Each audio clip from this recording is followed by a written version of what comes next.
Shadow Slave, Lord of the Darkness. By author Zerotime. Chapter 101 to 125. Welcome to Fanfic Audiobook, your go-to place for immersive audiobooks. If you enjoy the content, don't forget to like the video and subscribe to our channel for more amazing stories. And those who want to support me, I have a Patreon channel. Get early access to video on Patreon. Chapter 101 Titanomachy 2. Uriel let out a frigid sigh as he looked at what was once Camp Erebus.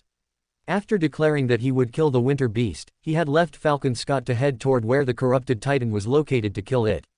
It took him one day to find its location and another day of travel to reach where it roamed, and that place turned out to be Camp Erebus. Of course, the titan was at least 100 kilometers away, but the freezing storm had a massive range, capable of affecting the entire continent. He had planned for a long time how to kill the bastard before it claimed tens of millions of lives. Originally, he planned to use all his transcendent echoes and his knowledge of runic sorcery to kill it. However, he had a better option, a great devil. Uriel smiled. His black eyes gleamed for a moment. Beside him, forming from a sea of darkness, Scatty emerged. She looked around at the snow-covered wasteland, observed the enormous buildings rising toward the sky, as well as the remains of destroyed weapons. "This is certainly a peculiar sight, creature of this world," Scatty commented. "What are those machines?" she asked. "The humanoid-looking ones are called MWPs. They were created so that mundanes could fight against awakened nightmare creatures," he explained. "Nightmare creatures. That's what we call the corrupted abominations," he explained. Scatty nodded as if that explained everything. Looking around, she observed how from the center of Camp Erebus, an enormous earthworm nearly 100 meters wide emerged. The worm lunged forward, but not even an instant passed before it stood motionless, bowing its enormous body. From the city and the surrounding areas, a large number of abominations approached. They seemed to be in a trance, as if controlled. This was generated by Scatty and her subjugation ability over creatures weaker than herself. Within a few minutes, an enormous army of several thousand abominations had formed outside the wall, facing the direction of the snowstorm. Without a word, the abominations began to run toward the massive blizzard, which increased its power, freezing everything faster. The first creature fell at the 500-meter mark. 1,000 died frozen at the 1-kilometer mark. 2,000 more died at 10 kilometers, another 1,000 at the 20-kilometer mark, and then Uriel knew no more.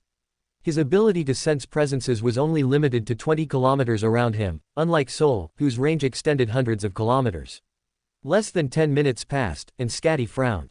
"What's wrong?" "They all died. When they traveled 200 kilometers, I calculate that the winter beast should be about 400 kilometers from our current position."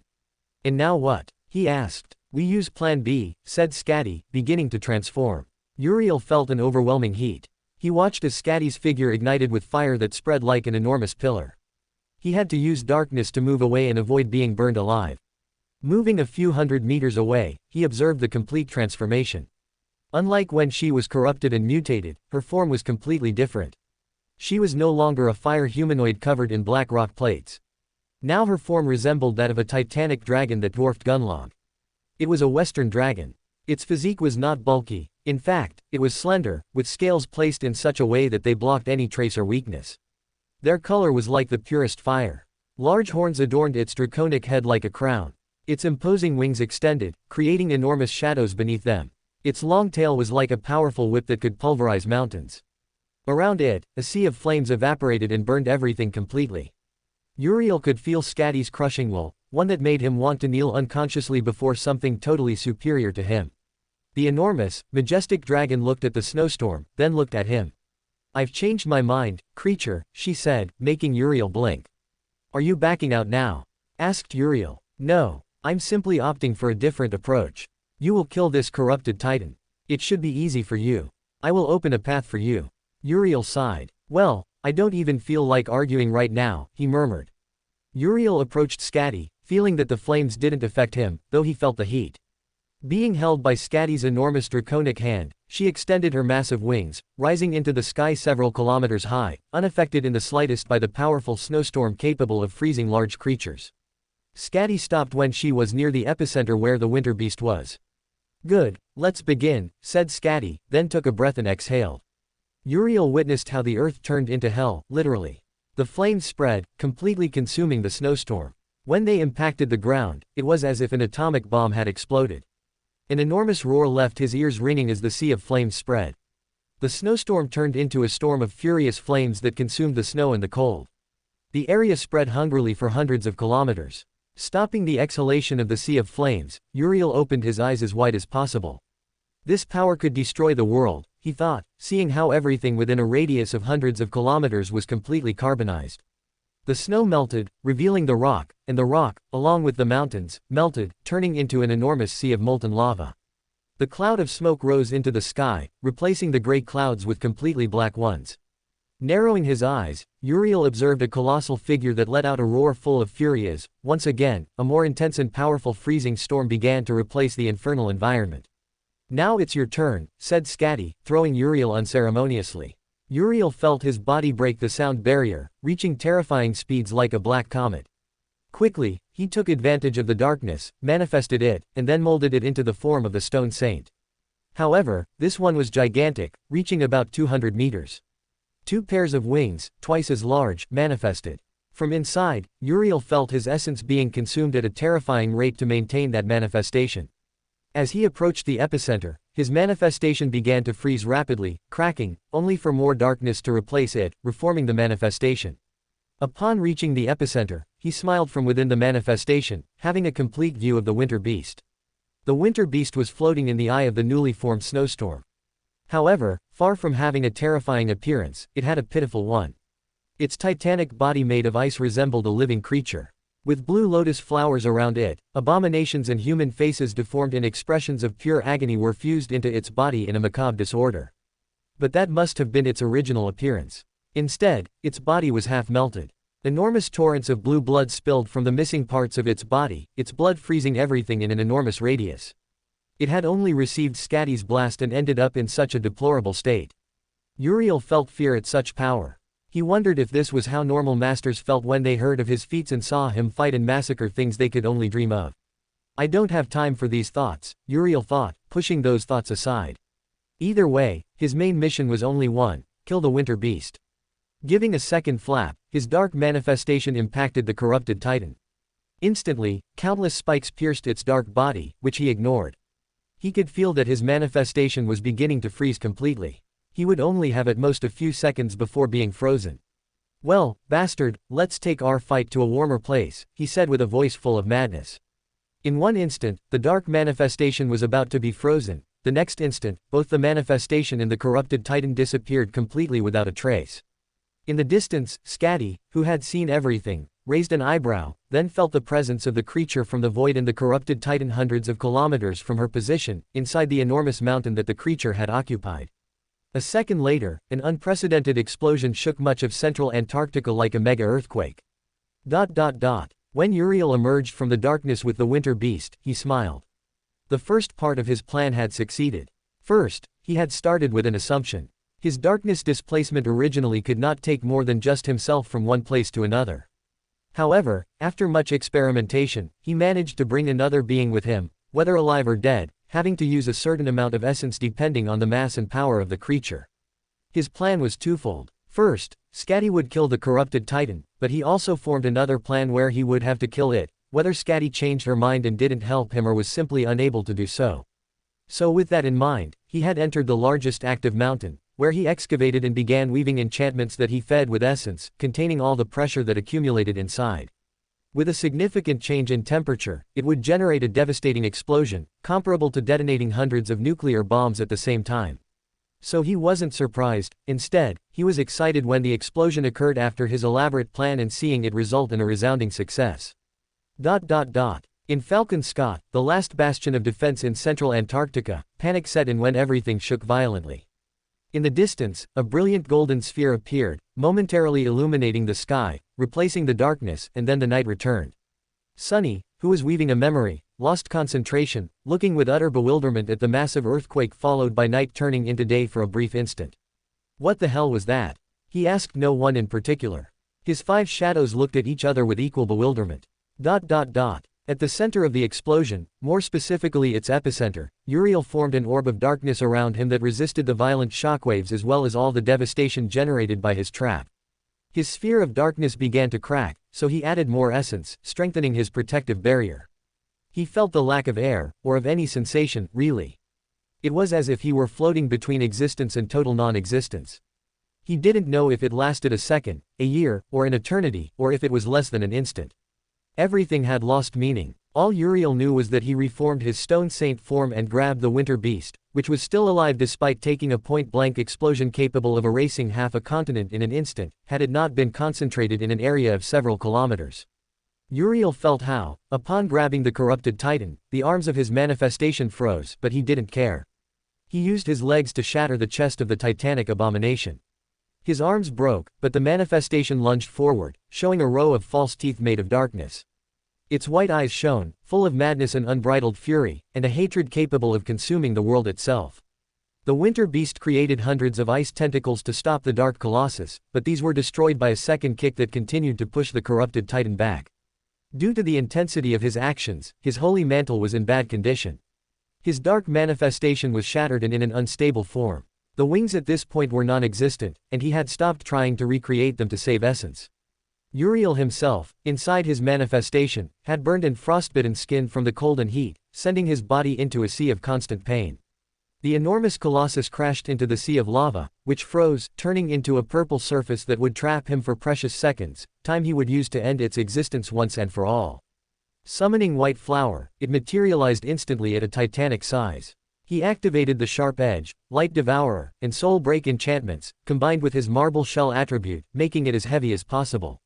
The sword crashed against the titan's head, causing the entire mountain, or what remained of it, to shake, generating a second collapse.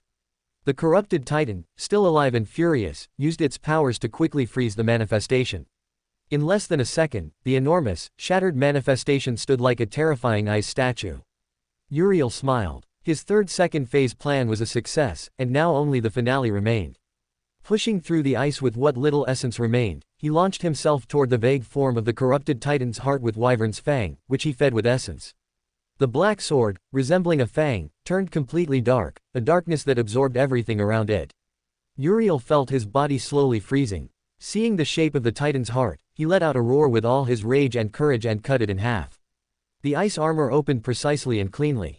The enormous chest of the corrupted titan known as the winter beast was cut, and not satisfied with that, the cut continued, separating the head from the enormous neck of the winter beast, decapitating it.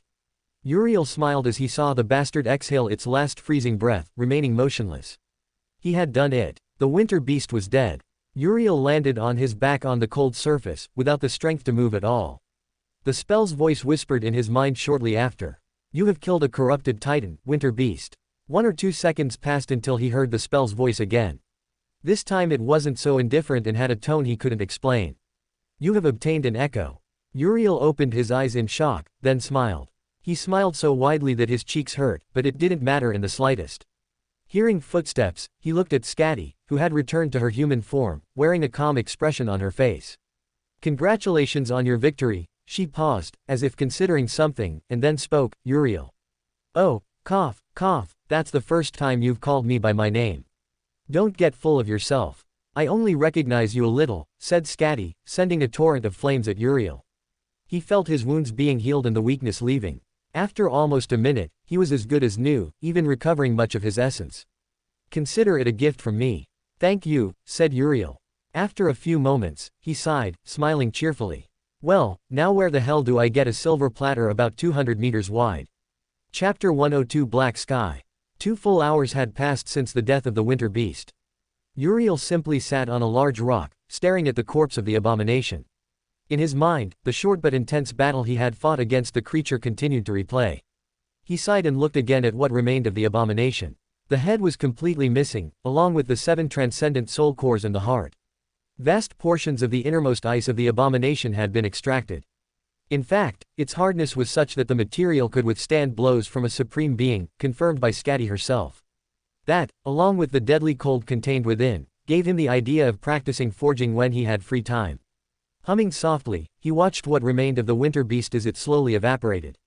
Soon, no corpse would remain beyond an enormous chamber of magma frozen for centuries, even millennia. Using his hands, he leaned on the large rock, which was none other than the head of Goliath, which he had recovered from the bottom of the sea along with its soul cores, as well as the terror of LO-49. Unfortunately, the terror didn't have a head, so he had settled for taking its fragments. "All right, now," Closing his eyes, he entered his Sea of Souls, where he summoned the echo of the winter beast. As he did so, he observed the enormous titan standing with an impassive gaze, exuding no freezing wind. Let's see its runes. Echo, winter beast. Rank, transcendent. Class, titan. Echo description. In the end, the cold covers everything, and the cold erases everything.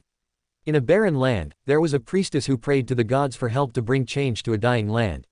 Receiving no answers from the gods, she prayed to the demons. Of the 7 demons, the demon of repose answered. Using his powers, he brought change to the dying land. However, all power has a price, and what was once salvation became condemnation. Repose arrived with an endless storm of snow and ice that killed everyone in the dying city. The priestess, on the brink of freezing, looked at Repose with fury and said, "You, demon of repose, this is your fault. I wanted a change for my people. I wanted you to save them, not condemn them." The demon of repose watched her in silence, as if her words held no weight in that already doomed world. The snow fell with an unnatural calm, covering the remains of what was once life. Then he spoke, with a soft, deep voice, absolutely devoid of emotion. "I granted what you asked for. A change. Your world was dying, slowly consuming itself in suffering, hunger, and despair. What I brought is not destruction. It is rest. Look at them, they no longer feel pain, no longer fear, no longer beg. The cold is not punishment, it is the end of all suffering. You asked for salvation, but the gods did not answer. Because saving implies prolonging agony. I answered, because I understood what they truly needed. Repose is neither good nor evil, it is inevitable." The priestess trembled, not only from the cold devouring her body, but from the weight of those words. Her eyes, full of rage and desperation, began to empty slowly as the snow covered her legs, then her torso, until it reached her face. And in that last instant, she understood. In the end, the cold covers everything, and the cold erases everything. And so, with those words, the priestess understood a single truth. In the end, everything is buried under the eternal cold to rest eternally. Uriel blinked after reading the description. This was the second time he had obtained something related to the demon of repose. First, with the illusory butterfly, and now the winter beast, which was actually the priestess. He frowned. "You're not going to turn into a little priestess girl, are you?" he asked, looking at the echo, but received no response. Uriel continued examining the echo's runes. Attributes: Curse of the Storm, Zero Zone, Flame of Divinity, Tireless Storm. His attributes are strange. And again, he has Flame of Divinity. Curious. Echo abilities: Frozen Storm, Eternal Ice, Ice Control, Frozen Time, Weather Alterer. Uriel blinked several times, surprised by this. Frozen Storm description: This ability allows the generation of a powerful, unceasing snowstorm that spreads constantly without stopping.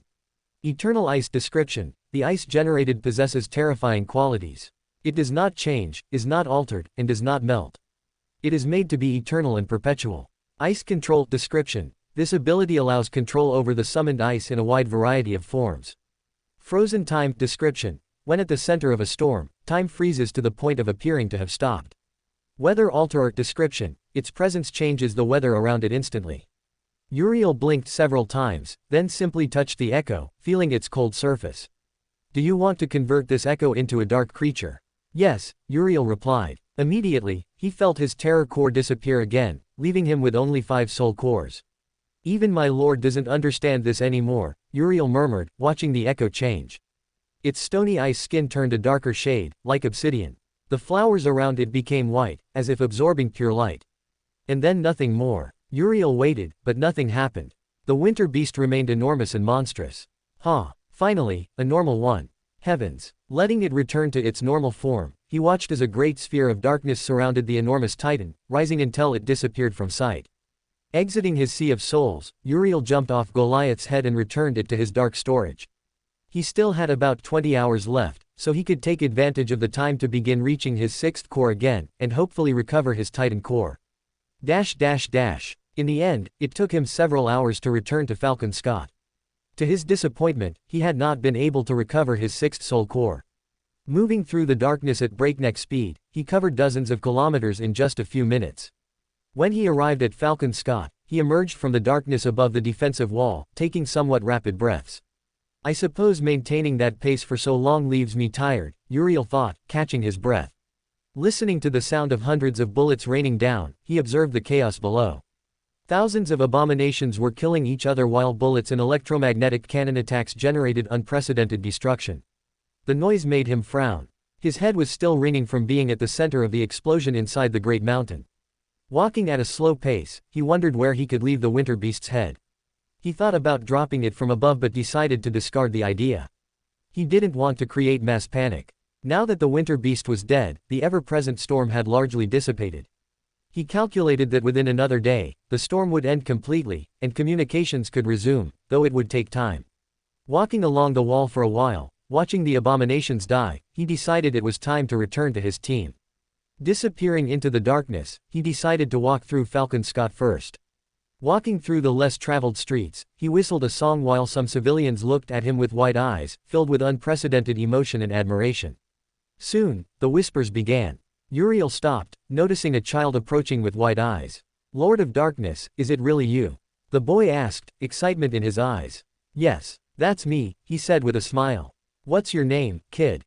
"Patrick. My mom and brother are alive thanks to your efforts in the Erebus field," the boy said. "Oh, it was nothing, champ. You'll see that soon you and your family will be in a much nicer and warmer place than this.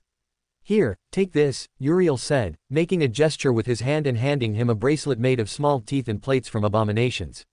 "What is this?" Patrick asked. "Oh, a gift. This is special. If you wear it, you'll be safe, and so will those with you." "Really?" "Yes." Uriel nodded. At that moment, a woman approached.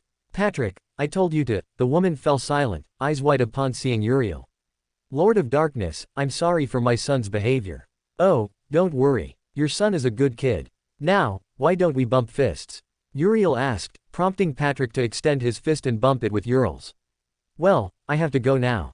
And with that, he disappeared in an instant. Kids are adorable, Uriel thought, emerging near where his cohort was stationed. When he came out of a hangar where his rhino was parked, he observed his team talking among themselves. "Wow, I leave for 3 days, and you start talking. I feel a bit ignored," he said with fake sadness. "We're not ignoring you, Captain. Or should I say Major?" Miranda said. "Nah, keep calling me Captain, as always," he said, summoning his elegant chair and sitting down. "And where were you? On some ultra-secret mission?" "Yes," he replied, taking a sip of hot coffee that Tiffany had brought him. "And what kind of mission was it?" "One that involved a large amount of large-scale destruction." Lucian blinked slowly. "Would you happen to know about the explosion from the other day?" Uriel shrugged. "Who knows? I was trying not to die." "And what does that mean?" "No idea," Uriel said, taking another sip of coffee. "By the way, aside from the explosion, did anything interesting happen?" "No," said Asher. "That's good. Captain, have you thought about what you'll do after the campaign ends?" Well, I'll take some well-deserved vacation. Maybe visit the night garden, go somewhere quiet," he replied. "And you?" "I want to become a teacher," said Lucian. "I want to retire. Work quietly and focus on art," said Asher. "Art? Yes, I've had some pretty unique perspectives, and I'd like to paint them." "That sounds like something you do," said Lily. "And you?" "I'm going to challenge my second nightmare," she replied. "Are you sure?" asked Tiffany. "Yes. And you, Tiff?" asked Miranda. "I want to create memories and archive them." "That's a worthy goal, Miranda," said Uriel. "Oh, well, I'll focus on saving whoever I can. That, and getting married and having my own family." The conversation continued until Asher's communicator began to ring. He picked it up and saw it was Jet. After exchanging a few words, Asher handed the communicator to Uriel, who looked at Jet. "Hello, elegant and eloquent Master Jet. What am I good for?" "Did you do it?" "Yes, that thing no longer exists," he replied, making Jet's eyes widen before she smiled. "Excellent," she said, then frowned. "I know you just got back, but you need to go to the south wall as fast as you can. The swarm is approaching." "Understood." With that, the call ended. Uriel looked at his cohort. "Well, you heard them. We have to fight." They quickly prepared and headed toward their destination, arriving in just a few minutes as the alarm began to sound. Upon arrival, he joined the other irregulars and the awakened, as well as the mundanes, to face the swarm. As he walked, he summoned the holy mantle, the crown of repose, and the wyvern's fang. He observed the tense atmosphere and, in the distance, the great swarm approaching rapidly. At most, they had less than 3 minutes before they arrived. "Hey, Sonny, you won't believe what I found," Uriel said, causing Sonny's serious expression to crumble. "Really, Uriel? Is this the time for that?" "Hey, there's always time. Besides, those things are just a bunch of insects. You worry too much." Each of those insects is an awakened beast. Yeah, I know. I read the report. Anyway, it seems to have worked. Sunny blinked. Worked. What worked? Breaking the ice, he said with a smile, making those who heard this let out small laughs despite the situation, easing everyone's tension. You're insufferable sometimes. It's part of my natural charm, Uriel said as a figure flew over their heads, a massive bird of prey that was sky-tied in her transcendent form. Now that the winter beast no longer existed, she could join the battle to repel the horde. I told you, he said, looking at Sunny, who smiled weakly. Well, let's begin, said Winter, amused after watching the interaction between the two young masters.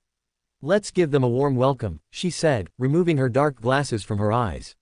Her eyes were completely black, with pupils that looked like 2 drops of coagulated blood. Looking at them directly generated a feeling of unease. Several awakened stepped forward to supply essence to the Ascended, empowering her as much as possible. Uriel sighed as his body turned into pure black darkness, leaving only 2 white eyes visible. This was his first ability, Dark Body, which he hadn't used in a long time. But for this battle, it would be very useful. He smiled maliciously as he looked at the Devourer swarm. In the sky, Sky-Tide remained in the air. Her mission was to reduce the enormous mass of abominations, keeping them all in one place.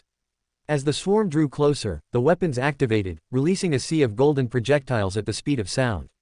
The noise made the walls vibrate. Uriel felt something strange in the approaching swarm, as if something was out of place, though he didn't know what.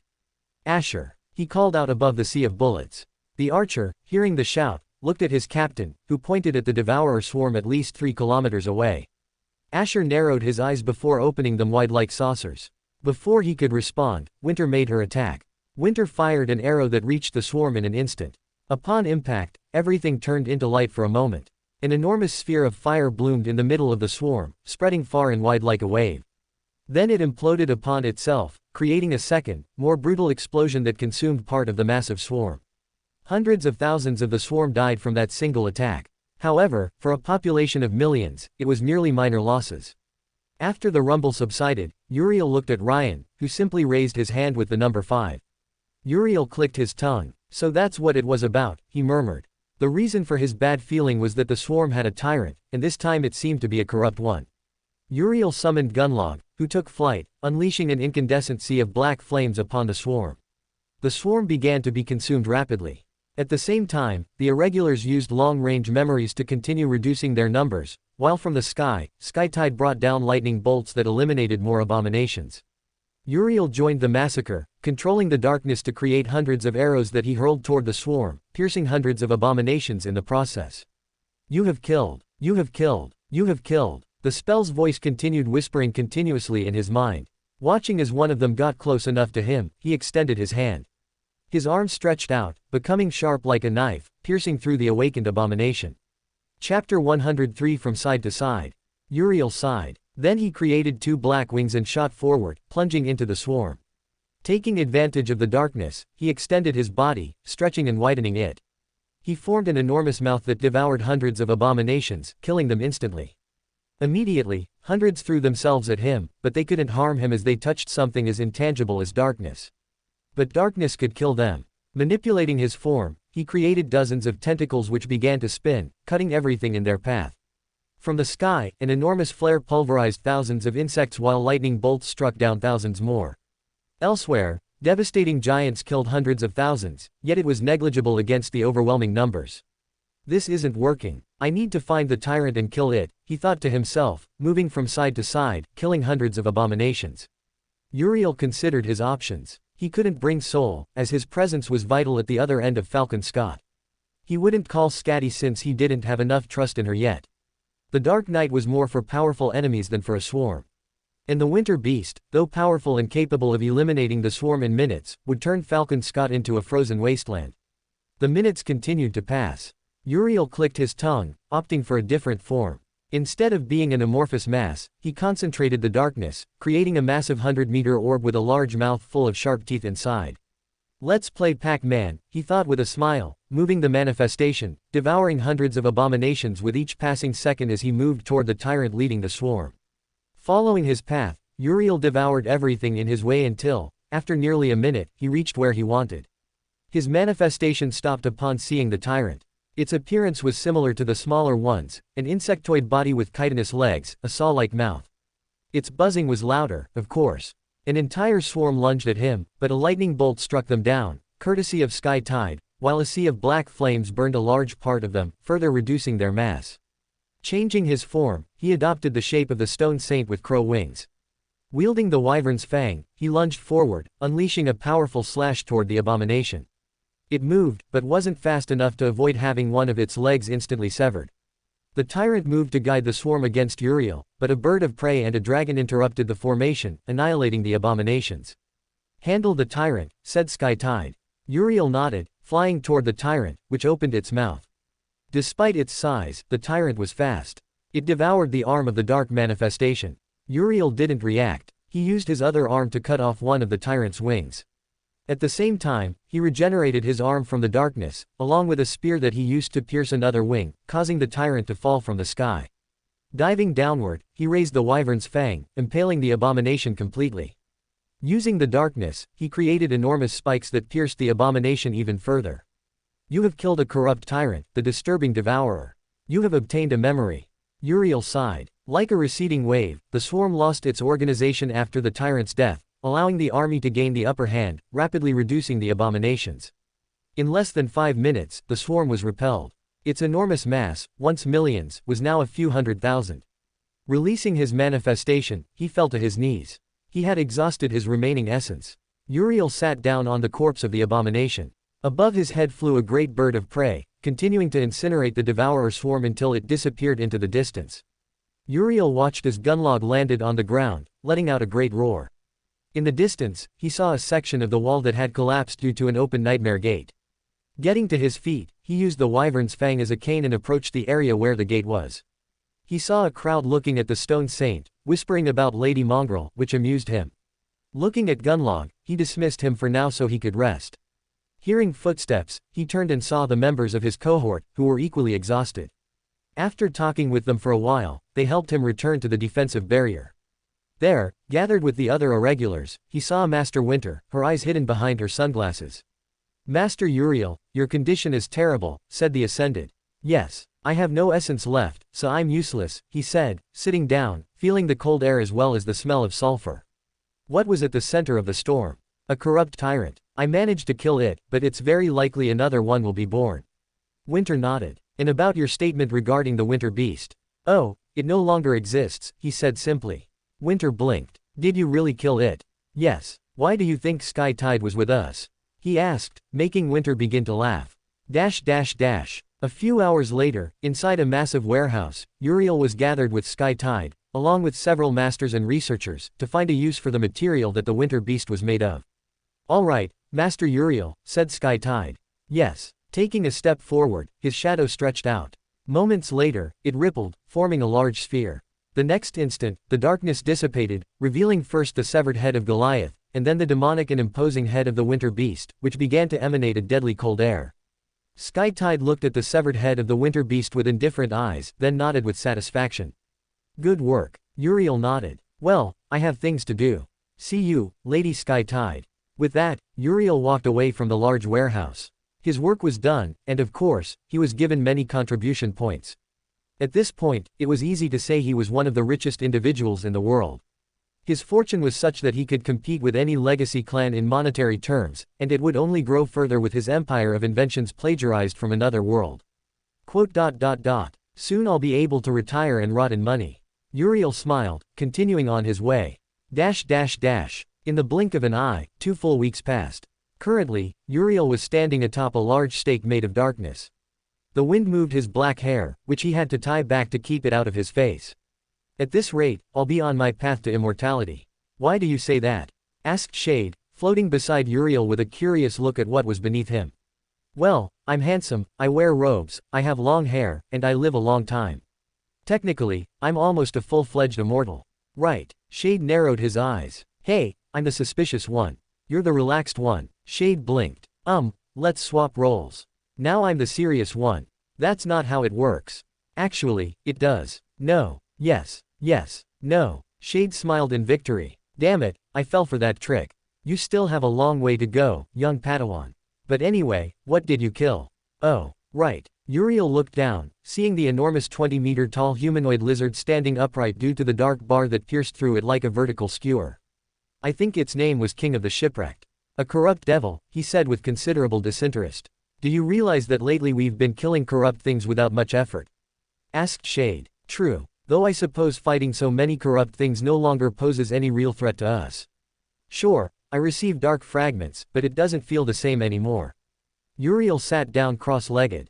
At that moment, a sharp pain shot through his body. He gritted his teeth forcefully as the pain lasted nearly a minute, then finally let out a sigh. It seems we've become a terror again. Yes, it took 2 weeks this time. Corrupt monsters and below barely give any fragments, and if we consume normal ones, nothing increases. Class, Terror. Soul cores, 6/7. Dark fragments, 1/7000. Well, it's almost time for us to change, Shade commented. I suppose. Soon it will be 3 months since I've been managing everything, and I need a good rest. You can do it. Just 2 more weeks until the evacuations are finished. Uriel rolled his eyes. Standing up, he jumped downward. Looking at the ground, he sank into the darkness and then emerged from a dark area, walking calmly as the black bar disappeared, causing the enormous body to collapse to the ground. Captain, said Lily, approaching. Lily, any news? Yes, Master Dale contained breach C. Master Sin Sol contained breach D. And Soul Reaper contained the breach on the outer wall, she reported. We have about 20 hours of rest. Good, gather the others.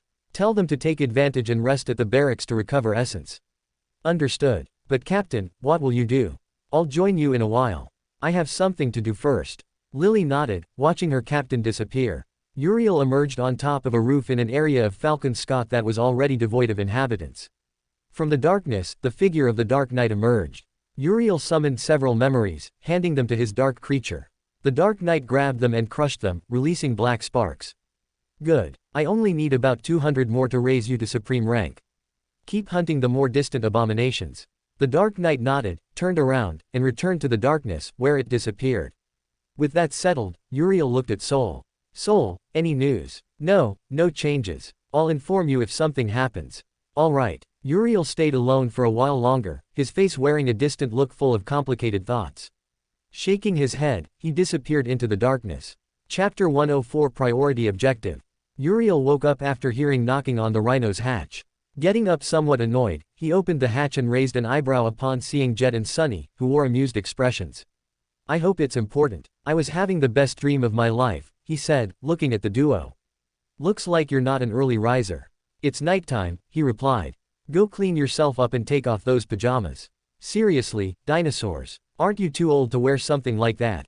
Jet asked. Uriel looked at his sleek pajamas and shrugged. They're pretty comfortable, he said with a shrug. Give me a few minutes, he murmured, returning to the interior. After quickly washing his face and changing into his usual black suit, summoning the holy mantle and the crown of repose, he was ready. He rejoined the other 3 masters. I assume we're going to a meeting? He asked. Yes, Jet replied. Do you know what it's about? Sunny asked. Jet shook his head. We'll find out. All I know is that White Feather wants to see us. The 3 headed toward the army headquarters, but then passed it by and entered a heavily fortified enclosure. Winter and Dale were already waiting near the gates, looking disheveled and haggard. Uriel noticed that among the masters, he looked the most presentable, thanks to the enchantment of his crown that provided complete physical and mental rest. Uriel greeted the masters. Dale nodded since he had known him longer, while he chatted a bit with Winter. The 4-5 irregulars entered, being led to a spacious room in one of the underground levels, where 2 people were waiting. Master Roan stood before a fake window projecting the night sky. Meanwhile, Saint Thierry's remained motionless, seated in an imposing chair with her back straight. My chair is better, Uriel thought. Ah. Jet the Ascended, Winter the Ascended, Dale the Ascended, Sunny the Ascended, Uriel the Ascended, welcome. Apologies for the sudden invitation. War waits for no one. What did you want to discuss? Jet asked, having no time for formalities. Straight to the point, that's better. There's not much time to prepare, Roan said with a somber tone. He then walked toward the holographic map, which displayed 2 images. The first was blurry. Leathery wings, a slender body with 6 segmented legs, a tail ending in a long, serrated stinger, 3 long necks each with a horrifying circular mouth. Our explorers have confirmed that the devouring swarm has spawned a new tyrant. A fallen one isn't as strong or insidious as the corrupt tyrant, but it is still a threat to the city's survival. The creature mainly hides within the swarm, controlling it from behind. So soon? Dale asked. Yes, Roan replied. As long as they have things to eat, they will grow and reproduce, giving rise to the possibility that a new tyrant will be born. Our priority is to eliminate the tyrant. The devouring swarm will descend upon Falcon Scott today. You will be the sword that brings down its puppeteer. At that, Jet asked a question.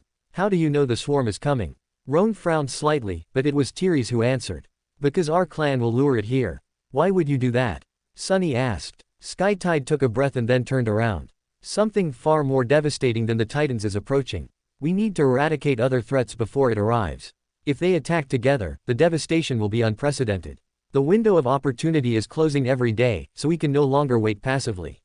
Saint Teres, what other threat are you referring to? Uriel asked seriously. Teres was silent for a moment and then replied. Recently, the Heart of Darkness has completely disappeared without a trace. Some explorers have reported that something is brewing, and according to speculation, it could be a great nightmare creature.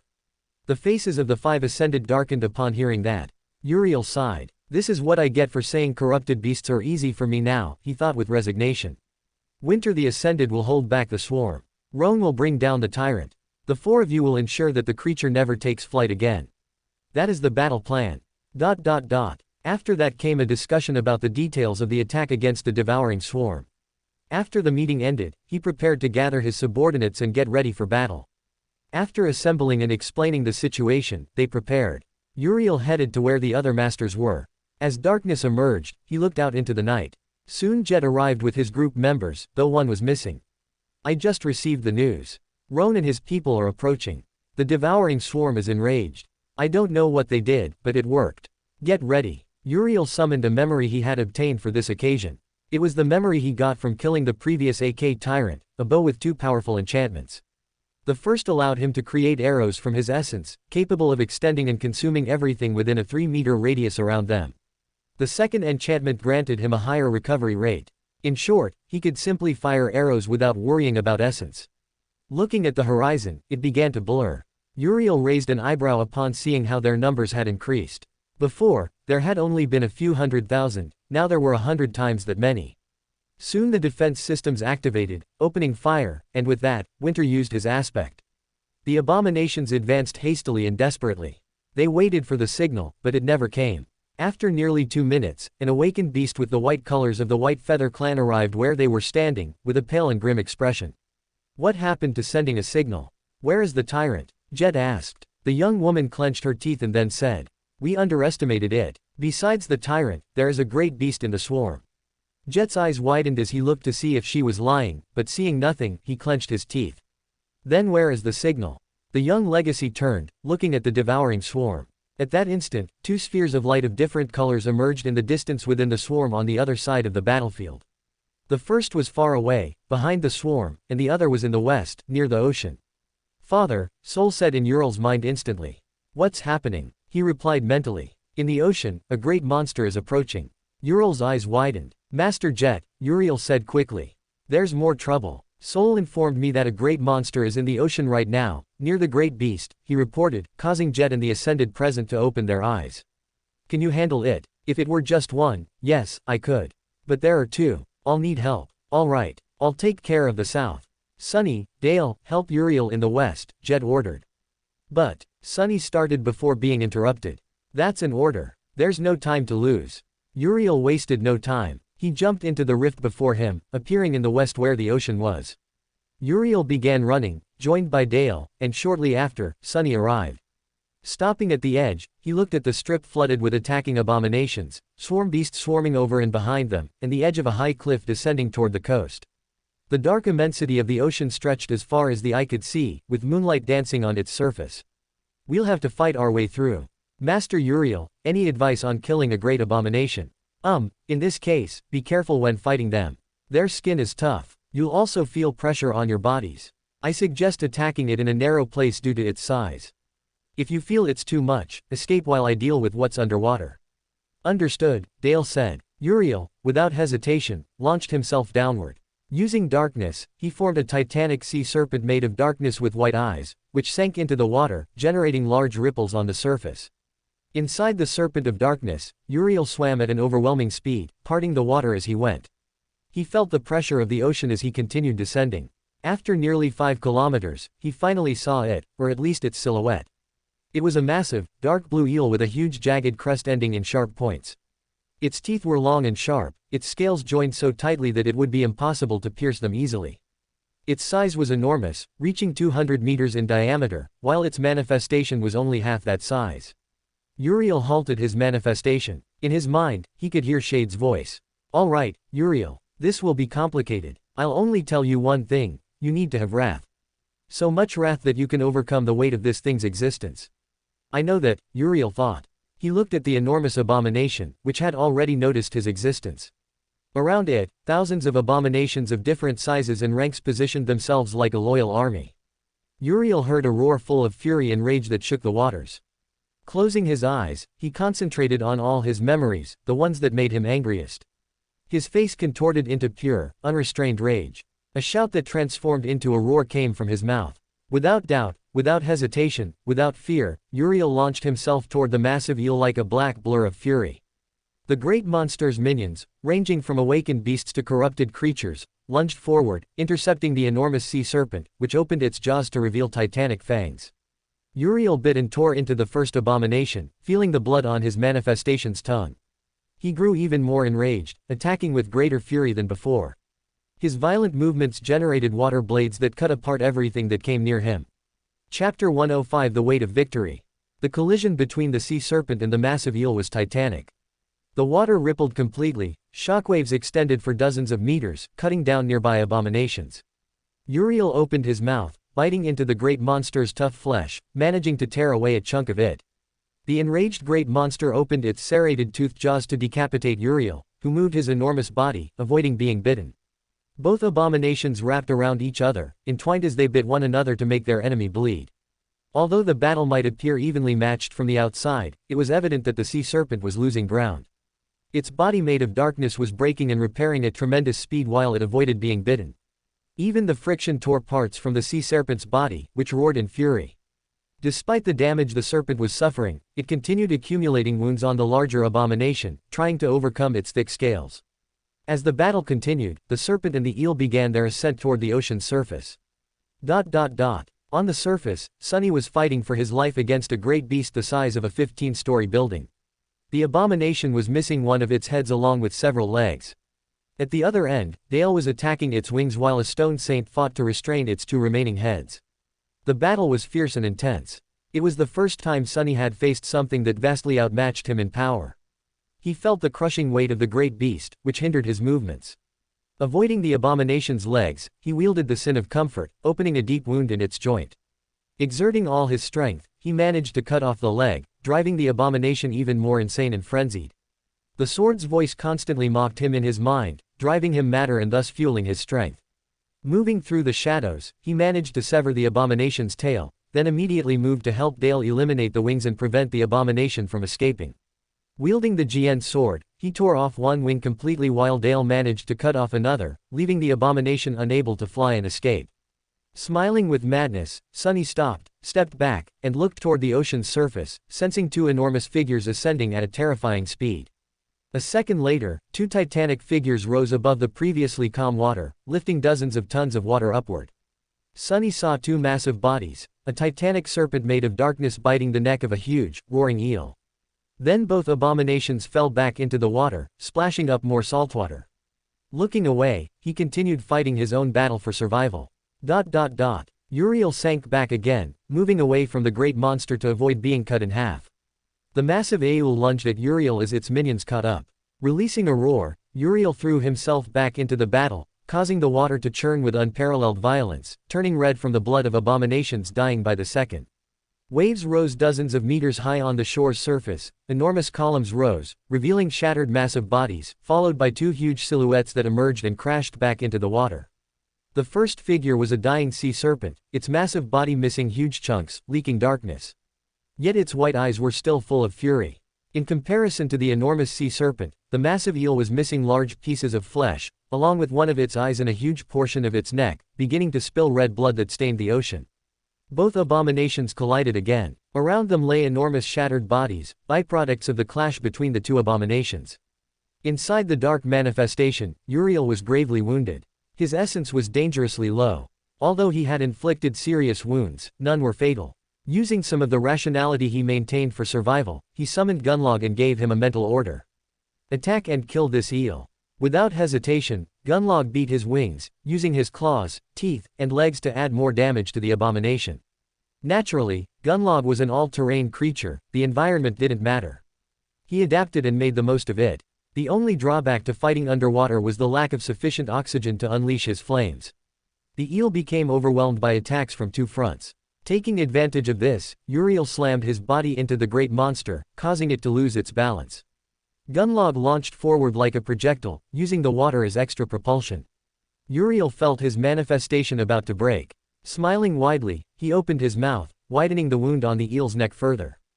Gunlog hurled himself into the enormous gap, beginning to burrow directly into its skin, tearing flesh and muscle as he went, penetrating deep inside the abomination like a hungry worm. The eel grew even more furious in its attacks. The water pressed against Uriel, tearing apart his manifestation, which stopped trying to repair itself. Wrapping himself around the eel, he contracted his body, beginning to break through the impenetrable scales. With a mental shout, he exerted more pressure. The eel shook violently, trying to break free from the iron grip.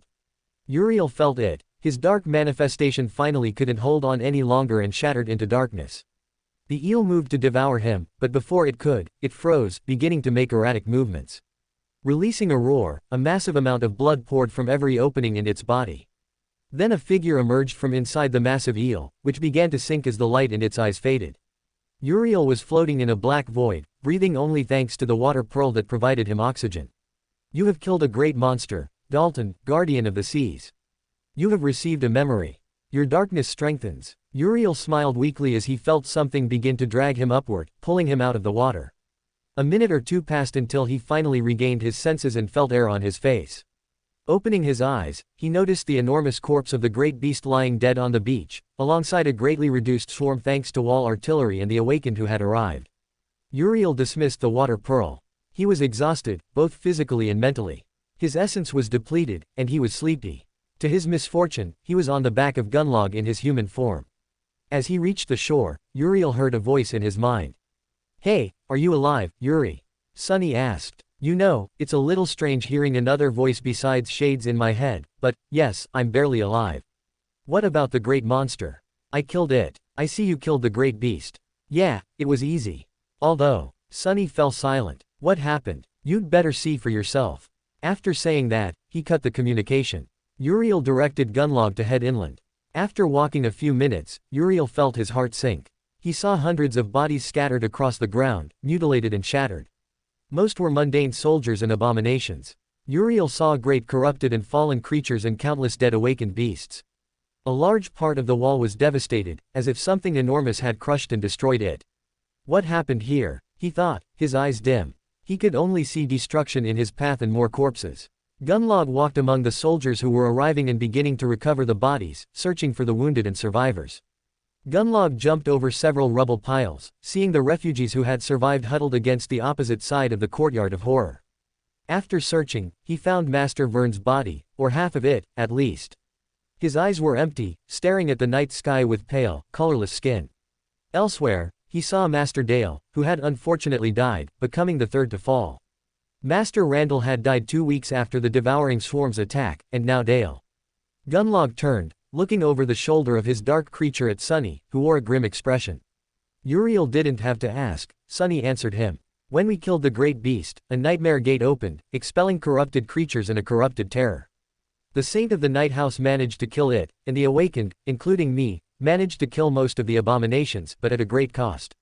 Uriel looked around. I see. His voice sounded sad. Sunny, he said weakly. Do you think fate can change? I don't know, he replied.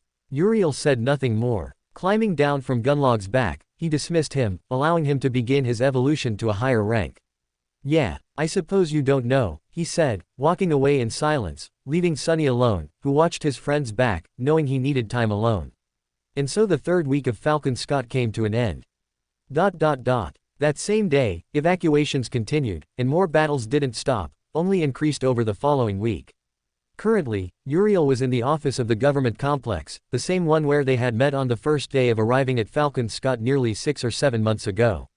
Uriel looked at the projected window of the city, with fewer people thanks to the evacuation of tens of millions. Currently, only 4 of the 8 were gathered in the spacious room, leaving some chairs empty. Jet, Winter, Sunny, and Uriel were the ones still alive. Uriel looked at his hands, seeing a purple peach. He no longer had the spirit to eat them. Dale was a good man, Sunny said.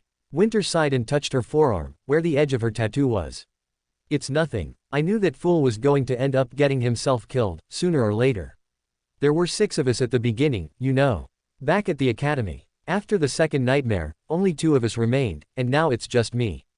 I'll probably die soon, but I don't regret it, as long as it's for a good cause. I'm sorry, Sunny said.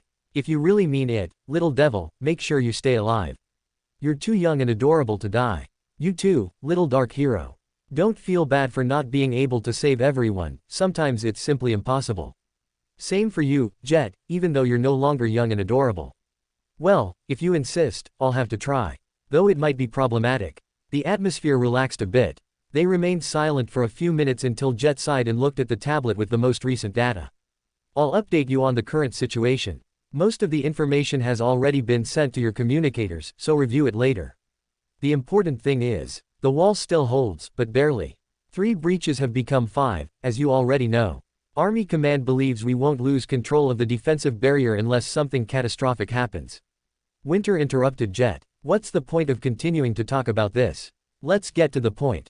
The priority objectives, well, they no longer exist. A great monster, a great beast, the tyrant, and the swarm are gone. That's excellent news. The only thing left is the Heart of Darkness. That's why I called you here today. The Heart of Darkness disappeared a week ago, there's no trace to follow. Instead, something else is moving, a massive, shapeless mass of darkness, Jet explained. That's a problem, Winter said. Uriel, do you have any idea what that is? I don't know. Dark creatures are mysterious and intelligent. It's hard to know what they're planning. So we're in the dark, Jet said. For now, Saint Bloodwave will assist us if needed, along with Saint Therese, for the eventual arrival of this abomination, Jet reported. Uriel, you'll be at the front line.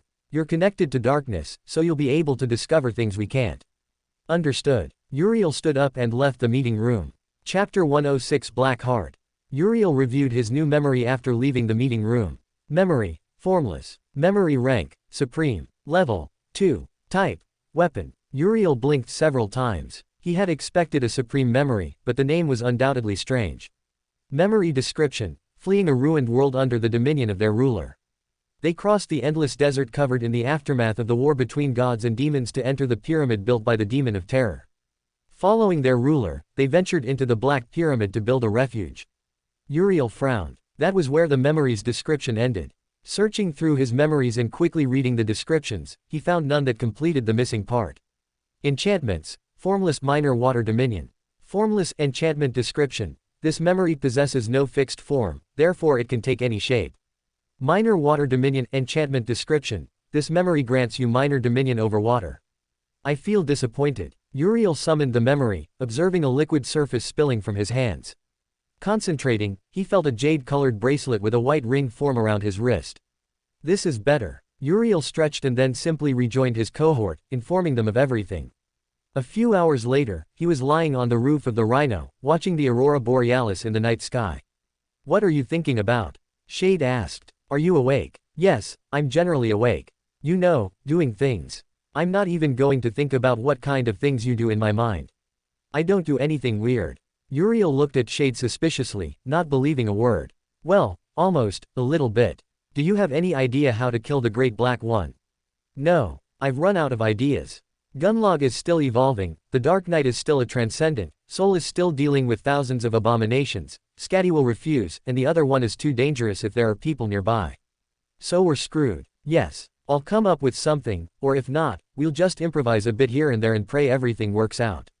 Shade fell silent. My time has come. You must continue your journey without me. Shade began to slowly fade away dramatically. Uriel rolled his eyes. Stop ruining the classics, he murmured, eating a peach. The next day, Uriel felt the cold air as he stood at the summit of Falcon Scott's Great Wall. The soldiers of the First Army trembled in the battlements, gazing at the blizzard's haze with grim expressions. Due to the creature's nature, no one was sure from where the entity named the Heart of Darkness would arrive. It could be anywhere, and Uriel, using his senses, couldn't feel anything. Uriel took a sip from his cup of hot chocolate, which he had barely remembered he had after checking his dark storage. I wonder why I have so many bones. He thought to himself. Maybe I wanted to be maracas. Why would I want to make maracas? Maybe for decoration. But there's also a Leviathan skeleton. Uriel frowned. Is something wrong, Captain? You look annoyed for some reason, Lucian said. I'm just thinking about something. If you had the skeleton of a 200-meter-long giant fish, what would you do with it? Lucian blinked several times. Why would you want a skeleton of those proportions? Uriel shrugged. I don't know. There are all kinds of people in the world, so there might be someone interested in buying a skeleton of such proportions. Who would want to buy a skeleton like that? I don't know. You're crazy, Captain. Yeah, I suppose I am a little. Uriel took another sip of chocolate. Do you happen to have any more hot chocolate? No. Uriel looked into the distance and felt it. It was faint, but something else entered his domain and easily gained ground. Uriel looked at Jet, who, noticing his gaze, nodded in acknowledgement. Jet gave the signal, and everyone prepared. They watched as, in the distance, a black substance began to spread, consuming everything in its path, leaving nothing behind. Uriel felt disgusted sensing that thing. Although it was made of darkness, it was so vile and nauseating that it made him want to vomit. If he had to describe it, it would be the most disgusting smell he had ever smelled and the most disgusting thing he had ever seen. The mass of darkness spread like tar. Uriel noticed that from the darkness, dark creatures with deep-set eyes began to emerge, crawling out of the enormous dark mass and advancing. Asher, he said, looking at his subordinate. It's a big one, Captain. I see, so a great devil, he murmured, closing his eyes and then sighing. Opening his eyes, his gaze was serious. Uriel took out a dark orb from his dark storage, which pulsed like a heart. Well, I hope this actually works, otherwise, I'll have wasted 3 supreme cores uselessly. What is that? A project I've been working on. Uriel smiled. Ever since he killed the winter beast, he had begun to deepen his knowledge of runic sorcery. With Scatty's help, who had more information than him, and after explaining what he was trying to create, she gave him the missing information. It had been days of arduous work through trial and error, until he finally completed it. Creating 2 wings of darkness, he rose into the sky, flying toward the black tar that continued closing the distance. At the same time, the turrets activated, firing at the dark abominations. Uriel stopped in the sky, looked at the orb, then smiled and let it fall from a great height. Immediately, he shot back toward the wall. It took him only a few seconds to return. Upon arriving, he smiled as he saw a small white flash that was devoured by the darkness, and an instant later, a massive explosion erupted. The explosion was brutal and devastating. First came a flash of light that made everyone close their eyes for an instant, then a deafening roar followed by a strong earthquake that opened huge fissures. The shockwave hit the walls without causing much damage. When the shockwave ended, all that remained was a large mushroom cloud, which was dispersed by a gust of wind. Everyone's eyes widened as they saw a massive crater, the result of the concentrated explosion. They watched as the sea of darkness retreated, sliding over the great crater until it filled it. Is it over? Lucian asked. No, said Uriel. I didn't get the kill notification for that thing, so. Uriel didn't finish before the black pool exploded upward like a massive geyser of ink. Uriel narrowed his eyes and saw it. Shit. Uriel, what's happening? Jet asked. That thing was evolving. It's become something terrifying, a great devil. Uriel didn't know whether to laugh or cry at this point. Jet's eyes widened upon hearing that, and then she cursed. To make matters worse, countless dark creatures emerged, beginning to run desperately toward the city. The numbers increased rapidly, first 100, then 1,000, then 10,000. In seconds, all one could see was a sea of black, hungry bodies. Master Jet, what do we do? Uriel asked. Do you have more orbs like the last one?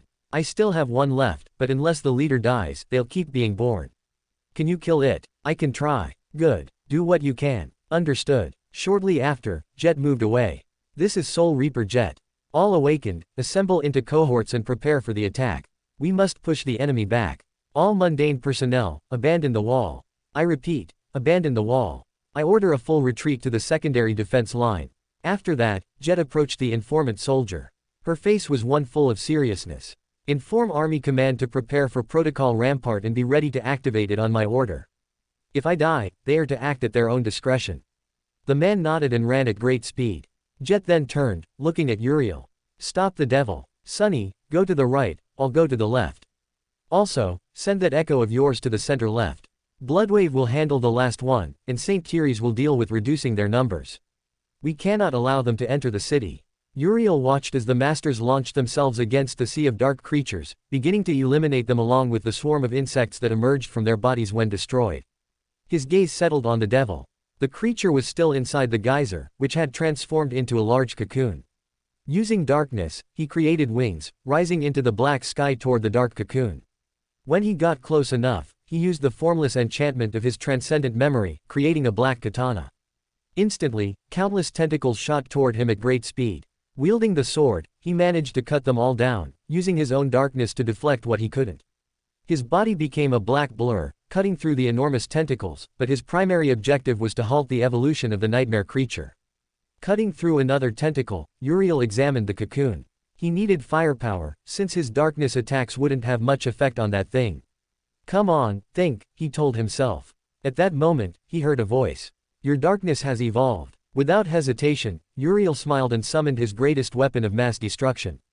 The darkness rippled, and emerging from it was a massive, scaled head with black scales, black horns with golden accents, followed by a powerful neck covered in impenetrable scales, two titanic wings wrapped in darkness and golden specks that resembled stars. Then came two large, terrifying legs with black claws, two powerful hind legs, and an enormous, long tail. This dragon was none other than Gunlog, who had become a supreme beast after killing a great monster. Gunlog released a roar that shook the sky and the earth. His will spread with overwhelming pressure. His eyes settled on the enormous cocoon of darkness, which opened a massive eye. Uriel approached Gunlog, standing on his head. He could feel the dragon's excitement for battle. Come on, kill that thing for me.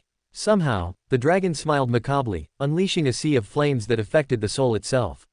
The flames advanced with devastating force, consuming everything in their path. The diabolical eye controlled the darkness, creating an enormous barrier that counterbalanced the flames. Being a great devil, its will was more refined than the newly awakened will of a supreme beast. Although both creatures were equal in rank, in terms of power, Gunlog was inferior. However, since that creature had not completed its evolution, it was weak. Chapter 107 Black Heart 2. The darkness barrier groaned under the impact of the spectral flames, but held firm. The giant eye within the cocoon observed him with an ancient coldness, as if it had witnessed the birth and death of countless stars. Uriel clenched his jaw. Again, he ordered, tapping Gunlog's scaly skull lightly with his heel.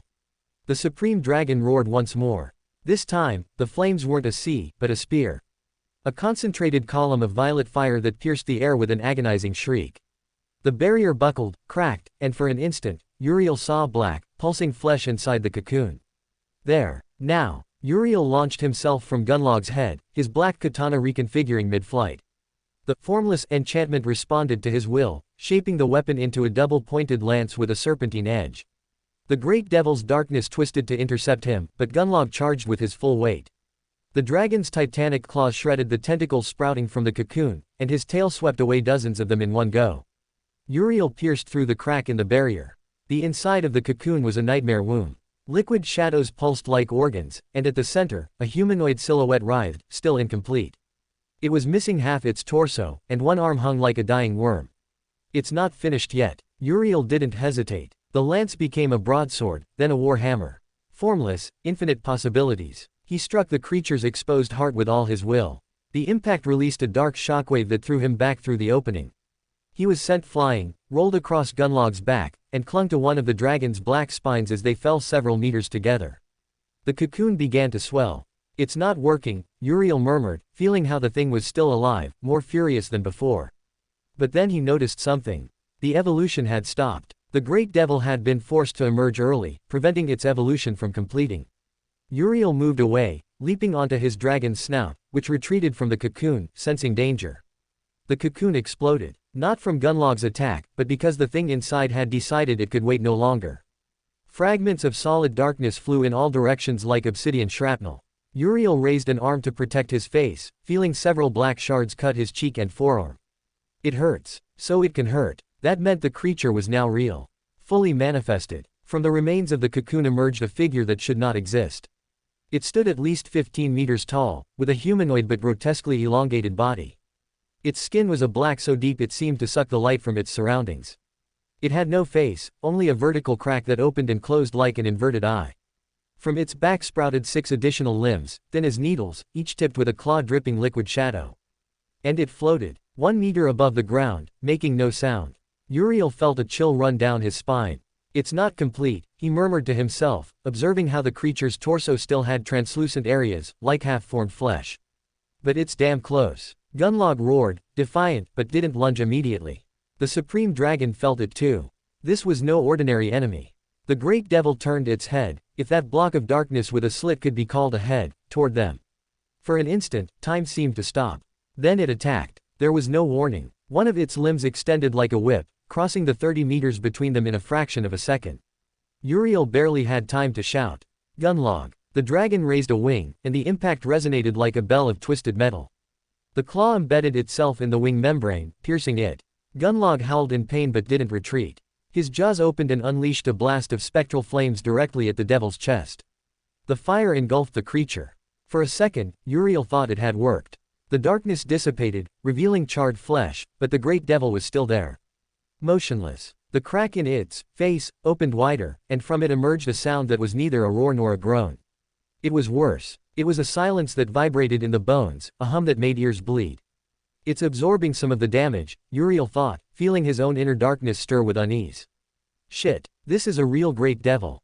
Diverting his attention for an instant, he looked at Master Jet. She was fighting and pushing back the dark creatures, which exploded into clouds of black insects. Elsewhere, he observed a massive 3-meter-tall demon with 4 arms fighting savagely against the swarm, pushing them back meter by meter. In another place, flashes could be seen followed by enormous, powerful lightning bolts falling from the sky, eliminating thousands of the dark swarm. I need to hurry, he thought, returning all his attention to his enemy. The Great Devil moved its injured arm. The burnt flesh fell off like dead scales, and underneath, there was already new darkness. Regenerating. Of course it regenerates. Uriel cursed under his breath. Gunlog, sustained fire. Don't let it regenerate completely. The dragon obeyed. Spectral flames poured from his throat in a continuous torrent, keeping the devil enveloped in a violet inferno. But the creature didn't just endure the attack, it advanced. With each step it took toward them, the ground blackened. Snow turned to ash. The air smelled of rot and something more ancient, something Uriel had only felt once before, in the castle when he had to fight Isis in his second nightmare. Uriel clenched his teeth. Fear. Not his own. The fear of reality itself at harboring that thing. This isn't working. Uriel growled. He refused to run. He would kill that thing with his own hands, just as he killed the great beast, just as he killed the great monster, just as he killed the winter beast and the stone titan. He would now kill a great devil. He separated from Gunlog with a leap, summoning his formless memory and shaping it into 2 curved swords, like fangs of shadow. He landed on the devil's shoulder and plunged both blades into its flesh. The effect was immediate and horrible. A pain that wasn't physical pierced his consciousness. He screamed. He felt the devil's darkness trying to devour his own darkness, invisible tentacles licking his soul, searching for a weak point. No, I won't fall. Uriel clenched his teeth and pulled. The swords moved downward, opening 2 deep furrows in the creature's torso. Liquid shadow poured out like blood, but not red. It was black, blacker than darkness itself. The Great Devil reacted. 3 of its limbs bent at impossible angles and embedded themselves in its own back, right where Uriel stood. Only his instinct saved him. He released the swords and fell, rolling down the creature's back until landing awkwardly on the ground. The claws grazed his head. 1 more centimeter and they would have ripped off his skull. That was close. Too close, he panted, struggling to his feet. Gunlog took advantage of the distraction. The dragon hurled himself at the devil, not with fire, but with his entire body. Titanic claws embedded themselves in the creature's shoulders, and both beasts crashed to the ground with a roar that shook the wall hundreds of meters away. The fight became primal. Bestial. The Great Devil didn't roar, but every one of its movements was lethal. Its steely limbs pierced Gunlog's scales again and again, leaving smoking holes. The dragon responded with bites that tore off chunks of solid darkness, but the damn thing regenerated almost instantly. Uriel watched, searching for an opportunity, his mind working at 1,000 miles an hour. I can't damage it enough with normal attacks. Gunlog is keeping it busy, but he's losing. If I keep going like this. An idea. It wasn't good. It was stupid, probably fatal. But it was the only one he had. Gunlog. He shouted. Hold it. Don't let it move. The dragon looked at him for an instant. His vertical eyes seemed to ask, are you crazy? Then he obeyed. With a wrenching roar, Gunlog wrapped the devil in his wings and body, pinning it to the ground. The creature's limbs stabbed into the dragon again and again, but the supreme beast didn't let go. Uriel ran. As he ran, he reached into his dark storage and pulled out the only thing he had left. The second sphere. The failed project he'd kept in case the first one didn't finish the job. Although he had used all his transcendent fragments on the two spheres, he'd made sure to get the most out of them. Once the great devil died, the black swarm would pour from its body like a wave. If this goes wrong, I go up with him. He reached the devil's chest, where the flesh was densest, darkest. The creature tried to turn its head toward him, but Gunlog held it with his jaws, squeezing until the darkness cracked. Uriel, upon approaching, inserted the sphere into the great devil's body. Then he retreated into the darkness, dismissing Gunlog quickly. Withdrawing a kilometer into the deep darkness, Uriel felt it. His body was ripped from the darkness by a titanic explosion that sent him flying at breakneck speed. He observed with narrowed eyes a massive explosion that generated a second earthquake. Crashing into the ground, his body slid dozens of meters. Using darkness, he stopped his momentum with a dark tentacle. With such abrupt braking, his arm dislocated. But it was worth it. He had stopped. Sighing, he stood up slowly, grabbed his arm, and popped it back into place. With a disgusting crack, the limb was set. I hope it's dead. Uriel watched as the dust dissipated, and his heart sank. The great devil still lived. Even after receiving two explosions more powerful than the winter beasts, the great devil lived. Torrents of darkness poured from the missing parts of its body, turning into the black insects that flowed ceaselessly. Uriel summoned the formless memory, shaping it into a black lance. Moving through the darkness, it took Uriel only seconds to emerge a few meters from the enormous great devil, which used its remaining tentacles, launching them at him. Wielding the lance with skillful movements, he cut them into smaller pieces. The devil extended its hand, but it was likewise severed. It would take only a second to regenerate, but that was all the time he needed. Uriel closed his eyes and threw the lance toward what he could feel was the abomination's heart. The lance flew at dizzying speed, embedding itself in the left side of the great devil's torso. Piercing its great heart and its weak point. The devil shuddered. Its body began to swell and expand like a balloon. Uriel, upon landing on the ground, plunged into the darkness, moving as far as he could from what was about to happen. The enormous devil, after inflating, exploded in a massive geyser, releasing thousands of insects that, without the great devil's control, scattered in all directions, heading toward the greatest concentration of human souls. However, enormous lightning bolts and a swift figure kept the vast majority of the swarm at bay. Uriel emerged from the darkness, somehow ending up near Jet and Sunny. Uriel landed and rolled, leaving an irregular line. At the same time, the spell's voice spoke in his mind. You have killed a great devil, heart of darkness. You have obtained a memory. Your darkness strengthens. Uriel smiled as an unprecedented avalanche of soul fragments poured into his soul, making his counter increase by thousands in an instant. Uriel, what happened? Why did the bug suddenly? The devil is dead. Now, without a leader, that swarm will head toward the city, he explained quickly. What? How? Questions later, Jet interrupted. Why? Uriel asked. We need to reach the secondary defense line very soon, otherwise, Army Command will probably blow us sky high. Are they going to use Rampart? Yes, Jet replied, eating some peaches Uriel had given her to recover some essence.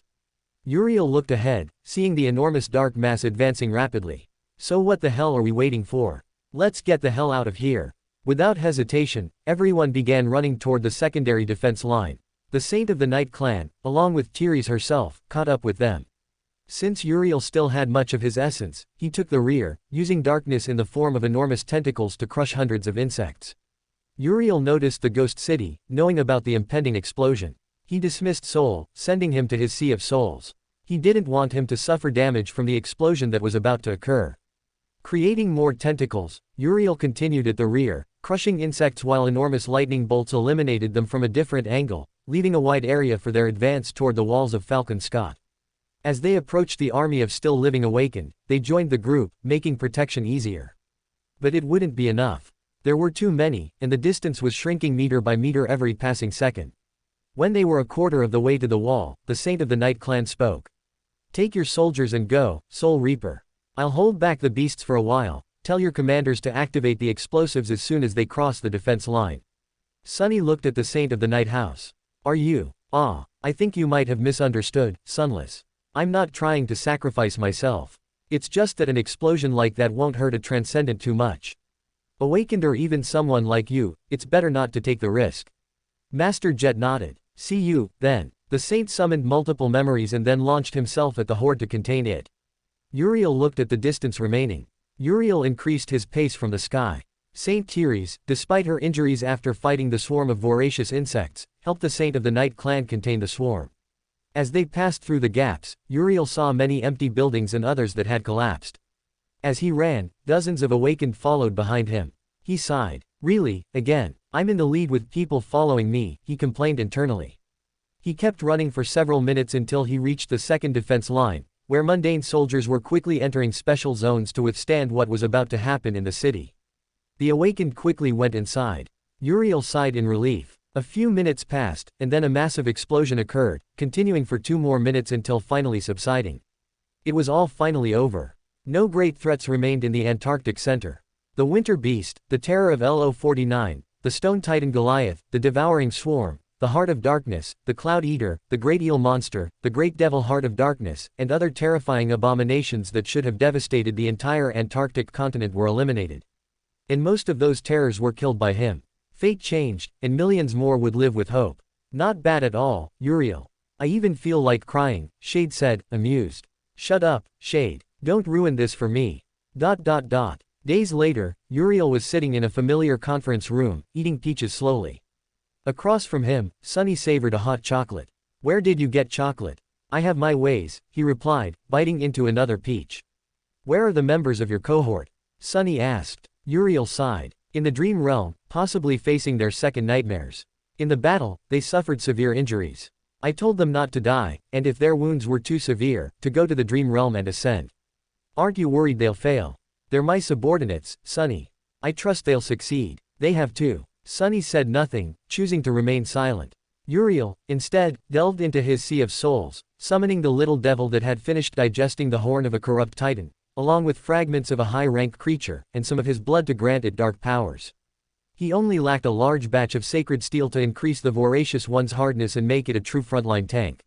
Uriel returned. He sighed upon seeing the empty room. Of the 8 ascended, only 3 remained, Jet, Sunny, and Uriel. And of the irregular cohort, only Sunny's cohort remained. Uriel looked at Jet, who was silent, before she shook her head. As she stood up, her chair flew and crashed against the wall. We're just wasting time here.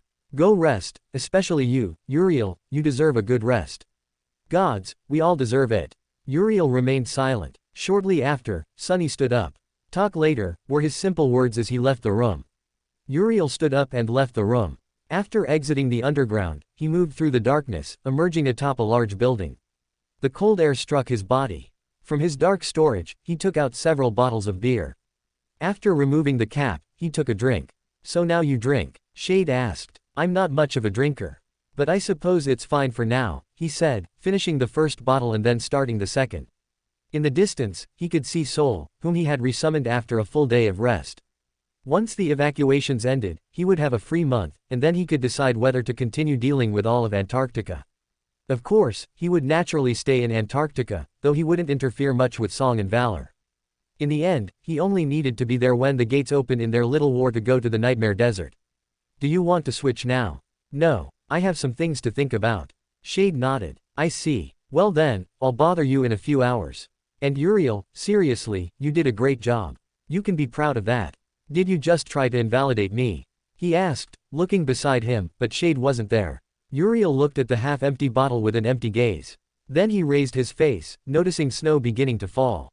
Unlike the snow generated by the winter beast, this was normal snow, nothing deadly about it. Uriel took out his communicator and looked at the date. It was May 22nd. Happy birthday to me, I suppose. Today was the day he turned 21 years old. 5 years since he arrived in this world, when he was 16.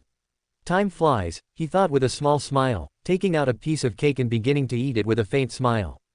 Chapter 108. In the end, the cold covers everything. Uriel drank throughout the entire night. Behind him was a pile of completely empty beer bottles. They say this stuff is enough to get even a master drunk, but that's nonsense, he murmured, tossing the empty bottle onto another pile with a clinking sound. Taking a look around, he checked the time on his communicator, noticing it would soon be 10 in the morning. Hey, Sol, how many inhabitants are there total in this city right now? About 60 million, approximately, came the voice in his mind. That's good. Just 2 more trips and that's it. Everything was a success. Falling onto his back, he felt the cold ground. Of the 400 million inhabitants of Falcon Scott, about 98% had been evacuated to the safety of East Antarctica for relocation. Uriel wondered what to do next. First, he would sleep for a week in his wonderful bee. Uriel frowned. I hope Effie hasn't stolen my bed. Oh, if she has, I'll throw gunlog in her face, he murmured, somewhat annoyed. Putting his annoyance aside, he thought about how he needed to catch up with Scarlet before she turned him into crispy fried chicken, then chat a bit, and of course, show off in front of Kai and see his always entertaining reactions. And maybe after that, simply stay and read something with classical music in the background and a good wine. Hearing footsteps, he turned to look at Jet. Good morning, Master Colonel Jet. How may this humble ascended be of service? He asked with a smile. Jet looked at the empty bottles, she counted at least 40. Flipping one with her foot, she observed it was an expensive beer, capable of affecting even ascended with just a few. You're drunk, Jet said. No, I'm not drunk. Just a little dizzy, hee hee. Jet sighed. How many of these did you drink? About 40-something, I think. I still have about 30 or so left. Want one? Yes. Uriel took out a bottle, handing it to Jet, who uncapped it and took a drink. I didn't think you could drink alcohol. On special occasions, the woman replied. I see. Uriel took out another bottle, removed the cap, and took a drink. You know, after you drink more than 20, the taste changes to something saltier, and then when you reach 30, it becomes sweet. It's a bit strange, honestly. Why were you drinking? Uriel shrugged. Nothing, really. I guess I just felt like having a beer, celebrating that everything is over and all that. About that, I don't want another medal. I already have like 5 of them, and if I see another, I'm giving them all away. Medals are inevitable, Uriel. You know that's to boost morale. The government can shove their morale where the sun doesn't shine, he said with annoyance. I have to agree with you on that point. Jet took another drink from her bottle. This operation was a disaster from start to finish. It was destined to fail, Jet commented. Uriel remained silent, listening to his superior vent. We expected countless casualties, that we would only be able to evacuate about 1 or 200 million before losing this part of the continent. That's why the greater resources and awakened were focused on the eastern part. I already imagined that, Uriel murmured, looking at the enormous soul tree. From the moment I read the report about more troops, the awakened, and where they would be deployed, I knew they sent us to be nothing more than a temporary barrier to buy time and secure the eastern part. I suppose they chose the lesser evil, killing thousands and millions in the process. Jet said nothing. However, that's what would have happened in another scenario. If you had refused to come, Antarctica would no longer exist. Category 4 gates opening, abominations capable of killing transcendence. I'm still amazed by everything that happened in just 7 months. A lot of crazy things happened, but hey, in the end, we succeeded. Many lives were lost, but more lives were saved. Although the nightmare chain has barely begun, millions will live, hundreds of thousands will awaken, thousands will ascend, and hundreds of saints will be born. That's quite optimistic. Why is it? Currently, there are 60 million people in Falcon Scott, plus 20,000 soldiers and 500 awakened. If we put it in perspective, even if something were to happen and something emerged that couldn't be eliminated, and all these people died, the evacuation would still be considered a success, Jet said. What do you mean, Master Jet? I'm trying to say that, in situations like this, success isn't measured by saving everything, but by saving what you can. Jet kept her gaze steady, her voice serene but heavy. 60 million lives are already out of immediate danger. That's more than many worlds have achieved in worse circumstances. If something arises, something impossible to stop, and we lose this place, even everyone left here. She paused briefly. Then it will mean we did the right thing by prioritizing evacuation. That we gave humanity a chance to continue, instead of risking everything for pride or blind hope. The silence became dense. In short, we've already won the most important part. What happens now, is just how much more we can preserve before the end. Uriel looked at the Ascended with some amusement. It's a little funny. But well, the world is crazy, and you need a certain madness to live in it. Of everyone here, you're the craziest. I'm not crazy. The world is crazy, Uriel replied as a mysterious wind moved his hair, giving him a wise air. He shook his head. I'll never understand where that wind comes from. By the way, Master Jet, what happened to the White Feather clan? They're withdrawing. They lost many members, and St. Thierry's needs recovery after the battle against the Swarm. Bloodwave is also withdrawing to protect the vessel he's on. The High Command is satisfied with the final result and, as always, will take credit for the entire operation and all that, without missing the opportunity to propagandize everyone's image, including highlighting yours. I hate government propaganda. Can I sue the government? He asked, looking at Jet. I don't think so. Uriel clicked his tongue. I suppose I'll have to conquer the government or form a new one. I have the resources and the support of hundreds of millions, so it wouldn't be difficult. A malicious smile spread across his face, making Jet sweat a drop. Whatever you say. They both continued talking and drinking for the rest of the day. The next day, of the 60 million, only less than 10 million remained. The last ship would arrive in 2 days. During the following days, Uriel walked carefree. He had dismissed Soul 3 days earlier since he was no longer needed. Instead, he let the dark night kill the abominations. Sometimes he would join in out of boredom or simply limit himself to watching. Sunny had left on the last ship, as had Jet. In the end, only he remained. After the last ship departed with the remaining millions, Uriel was alone in Falcon Scott. It took him some time, but he finally found it. Beneath a mountain of corpses, he found the bodies of his cohort. Their bodies were barely recognizable, missing 1 or 2 limbs. Although their bodies were dead, their souls were in their second nightmare.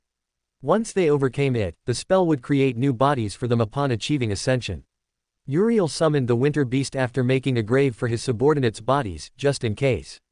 Uriel looked at the winter beast, whose presence began to change the weather, causing a light snowstorm that would cover everything and erase everything. Uriel smiled, amused. I suppose the demon of repose was right. In the end, the cold covers everything, and the cold erases everything. The cold is not punishment, it is the end of suffering. Because in the end, repose is neither good nor bad, it is inevitable, he murmured, looking at the transcendent titan. Uriel walked away into the darkness. Cover everything and erase everything, he ordered mentally. Immediately, a fierce snowstorm began, freezing everything and erasing everything. Uriel, after emerging at a great distance, summoned his black chair, watching as finally the darkness of night ended and with it, a new day arrived. Uriel took a sip from his coffee cup, watching the beginning of twilight that would last several weeks until daytime arrived for the next few months. Uriel sat there, enjoying the peace of being alone for a long while. From his dark storage, he took out his rhino, where he showered, ate something, and slept completely without any worry on his face.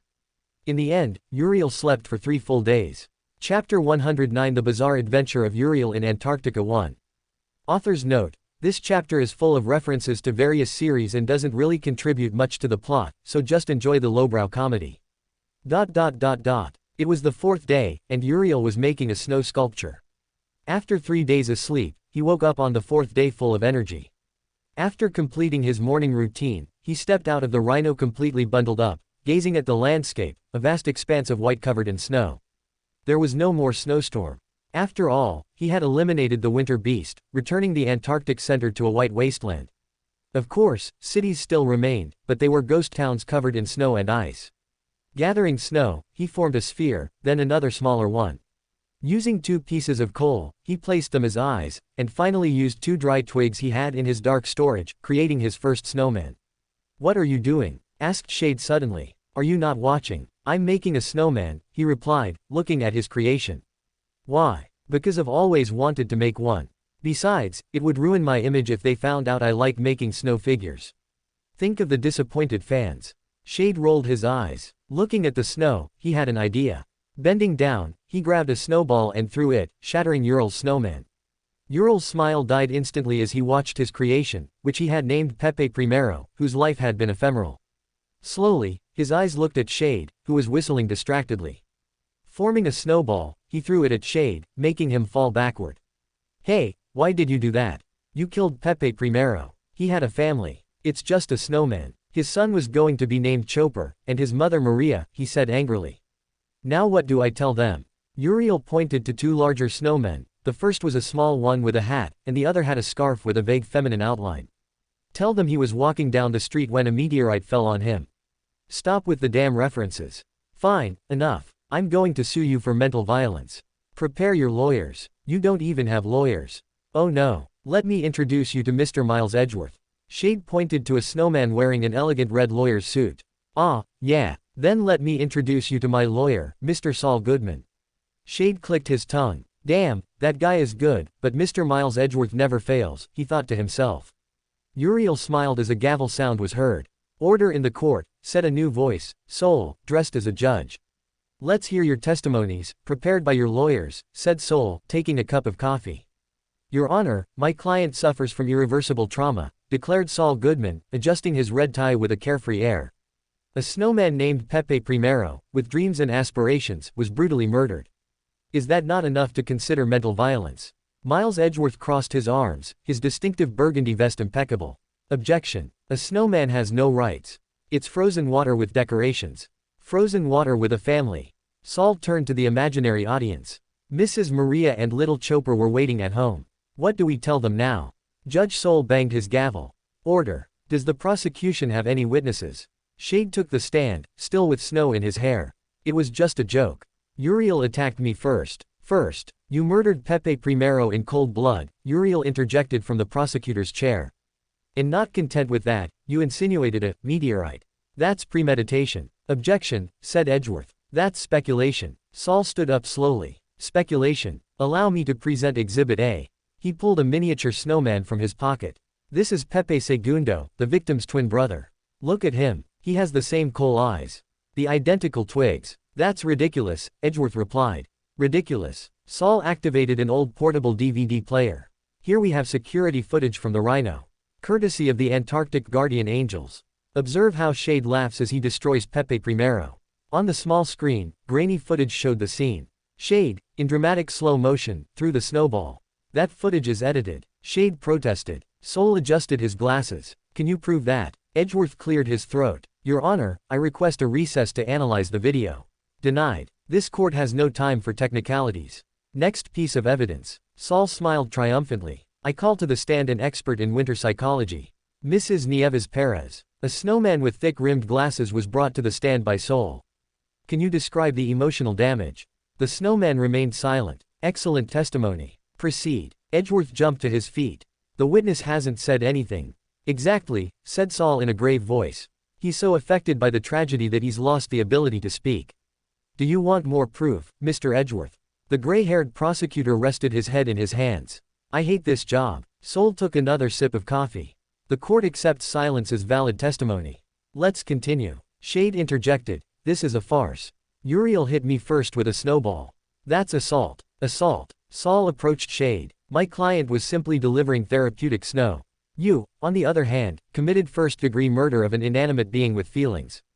It doesn't have feelings. How do you know? Asked Uriel from his seat. Have you looked inside it? Have you seen its soul? Edgeworth attempted a counterattack. Your Honor, the defense is appealing to emotions, not logic. Objection, interrupted Saul. This is a trial for mental violence, not a quantum physics debate. Emotions are precisely the point. Judge Saul nodded. Attorney Goodman is correct. Proceed with your closing statement. Saul stood up, adjusted his tie, and walked toward the imaginary jury. Ladies and gentlemen, what is a snowman? Frozen water. Or is it a dream come true? Uriel always wanted to make one. And in a post-apocalyptic world covered in snow and ghost cities, that small moment of humanity was sacred. Then came Shade. And he destroyed it. Not out of necessity. Not by accident. For fun. Is that the world we want? One where a man can't make a snowman without fear of some brute snatching it away. He turned to Shade. My client does not ask for prison. He asks for justice. He asks for recognition. He asks that Pepe Primero did not die in vain.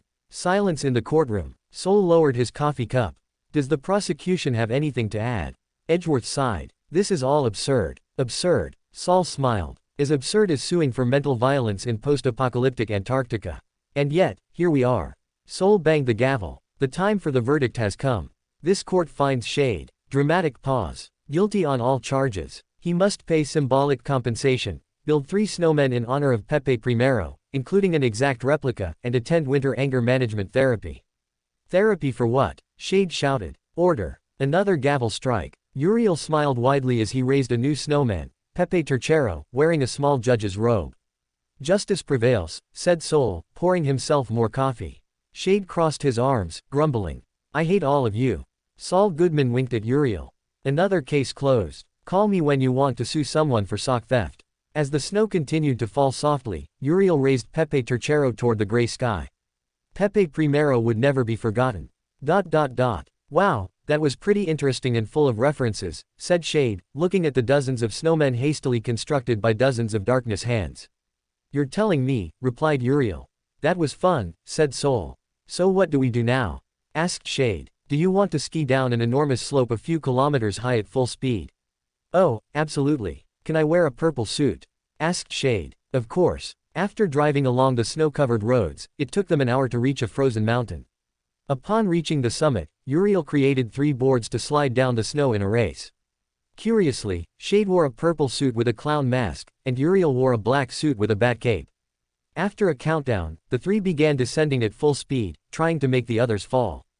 After descending for nearly a minute, Uriel raised a wall of snow that generated a massive collision between them all, sending them tumbling in a great avalanche until they reached the bottom. In the end, they ended up with their heads in the snow and their bodies buried beneath. After getting out, Uriel lit a campfire and took out some marshmallows, which they devoured. What else can we do? Asked Shade, frowning. What if we go to the open sea and live a pirate adventure? Where will we get a boat? Asked Soul. Uriel smiled, looking at his bracelet, which slid off before taking the form of a wooden boat without a sail, since it could be propelled by essence. We're going to use the Supreme Memory as a boat. Yes. I tried to recreate the Black Pearl, but the essence cost is enormous, so I kept it simple, said Uriel, returning the boat to its jade bracelet form. Have you tried replicating Han Solo's Millennium Falcon? No, I have no idea how it's made, and I don't have enough essence to do it. So we're stuck with the boat. After they finished eating the marshmallows, Uriel stored the rhino. After ensuring it was in his dark storage, he created 2 darkness wings and flew toward the coast. Upon arriving, he created the boat and called Soul, handing him a fishing rod along with another for Shade. The 3 sailed a few hundred meters. They threw a lantern filled with soul fragments and abomination blood to attract nightmare creatures. After waiting less than a minute, all 3 fishing rods went taut. After struggling for a while, they managed to pull out an enormous squid with eyes instead of suckers and a massive saw-like beak. Oh, it's a corrupt demon, said Soul. Do you want squid for dinner? Asked Uriel with a sinister smile. Shade likewise smiled wickedly. Soul looked at the squid with an intense gaze. The aura emanating from the 3 made the corrupt demon feel terror, and it sank into the depths. But it never imagined that not a second later, a 100-meter-long sea serpent would chase it and kill it shortly after. Back on the coast, an enormous G-meter-long corpse of an aberrant squid-like abomination fell. Uriel extracted the 3 soul cores and stored them in his dark storage. A few hours later, the enormous squid was being prepared over a large bonfire on the coast. The enormous corpse was being devoured by an enormous dragon, a 1.80-meter-tall demon covered in bone plates and rocks emitting cold blue flame light, a beautiful purple-haired woman, and a young black-haired man. In the distance, a dark knight observed the water to ensure nothing emerged from that place. The next day, Uriel was sitting on a therapy sofa. Shade was sitting in an elegant black chair, wearing glasses and holding a notebook, beginning the therapy session. Shade asked Uriel what was bothering him. Uriel sighed deeply before beginning. Everything, Shade. Everything bothers me. We've been in this damn Antarctica for days, and I don't know. I don't know if what I'm doing is right. Shade nodded, writing something in his notebook with a professional air. I mean, look around us. We killed the winter beast. Great. But then, what? We stay here making snowmen and falsely suing each other. Continue, said Shade, not looking up from his notebook. His pencil moved quickly. And it's not just that. I've been thinking about all the abominations we've killed. About all the decisions I've made. Am I really the hero people think I am? Or am I just someone who enjoys destroying everything in his path? Because sometimes I feel like I do it for fun, Shade. And that terrifies me. Shade nodded again. His pencil kept moving. And what about the court-martial we held yesterday? Was that necessary? Or did I just want to humiliate someone to feel better about myself? Because I've been replaying the Pepe Primero case in my head, and I don't know, maybe I went too far with the Miles Edgeworth thing in the imaginary jury. Uriel continued talking for several more minutes. He described his existential doubts, his fears about the future, his growing feeling of emptiness despite all the power he had accumulated. He spoke about the loneliness of leadership, about the weight of decisions that affected hundreds of thousands of people, about how sometimes he just wanted to disappear into the darkness and never come back. Shade kept nodding. His pencil never stopped. And the worst part, Uriel continued, is that I don't know if this will ever end. The campaign, the nightmares, the tyrants, there's always something else. There's always another threat. And I just want, I don't know, a break. A moment when I can sit down and not have to worry about whether something is going to explode or someone is going to die. Shade nodded once more. So what do you think, Shade? I really value your perspective on all this. Silence. Shade. Uriel stopped and looked at his companion carefully. Shade was absorbed in his notebook, his tongue slightly sticking out from the corner of his mouth. His pencil moved with short, precise strokes. He hadn't looked up once. Not a single time. Uriel narrowed his eyes. Shade. Nothing. Shade. Shade looked up suddenly, as if just coming out of a trance. What? Are you done? Uriel sighed, long and deeply, letting his head fall against the back of the sofa. You weren't listening to me at all. Of course I was, said Shade with complete lack of conviction. You said, important things. About, feelings and, the war and, stuff like that. Shade. Look. Shade turned the notebook toward Uriel with an ear-to-ear smile. I finally got it. I managed to draw a perfect bee. On the page, there was an incredibly detailed drawing of a bee. Every wing, every segment of the body, every tiny hair was represented with almost obsessive precision. The bee looked like it was about to come to life and fly off the page. Uriel blinked several times. You've been drawing a bee during my entire emotional catharsis. Catharsis? Shade frowned. I thought you were just rambling. The bee took me like 20 minutes. The wing patterns are very complicated. Uriel was silent for a moment. Then, slowly, he began to laugh. It wasn't a happy laugh or a sarcastic one. It was a tired, resigned laugh, the laugh of someone who has accepted the absurdity of their existence. You're terrible, he said finally. I know, Shade replied proudly. But look at the bee. Isn't it beautiful? Uriel looked at the drawing. And, despite everything, he smiled. Yes, he admitted. It's a perfect bee. Shade closed the notebook with satisfaction. Then the therapy was a success. Session closed. In what universe was that a success? In this one. You complained, I drew a bee, and in the end, you smiled. Sounds like a win for me. Uriel shook his head, but the smile didn't leave his face. Maybe, he thought, maybe he didn't need deep answers or solutions to his existential doubts. Maybe he just needed someone to draw a bee while he vented. Or maybe he needed better friends. Chapter 110 The Bizarre Adventures of Uriel in Antarctica 2. The morning of the 6th day arrived.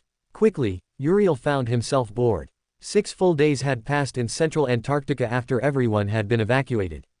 Aside from scattered nightmare creatures, there was no one else. It reminded him quite a bit of the Forgotten Shore in his long journey there. Of course, unlike the Forgotten Shore, he was hundreds of times stronger and could leave for East Antarctica whenever he wanted. Nothing stopped him. However, there was a catch. He didn't feel like returning to East Antarctica. He could simply fake his death, but he wasn't that kind of person. If he was already famous, why not use that fame? A slight smile adorned his face. It's a bit strange, honestly. I suppose I was happier when everything was simpler, he murmured, looking at the skull in front of him. The skull remained impassive and silent with 2 dark eye sockets. Uriel remembered that this skull had been one of the hundreds he'd taken after killing the Bone Lord in the Forgotten Shore. Although he still hadn't been able to use them to decorate his room. A real shame, honestly. I suppose it wouldn't hurt to check everything I have in the dark storage, he murmured. The darkness beneath him spread out completely, covering a large area. Rising like a tide, large and varied objects of all kinds and shapes began to appear, from the simplest to strange and decorative items. Uriel, upon emptying his dark storage, whistled at the sight of the multiple mountains of objects. What caught his attention most were the enormous heads of abominations he had eliminated. The winter beast, Goliath, a corrupted terror, the head of the devouring conqueror, a massive rock that was an ancient part of the great devil Shade had killed. Elsewhere, there were 7 incredibly bright enormous cores, sacred rank soul cores used in Forgotten Shore to create the nameless sun. He saw a massive mountain of peaches, easily thousands of them. In another space were materials from abominations he had collected, fragments of the stone titan Goliath, the winter beast, the great devil, the other great devil Heart of Darkness, and multiple abominations of corrupted rank. In another area, there was a pile of food that remained hot, unchanged. In another space were thousands of awakened, fallen, and transcendent soul fragments, though there were none of supreme rank since he had used them to create the 2 bombs. Apart from the soul fragments, there were, of course, sacred fragments. In another area was all kinds of survival equipment for any climate or circumstance. There was even a small sailboat for crossing great distances at sea. Likewise, there was a large amount of material to continue studying runic sorcery. There was clothing among those objects, varied elegant outfits and mundane ones. In another area was what he had looted from the castle, mostly furniture. In another area was a large quantity of bones and skeletons, along with a beautiful statue completely missing its head, the priestess from the Forgotten Shore. Something else he didn't remember storing was several barrels of wine. Elsewhere were simple weapons, from kitchen knives to mundane ones, like pistols, complete MWPs, energy cells, and gallons of gasoline. There were more objects, but he didn't pay them much attention. In conclusion, he had quite a lot of things, so he began to separate the useful from the not so useful, which took him quite some time. But once he finished, he looked at the pile of objects he doubted he would need. Mostly rocks, a few ancient bones, a rib or two he had extracted from a massive leviathan from the forgotten shore, and sand from the nightmare desert. Stretching, he looked around, wondering what he could do next in Antarctica. Shade, do you have any ideas? What if we explore the ancient tunnels that connect to old caves? That sounds pretty interesting, but where would we find tunnels? There are plenty in Antarctica from the war centuries ago and all that. All right. Taking out a map from his dark storage, he unfolded it and looked at all the mountainous regions. He was halfway between the Erebus camp and a siege city called Hope. It was a mountainous area with high peaks and inactive volcanoes. He remembered that in that area, Dale had been sent first to deal with an annoying abomination with powers related to lava. In the end, he hadn't managed to kill it but had buried the creature under tons of rock. Rolling up the map, he returned it to his dark storage. Creating 2 dark wings, he headed further south. It took him a few hours to reach Hope. From the sky, he noticed that the siege city was covered in snow. A large section of the wall was completely destroyed, along with parts of the main roads leading into the city. On the ground were multiple abominations frozen by the passage of his winter beast, which had frozen them all. Landing on the ground, he began to explore the city with curiosity. As he suspected, it was a ghost town. All the inhabitants had been evacuated to Erebus camp and then to Falcon Scott. After searching for a few hours, he found nothing interesting in the city, so he explored the mountains. It didn't take him long to find an area that extended underground, wrapped in very ancient darkness. After moving aside the rocks, he observed the entrance to a deep cave. Uriel looked at the entrance, and then Scatty appeared beside him. "Why did you summon me, creature?" the Supreme asked with a hint of annoyance in her voice. "Well, I'm about to take a trip underground to a mountainous area with surely a lot of lava, and I thought, why not bring a powerful Supreme with me to keep me company?" "What are you saying? Besides, you must be bored from not finding anything to fight, so this could be a good opportunity for that." Scatty looked at Uriel. Her scarlet eyes remained impassive as she observed the deep darkness. Uriel waited patiently. A few minutes later, Scatty nodded. "All right." Uriel smiled inwardly in victory and, without saying anything, jumped through the hole, followed by Scatty. It was a deep drop. The faint smell of ash and humidity contrasted strangely. After descending for about 2 minutes, Uriel created 2 dark wings, slowing his fall, and landed on rocky ground. He looked around, seeing rivers of lava flowing from one place to another, falling over large lava waterfalls. The environment was hot, making him start to sweat. If he wasn't careful, he could die of dehydration. Looking up, he saw a scarlet blur that crashed into the ground, generating an earthquake. Huge rocks rose into the air, landing in the rivers of burning lava. After the smoke cloud dissipated, Scatty stood intact, looking around with mild interest. "I like this place," she said, feeling the heat. "It seems we've descended about 2 kilometers below the surface of Antarctica. It must be some kind of underground chamber that sank, forming caverns," Uriel murmured. "Seems like the situation is on fire." "Hey, Shade, that's the worst joke you've ever made. I'm disappointed. Your face is a disappointment." "Hey, I'm handsome, not a disappointment. Talk to me when you have a woman in bed. Son of a..." Scatty watched the interaction between the 2 entities with a raised eyebrow. "Are you always like this?" she asked. "Yes, unfortunately," said Uriel. "Your flaw is certainly strange, creature." "Everyone says that," he replied as several abominations began to emerge. They were a kind of demonic flaming bat, but Scatty used her will and took them under her control. Uriel began to walk calmly as he continued talking. "Generally, flaws are supposed to be parts of the awakened. They are curses received in exchange for mystical powers. They usually involve restrictions related to mental state, physical condition, qualities. They are often ironic, like someone not being able to remember your name, someone who can't drink beer, someone who likes gambling." Uriel paused. "Those are those kinds of flaws. But my flaw is that there's another version of me inside my head, which is already strange. I don't even understand what Shade really is, whether he's a part of me, whether he is me, or whether he's a product of my imagination and everyone else just pretends to see him so they avoid saying I've lost my mind." "Hey, I don't know whether to feel flattered or angry," Shade murmured. "Take it however you want. Your existence is strange, creature. To such a degree that there isn't even a category in which you can be classified. Your aspect, your flaw, your soul, and lifestyle are discontinuous with each other. It's strange, even. Scatty, which divine realm were you born from?" Uriel asked, curious about the life of a supreme from thousands of years ago. Do you want to know about my life, creature? Yes. Skadi stopped, creating a lance of fire that she threw. At the same time, a massive humanoid made of lava rose up, only to be pierced and eliminated by the lance. The spell's voice spoke in his mind. You have killed a fallen terror, progeny of lava. Skadi continued walking without bothering to look at the corpse. I come from two realms, she began. My parents were transcendents. My mother was an ancient priestess of the sun god, one of the divine children that God typically had when using his avatar. My father, on the other hand, was a prince blessed by the goddess of war. They met on the battlefield trying to kill each other. Uriel blinked. Shade, unable to contain himself, spoke. So it was love at first blood. More or less, Skadi replied. My mother won after leaving my father half dead. He was taken as a hostage in the Sun Realm. For a time, he was forced to fight in colosseums against other captives of war for the right to earn his freedom. In the end, my father managed to stage a revolt with the prisoners in the Sun Realm. After much chaos and death, my mother, who was the head priestess at the time, captured him again. But my father, enraged, used a special drug he had fabricated with his aspect, a powerful aphrodisiac.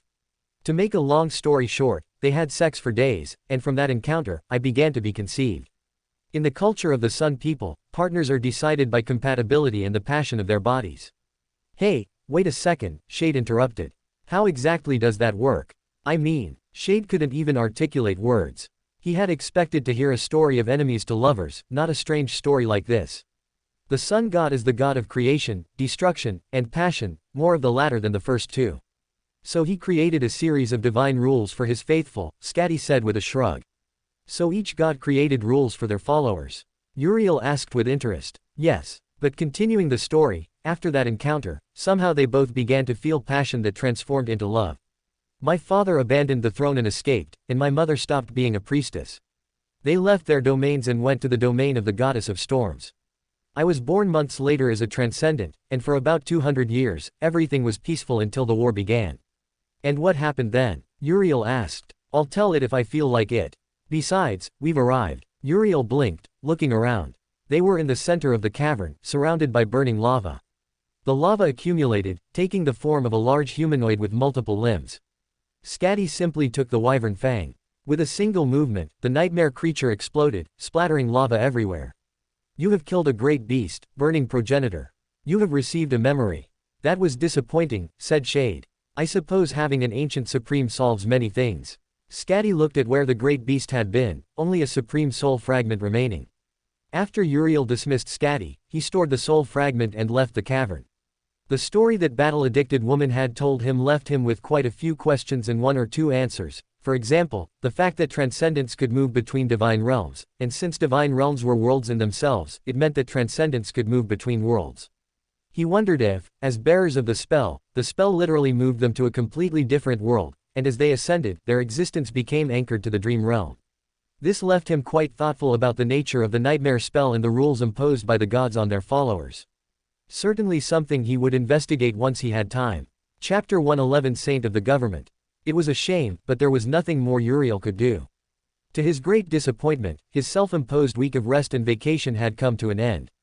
He could no longer build snowmen, ski down snow-covered mountain slopes, move freely killing abominations, and change forms with his ascended ability.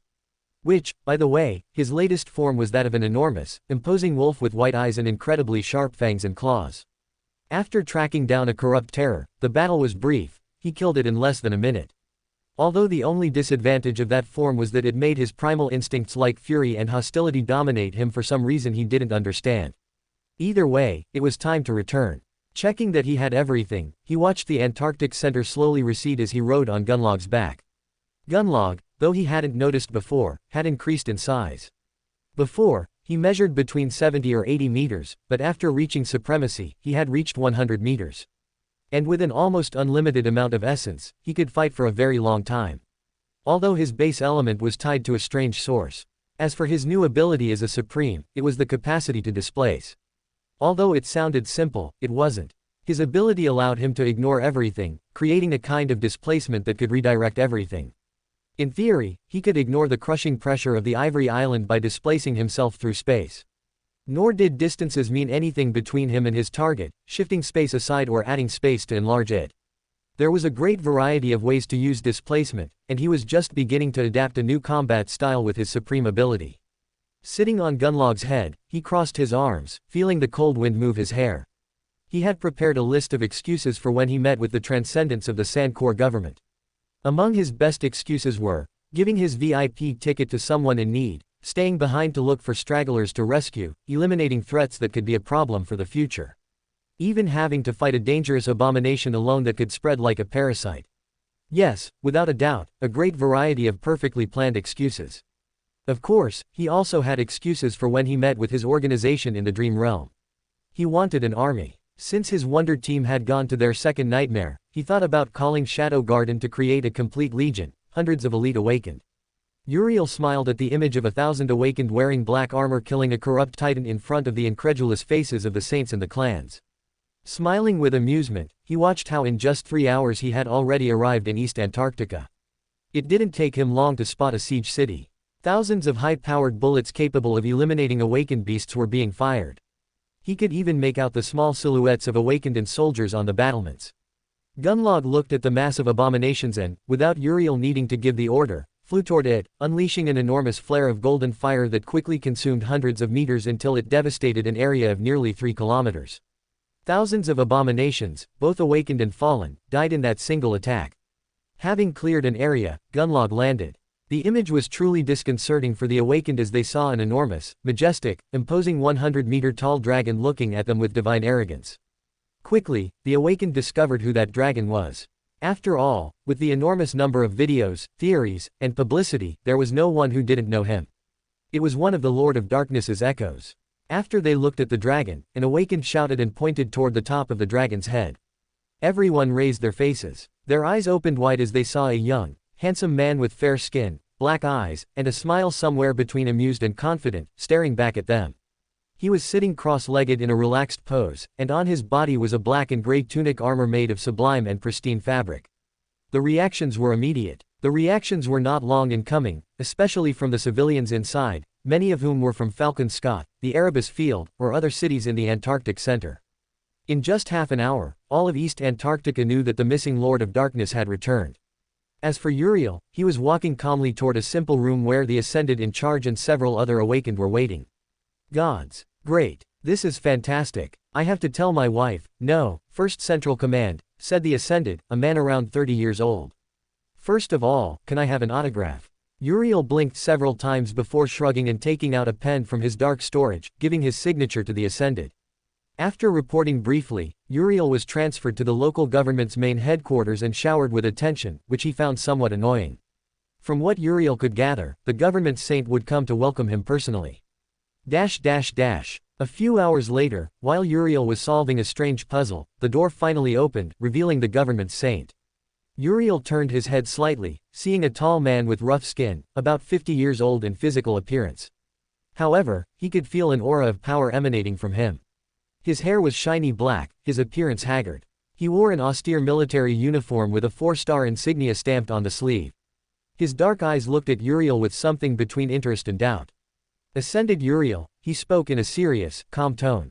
Greetings, Lord Sandcore. I must say it's a great pleasure to meet the government saint, who comes to see a humble Ascended like myself. Sandcore looked at Uriel without changing his expression. I must say your attitude is very similar to how the reports describe it. The government saint sat on the sofa across from Uriel, who finished placing the last piece of the puzzle. Why didn't you return immediately after the evacuation of Falcon Scott? Asked the saint. Uriel remained calm. I had my reasons. What kind of reasons? Asked the saint seriously. Investigation and reconnaissance. I stayed to make sure there were no stragglers or people who were still in the siege cities unable to reach Falcon Scott. Unfortunately, there was no one apart from frozen corpses. The saint nodded, understanding his reasons. I understand, but that has caused a great uproar. The news that the Dark Hero who didn't return from Falcon Scott began to cause mild chaos and uncertainty. With all due respect, sir, that's not my problem. Uriel crossed his arms, staring at the transcendent in front of him. You government people use my image to put on a facade of a pillar and all that garbage. The saint didn't deny it, but neither did he admit it, remaining silent, although a slight smile appeared on his face, conceding the point. You're more perceptive than others think. Oh please, I'm quite stupid. The stupidest guy out there. No stupid person would kill 2 titans, several great abominations, have never before seen echoes, and keep over 400 million people safe. I'm a lucky fool, I suppose. In this world, kid, there are more things than mere luck. You knew what you were doing and how you were doing it in such a way that no one knew you were doing it. I know people like you. Don't talk as if you know me, sir. As far as I know, you decided to abandon the Antarctic Center and keep East Antarctica safe. I saved hundreds of millions of lives. You have a point there, boy. But will you take responsibility for all those lives? Will you get them shelter, food, homes? Isn't it hypocrisy on your part to pretend you saved hundreds of millions because you could, trying to prove something to yourself? And would you let a billion die just to have resources for 2 billion? Food, homes, resources? Asked Uriel in a calm tone. I find it amusing that you talk about my hypocrisy when you let millions die outside the walls like rats every day, just to give the false image that you're doing everything possible for humanity when instead you only work for a few. The saint's eyes narrowed. Be careful what you say, boy. You're walking on very thin ice. Uriel sighed. I'm just speaking with facts, Lord Kor. So let's stop throwing shit in each other's faces and tell me what you really want from me. Sankor looked at the young man several decades younger than him. He was just a simple ascended with achievements that even saints envied, but at the end of the day, he was still a master who couldn't eliminate a saint. However, Sankor was special. He could easily distinguish people by their talent. There were those who had talent, then those who were truly talented, among them heirs of legacy clans, then there were the true geniuses whose growth was exponential. And then there was the highest rung, the true monsters. People born one in billions. If he had to put it in perspective, Uriel possessed the same talent or even more talent than the legendary Broken Sword, the first to reach transcendence. Uriel looked at the saint, who seemed to be in a brief meditation, before he responded after a second. My personal retinue. That's officially, unofficially. However, you will act as a special envoy assigned to the legacy forces. You will be assigned to be a point of contact between the evacuation army and the great clans. Why do you think I'm a good option, sir? Asked Uriel with a raised eyebrow. You have considerable closeness to members of both clans. You mean Song Sishan and Changing Star? The saint nodded. Let me see if I understand. I'll be the bridge between you and either Valor or Song. But which one will I be assigned to? He asked. That will be decided when the envoys arrive in a few months, he replied. As for your new assignments, you can either work independently on special missions for the army to eliminate threats, or you can create your own group under your command. Which do you choose? I'll take the second. Agreed. You will be sent the files of the awakened you can recruit. Is there any limit on the number? Around 50 to about 300. Good. And can it be any awakened? As long as they are registered with the army. Uriel nodded. I understand. The conversation continued for a few more minutes until finally he was free to leave. He would have a few days of rest to select his subordinates before they arrived in Antarctica. After being assigned a room, he took a hot shower, had a delicious meal, some peace and quiet. And then, after mentally preparing himself, he threw his anchor to the dream realm. The Ivory Island was a little different than Uriel remembered from the last time he had been there. The ivory pagoda still looked just as pristine as the last time, with the only difference being the wooden constructions made by the fire keepers, giving the appearance of a small, quiet village that integrated harmoniously with the landscape. There were trees bearing fruit. Surrounding the pagoda was the great corpse of a dragon. The sunlight touched the bones, giving it a solemn air even in death.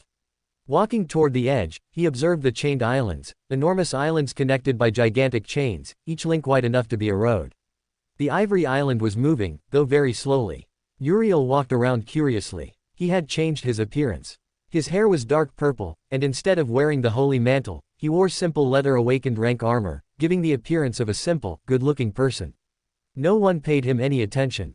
After exploring to his heart's content, he walked toward the crystal-clear lake, where there was a wooden bench. Sitting on the bench were two figures quite familiar to him. The first was a woman with blonde hair, a beautiful face like a doll. Her eyes were hidden by a piece of blue cloth. Instead of wearing armor, her clothes were quite normal. Beside her was a tall woman with silver hair and gray eyes. Those two girls were none other than Cassie and Nephis. They had already noticed his presence. Uriel approached quite calmly, and before he could speak, Cassie spoke first. Hello, Uriel, the girl greeted with a smile. How did you recognize me? I thought my disguise was good. I'm a seer. Besides, among everyone, you're the only one who appears as a black stain.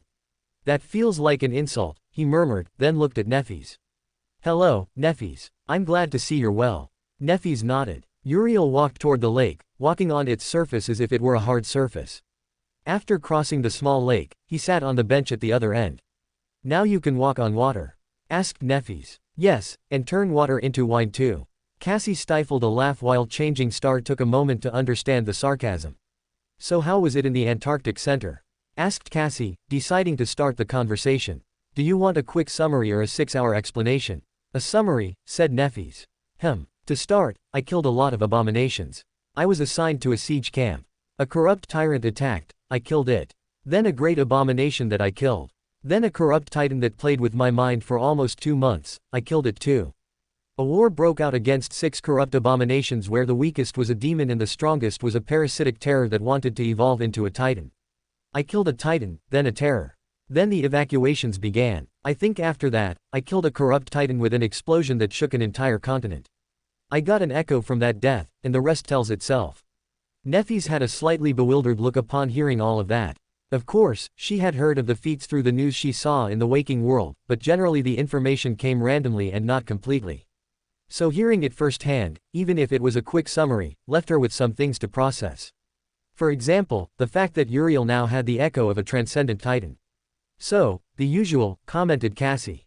But don't think you're getting out of telling us what happened. We were quite worried when you didn't return after the evacuations from Falcon Scott ended, said Cassie.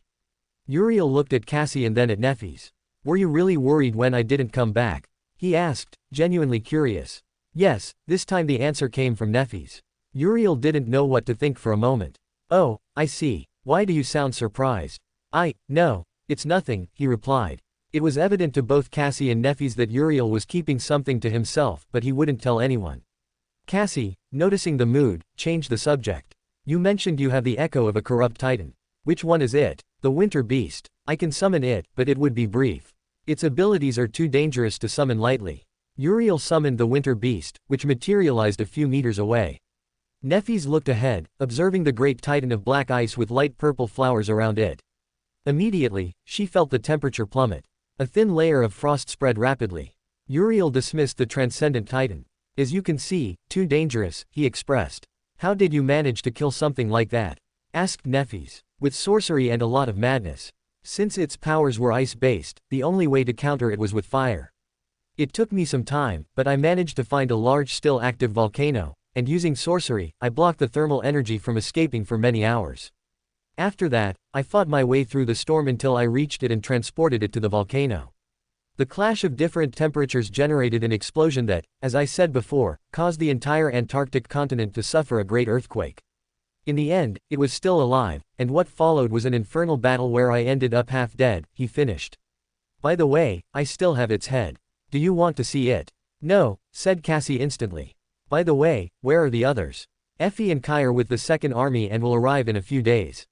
And Sunny had to return to begin his missions, said Nefis. I see. That's a shame. I wanted to ask Effie and Kai some questions, but I suppose I'll have to wait. What kind of questions? Asked Nefis. Oh, highly related to my house in NQSC and the bed I used to sleep. For some reason, Effie is determined to steal my bed. Nefis looked at Uriel, asking if he really meant it seriously, and he nodded. It's the best bed I could get. It feels like sleeping on clouds. If you lie down on it, you'll never want to leave the comfort. Nefis gave him a strange look while Cassie said nothing. The trio remained silent for a few minutes. So what are you doing now? Resting. I need to gather subordinates for the second half of the evacuation campaign over the next few months. So I came to see how you were doing, and then I'll go do some things. Some things? Yes, it's related to Shadow Garden. I want to confirm something. But I'll do it later. Will you give me a tour inside the tower to see the changes? He asked, dismissing his memory and returning his hair to its natural black. Cassie stood up. Come, I'll give you the tour, said Cassie. Uriel nodded, looking at Nefis curiously. Aren't you coming? I'll stay here for a while. Okay, see you then. With that, Uriel followed Cassie into the interior of the ivory tower. Chapter 112 Honest Conversation. Uriel followed Cassie into the interior of the great ivory pagoda. The inside was bathed in the bright sunlight filtering through the tall, narrow windows. In the center was a circle of chains extending from the middle of the hall, serving as a portal. We'll start with the lowest floor first, Cassie said, guiding him toward the stairs descending to the floating island's subterranean level. They descended for nearly a minute until they reached the island's center, where the fragment of the divine core lay. Below were the enchantments that kept the entire island afloat, the crushing mechanism, and many other spells that Uriel didn't fully understand, though he recognized more than before. This level remains unchanged. We need to study the island's enchantments, as well as control the crushing mechanism, though I haven't fully discovered that function yet, Cassie explained. Uriel crouched down and looked at the runes written by the Demon of Hope. I see. So that's what it's about. Before Cassie could ask, he replied. I didn't notice it before, but now I do.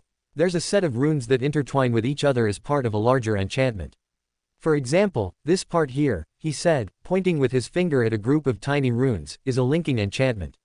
Surely with the Ebony Tower. It allows travel from the Ebony Tower to the Ivory Tower, though it only works in one direction. Why do you think it works in only one direction?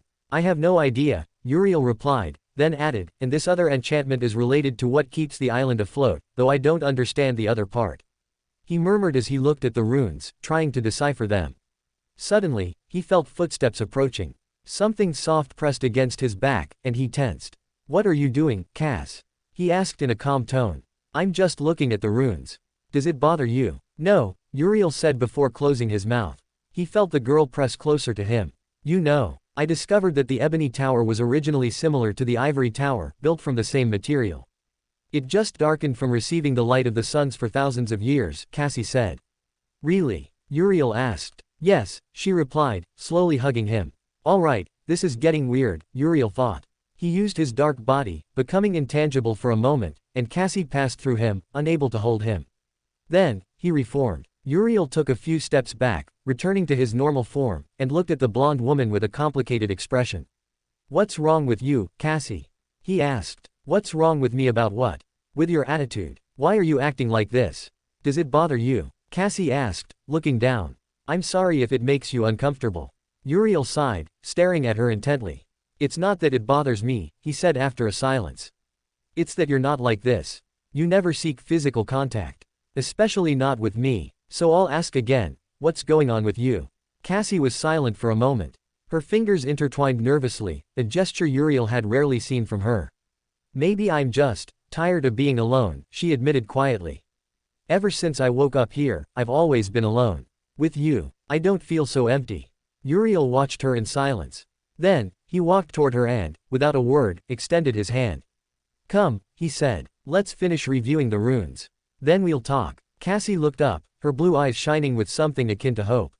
She took his hand, and this time, Uriel didn't pull away. After they both finished studying the runes a bit, Cassie led Uriel to the third level of the pagoda, where there was a spacious kitchen equipped with analog appliances. Sitting at the table, Uriel took out a cup of hot tea, several cups, and a tray of cookies he had made during his time in Antarctica. Cassie took a cookie, took a bite, and nodded at the pleasant taste. They taste quite good. Thanks, it's my first time making this type of cookie, though it took me several tries. Several tries. Did they burn? Yes, some came out raw, others had no flavor, others were misshapen. These were the best of the batch. Cassie took the hot tea and took a small sip. Both remained silent, each lost in their own thoughts. Uriel grabbed a cookie and began eating it slowly, but what he heard made him choke. Can you repeat what you just said? I said I like you, Cassie repeated. Uriel froze, his eyes wide. His mind had gone blank. It took him a few minutes to come back to himself. Hey, that's not something you say so casually. There's a multi-step process, and you just skipped all of it. Do I need to waste time following steps to tell the boy I like that I like him? Cassie asked. No, I mean, yes. Uriel sighed. I don't even know what I'm saying anymore. Cassie looked at him with considerable amusement on her face. Is this a joke? Or some kind of challenge Effie put you up to? Cassie wrinkled her nose. I'm offended you'd say it's some kind of Effie challenge, knowing how I am. Right, sorry, but isn't this sudden?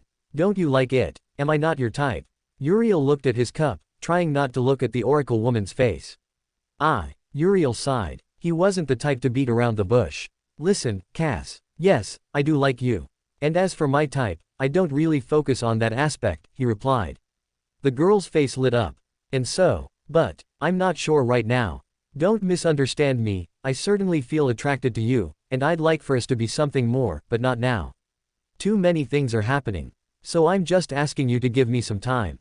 Can you do that? I promise that when all this is over, we can talk about it much better. Cassie remained silent, her fingers playing with the edge of her half-full cup.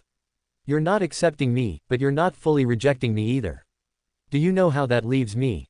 Confused. Yes. Cassie raised her face. Her eyes, though covered by a blindfold, stared fixedly at Uriel, who had a calm but somewhat fearful expression. Uriel, you know I'm an oracle, right?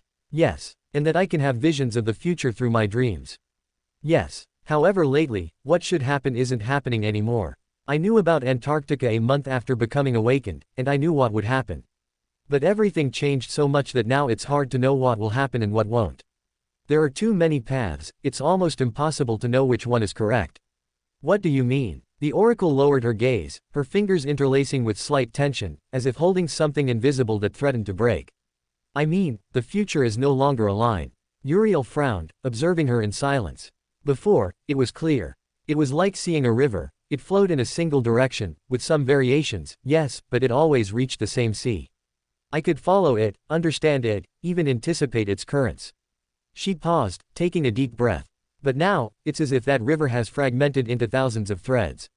She looked up, and for an instant, her eyes reflected something deeper than fear, pure uncertainty.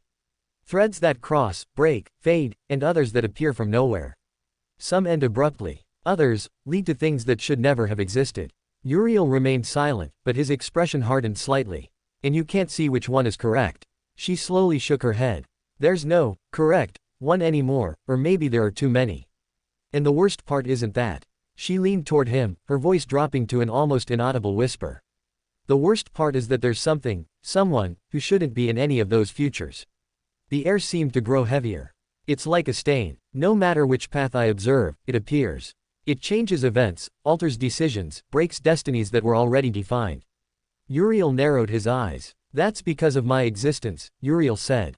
You must already have your suspicions, Cassie. So I'll be honest with you. I know what will happen in the future.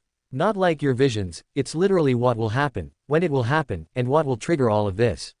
Cassie looked at Uriel in surprise. Although everyone suspected that Uriel somehow knew things others didn't, dropping vague hints here and there, now that he confirmed it, she had no more doubts. The reason destiny had altered so much that it began to lose shape, that the world seemed to be being rewritten, trying to adapt to an external existence like a body adapting to a strange virus it couldn't eliminate. Since when? From the beginning, since I arrived in this world. I can't tell you why I know, but I know. Why didn't you tell us anything?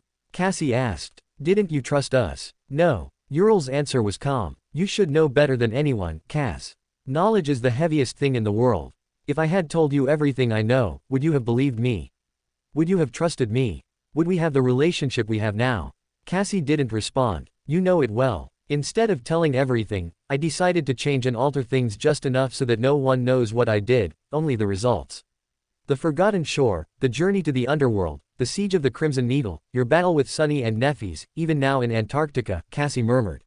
Yes, I knew all of that.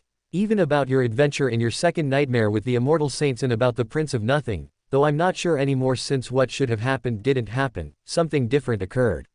You understand. I do. I feel like I know you less now than I actually do. Do you hate me? Cassie was silent for a moment, then shook her head. I don't hate you. I doubt I even could. Or maybe I can be angry with you for hiding all this. Everyone has their secrets, and everyone is free to share what they're comfortable with. But tell me something, everything you've done for us, did you really do it to help us, or just to gain our trust?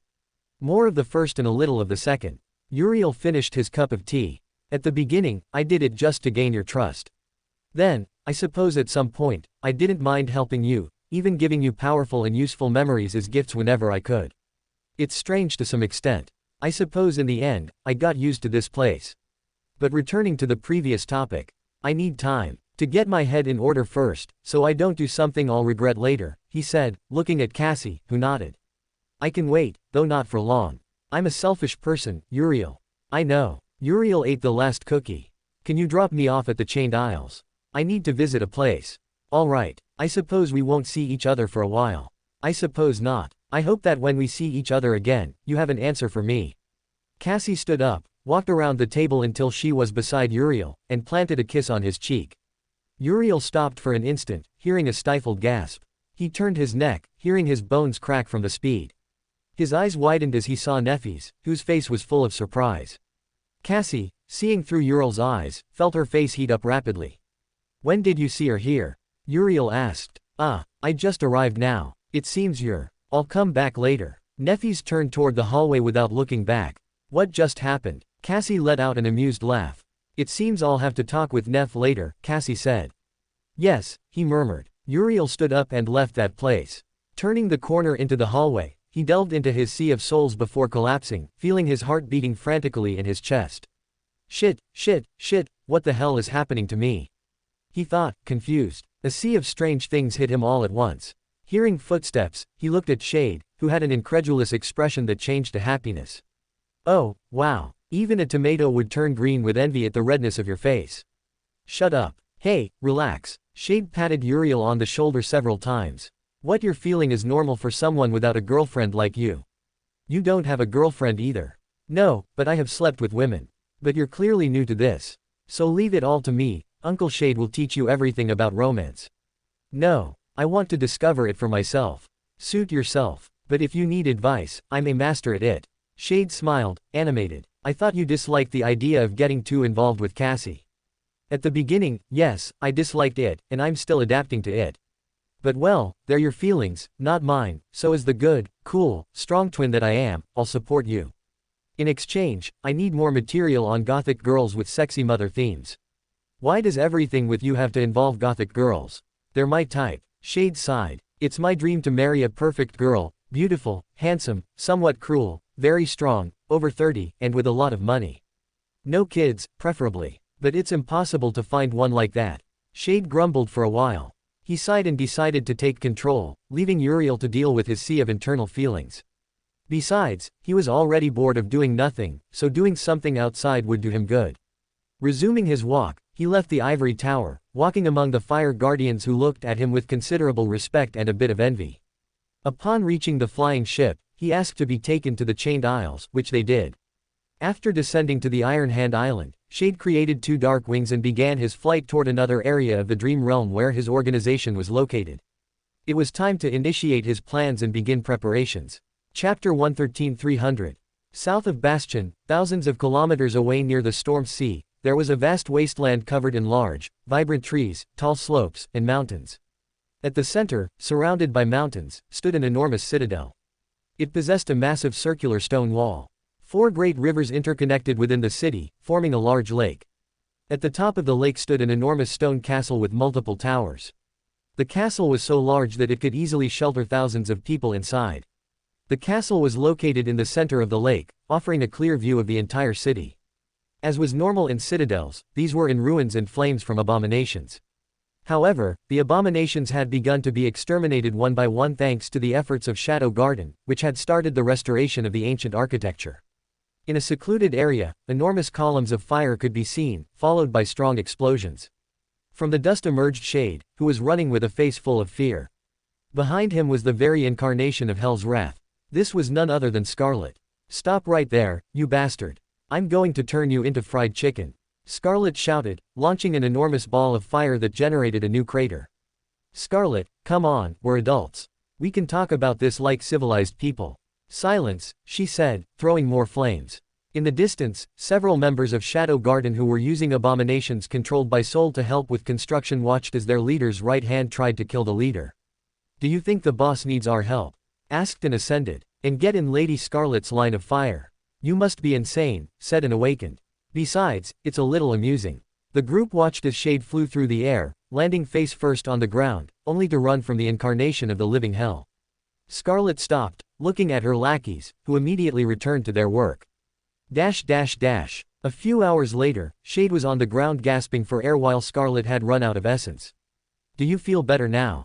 Shade asked. A little, the red-haired woman admitted. Shade smiled. You've become very strong in this time, Scarlet. I still remember when I saved you from that turtle on the Forgotten Coast. Those were good times. Though having a supreme rank aspect, it was to be expected. Shut up, Shade, Scarlet said. I'm still angry that you left without a word and just told us to conquer this citadel. Do you know we had to kill a great beast to obtain it? Shade blinked. You really killed a great beast. How many died? Do we need to give compensation to their families? Do you think 50 million is okay? Whoa, calm down. No one died. Some were seriously injured, but they've already recovered. That's a relief. Shade sighed. Although he spent little time with Shadow Garden, this organization was like a big family of battle comrades in constant expansion. And how many members are there currently? About 3,300. About 600 joined us in the last few months who are still in training. Currently, there are about 72 ascended who are training the new ones and eliminating the abominations to reclaim more of the city. I see, Shade murmured. And what about those preparing for the third nightmare? They need more training and preparation. Maybe in 2 or 3 years we'll have some saints. I plan to challenge the third nightmare within a year. Good. And the reconstruction of the city? Pretty good. The soil is very fertile, and the river water is drinkable. As for construction materials, we use the rocks, though we use the castle for rest, she reported. Shade nodded. Good. I'll soon go to the waking world, so I'll see if I can bring some things to speed up the reconstruction. Why do you want us to have housing ready? Well, that's a surprise. Just do it, Shade said. Approaching Scarlet, he put his hand on her shoulder, and both disappeared, appearing inside the enormous castle. The hallways were made of smooth rock, as were the walls made of black rock, as if carved from a mountain itself. There were enormous windows covered only by huge curtains, as well as ancient banners with symbols faded by time. From what Shade understood from the report, this citadel was once a kingdom of connection in the war between the gods and the demons to attack the realm of the demon of imagination. After the descent of the nightmare spell, it reached the dream realm. Its location was strategic because it was between Bastion and Godgrave, thousands of kilometers from Bastion and hundreds of kilometers from the Tomb of God. I'll have to visit Godgrave, but that will be after I become a saint. That place is too dangerous for me. Shade followed Scarlet until they reached a large hall where the portal the awakened used to return to the waking world was located. A few hundred meters from the portal, there were 2 large doors of black wood that he opened, revealing a throne room. The room, like the entire castle, was large. Surrounding the throne lay an enormous 100-meter dragon, Gunlog. Around it was a massive number of soul fragments, ranging from awakened to transcendent. It's still surprising the number of soul fragments you managed to gather. Well, after the Antarctic Center was evacuated, there were thousands of abominations, so I took my time extracting the fragments to use them if necessary. Shade walked down the hallway until he climbed some stairs that led to the throne, made of a large piece of glass as black as night. Sitting down, he looked downward. And how is it? Scarlet asked. It's quite comfortable, Shade murmured, closing his eyes. Looking at his runes, he focused on his current anchor. Anchor, Condemnation Town. Then Shade entered the Sea of Souls. After searching for a bit, he sighed, not finding the replica of his citadel due to the omnipresent darkness in his soul. Returning, Shade had an idea. Blinking, he looked at Scarlet. Hey, Scarlet, I want to introduce you to someone, he said, making Scarlet look at him. To whom? You'll see. Shade summoned Scatty, who materialized in an instant. Creature, what do you want now? She asked, slightly annoyed. Hello, Scatty. Well, I was wondering if you could act as a monarch to train my subordinates. You know, it's much better than doing nothing in my soul, he said. Scatty frowned and then said, no. Why not? Because I don't want to. Shade sighed. Dealing with that arrogant and supreme woman was a problem, and she wasn't Uriel, who could somehow convince her. Shade, what is this echo of yours? And why does it speak? Watch your tongue, girl. Scatty looked at Scarlet. Both redheads stared at each other, causing the temperature to rise throughout the room. Shade watched this in silence, praying that the castle wouldn't be reduced to nothing but ruins. Almost a minute passed until Scarlet yielded in the staring contest. Scarlet, she is Scatty. She's a supreme, so you have to be respectful with her. And Scatty, please don't destroy the castle. I like its architecture. That's a suggestion, by the way. The woman didn't respond, lost in her own thoughts. After reaching some kind of mental conclusion, she looked at Shade. I've changed my mind, creature. This might be something interesting. I always forget she's kind of a Tsunere, Shade thought. Of course, he wouldn't say that out loud if he still wanted to live. Scatty looked at Scarlet. Follow me, girl. I'll teach you how to improve your aspect. Scarlet nodded, knowing she would no longer have free time with her new mentor. Good luck. You're going to need it, Shade said. Do you really think it's a good idea to let Scatty train Scarlet? Asked Soul in Ural's mind. Yes. Their abilities are similar, and so is their arrogance. So there are 2 possibilities, either they become good master-student, or they kill each other. Shade heard a thoughtful noise in his mind. By the way, didn't you have to start selecting your subordinates? Oh, that's right. I suppose I'll have the meeting now. Shade stood up. Can you call those awakened who are in the second evacuation army without assignments? Yes, I'll ask them to gather in the throne room. Good, thanks Soul. Shade waited a few minutes until he observed about 600 awakened gathered before him. Why did you call us, sir? Asked an awakened. Well, congratulations. Half of you will be part of my special team called the Black Numbers for Antarctica, he said, making the awakened excited. Wait, did you say half? What about the other half? They will continue their normal functions. I wanted to have a legion just for myself and all that, but the government transcendent said it would be too many resources and blah, blah, blah, Shade complained. So we'll do it simply. There are 600 of you. Fight each other in pairs and defeat your enemy. In the end, the 300 remaining will be part of my team, he explained. Immediately, they all looked at each other. Moving apart, the place was spacious enough that they could fight without problems. Shade watched as a free-for-all battle began, with aspects of all kinds and weapons, as well as echoes. The battle was frantic and fast. Within minutes, 300 awakened remained, those who had won by force, cunning, strategy, or all of the above. Well, congratulations. You will be the Black Numbers. As for the rest, don't feel bad. I'll give you fruits and a soul fragment. Chapter 114 Black Numbers. Eastern Antarctica was not so different from the Antarctic center. It was a huge area covered in plains and valleys, very different from the mountainous regions of the center. Even with the arrival of summer and enough heat to melt the snow, a large amount of ice and cold still remained. At the same time, new streams and numerous lakes had been born. The endless night had passed, and now the longest day of the world would begin, lasting for months. The Eastern Antarctic campaign had intensified at a not entirely slow pace, but much slower than in the Antarctic center. Even so, with a population of 1/3 of the world's population, the number of abominations arriving would only increase continuously. Currently, Shade was sitting atop the enormous corpse of an abomination that had been a fallen tyrant, eating some pieces of dried meat. He watched his 300 soldiers, all covered in the same wetsuit underneath and their armor pieces on top. Each of his soldiers was a member of Shadow Garden who had been fighting alongside him for a few months. Snapping out of his thoughts, Shade watched as the battle had ended after the death of the last abomination. He finished eating his dried meat and climbed down from the enormous spider-shaped corpse. Shade approached the section of the mundane soldier army, who began to retake the place for the evacuation passage. This area had previously been one of the most dangerous in eastern Antarctica due to the number of fallen rank abominations. This city had been an important point to connect with other nearby cities before being declared a black zone. However, thanks to Shade and his 300 subordinates, it only took them 2 days to eliminate every abomination in the city and retake it for human dominion. Captain Uriel, said his right-hand man, Frederick, if he remembered correctly. Frederick, report. The situation is under control. We are searching the entire city for hidden nightmare creatures. All right, good work. Report to Central Command that we have retaken the city. Yes. Shade raised an eyebrow as he looked toward the ground, feeling something moving below. Is something wrong, sir? Yes, there's a nightmare creature beneath the city. I'm going to eliminate it before it causes problems. Uriel walked until he saw a sewer grate, pulled it from the ground, and ventured into the darkness completely. The awakened Frederick waited a few minutes until multiple tremors shook the buildings for several seconds, until everything fell silent. 2 minutes later, he watched his boss emerge bathed in some kind of disgusting slime. How disgusting. I hate fighting slimy things. They leave me all sticky and smelly. Sir, what happened? A corrupted demon. It was a disgusting slug-like thing. I killed it, but it left all this disgusting slime on me. Shade shuddered. Sir, we found something interesting, said an awakened, making Shade look at him.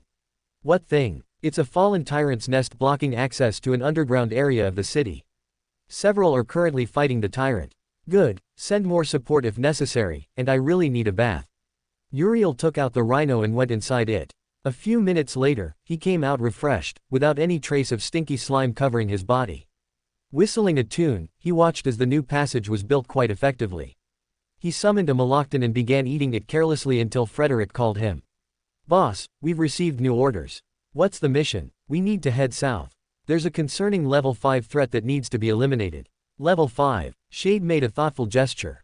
We should be close. Did they mention sending us reinforcements? No, there are no divisions available other than ours. All right, give the signal. We leave in 30 minutes. After Frederick shot an arrow that left a trail of black smoke, the meeting signal, they left exactly half an hour later toward the south, where the corrupted tyrant had been tracked. His team was divided into trucks to conserve their strength during the battle against the tyrant and its minions. Although a corrupted tyrant was not a problem for Shade, for his subordinates it would be a difficult battle. Pulling out a bone from his dark storage and a knife, he began carving figurines to pass the time. A few hours passed until they finally stopped a few kilometers from a lake that would be the corrupted tyrant's next destination. After getting out, the black numbers began scanning their surroundings to discover any abnormality in the area. Shade just sat on a rock with a bored expression. Another hour passed until he felt two presences he recognized instantly. Looking into the distance, atop some rocks, he saw Sunny and Jet, whom he waved to. A few moments passed until they approached Shade. He saw that Jet was wearing a kind of black armor fitted to her body, with a cold aura around her. Her blue eyes were like inflexible steel. On the other hand, Sunny wore the black silk tunic that Uriel had given him several weeks earlier. Elegant and majestic Master Jet, seeing you as always is a sublime pleasure for these sinful eyes, Shade said dramatically. Jet rolled her eyes upon hearing the familiar elegant words. Why do you always have to do that? It's my way of being, Master Jet, he replied. By the way, I still maintain my stance. Is the government stupid? Am I missing something? Asked Sunny, feeling ignored. Nothing important. Sunny narrowed his eyes suspiciously but said nothing. And what's the plan? Asked Sunny, deciding to change the subject. A fairly simple one. I kill the tyrant and my 300 kill its minions. That's simple. Yes. Did you think I would come up with an elaborate 5-hour plan? No, we know you well enough to know you keep things simple, said Jet. You see, Sunny, Master Jet understands my genius. Good for you. Hey, don't be mad. I'm not mad. You clearly are, said Shade with a thoughtful expression. Well, whatever. Captain, said a voice. Yes, Frederick. We've detected the tyrant. It's approaching this location quickly. Excellent. Prepare for battle. Once the tyrant is dead, you will need to eliminate its army. Yes, Captain. Shade stood up. The darkness beneath the rock undulated, and a figure emerged wrapped in shadows, black armor with flowing cloth pieces. In his hand, a large, extremely sharp black sword materialized. All right, lure the tyrant to this area, Shade ordered, making the dark night disappear from sight, moving at enormous speed. Chapter 115 Tyrant Hunt. A centipede slithered across a desolate landscape, followed by an army of abominable bone creatures. Its enormous body advanced at full speed, leaving a trail of destruction in its wake. The ground was perforated and churned up by its 1,000 sharp legs, which shattered ancient rocks like soft clay. The crystal-clear streams turned into zones of death. Ahead of the enormous centipede ran a figure, clad in black armor, sprinting in front of the massive creature. The figure vanished from one moment to the next. The centipede slowed its pace. Its horrifying head turned, rising into the air. Its terrible mouth opened. More branches from dead trees served as horns on the creature, moving gently in the wind. The centipede moved upon noticing a group of human figures whose souls were tempting, following a discontinuous melody. The centipede lunged forward like a train at maximum speed, arriving in seconds to where the group was, but there was nothing there. Confused, the tyrant looked at a pale-skinned, black-haired man who was the source of the rough melody. The man sighed. I thought I had improved, but maybe not. His voice sounded disappointed. On the other bank, the tyrant stood still for an instant, then lunged forward. The creature plunged into the river, raising an enormous wave that its soldiers followed. Some abominations jumped heavily over the lake, creating more waves as they followed their ruler. Sunny sat on a rock, watching this without any trace of concern. His black eyes looked up, ignoring the tyrant, gazing at the bright, omnipresent sun. As he watched, several things happened. First, a series of explosions rumbled, shattering rocks around the lake. Enormous jets of water shot upward. Second, hundreds of soldiers, all covered in black suits, emerged from their hiding spots on the slopes. And third, an enormous double-pointed spear, dozens of meters long, descended from the sky at a speed greater than the speed of sound. The spear struck the tyrant's face dead on, piercing it from side to side. Half a second later, an enormous sonic shockwave erupted, making ears ring from the loud thunder. At the same time, a great number of arrows, bullets, and long-range aspects were launched at the army of bone abominations, destroying hundreds of them and splitting them apart. The enormous tyrant, with the spear still embedded in its head, collapsed into the lake, which began to cloud with poison following the death of a corrupted tyrant. Sunny was not impressed. By this point, he even watched with disinterest. What was once a death sentence was now nothing more than child's play for someone whose logic didn't apply. Paying attention to the battle, he observed how the group of awakened were massacring the abominations quickly, dealing with the corrupted and fallen commanders, while another part dealt with the awakened. Sunny watched as one group killed a corrupted beast, while elsewhere, two awakened fought a fallen demon in an even match. A group of 40 abominations was being reduced by a single awakened who wielded a crimson lance while using lightning to enhance his body. Elsewhere, 3 awakened marched through everything in their path, opening up large areas. The other awakened acted as a single unit of one body with hundreds of hands. Their coordination was such that they suffered no casualties in their ranks. They used their abilities, leveraging their strengths and covering each other's weaknesses. Sunny was impressed by the teamwork of this fearsome army. Standing up, Sunny summoned the Sword of Comfort into his hand and smiled. He couldn't pass up the opportunity to get more fragments, he only needed a few thousand more to become a terror. Jumping from the rock, Sunny wielded the Jian sword, splitting an abomination completely in half. Then he moved like lightning, swinging the sword in a wide arc, cutting down 5 others in less than a second. Raising the sword, he cut 2 more that had jumped at him. Using shadows, he created enormous hands that crushed more abominations, all without his concentration wavering. Using his shadow sense, he could feel Jet not far away, moving gracefully, killing one abomination after another without hesitation. Using 2 of his shadows, he wrapped them around his memory. Then he used 2 more to enhance his sword, and the last to enhance his body.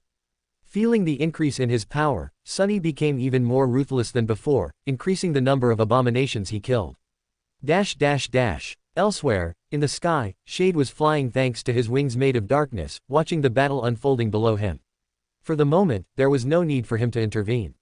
His army was massacring the abominations with extreme ease, and the corrupted ranks were beginning to be eliminated one by one.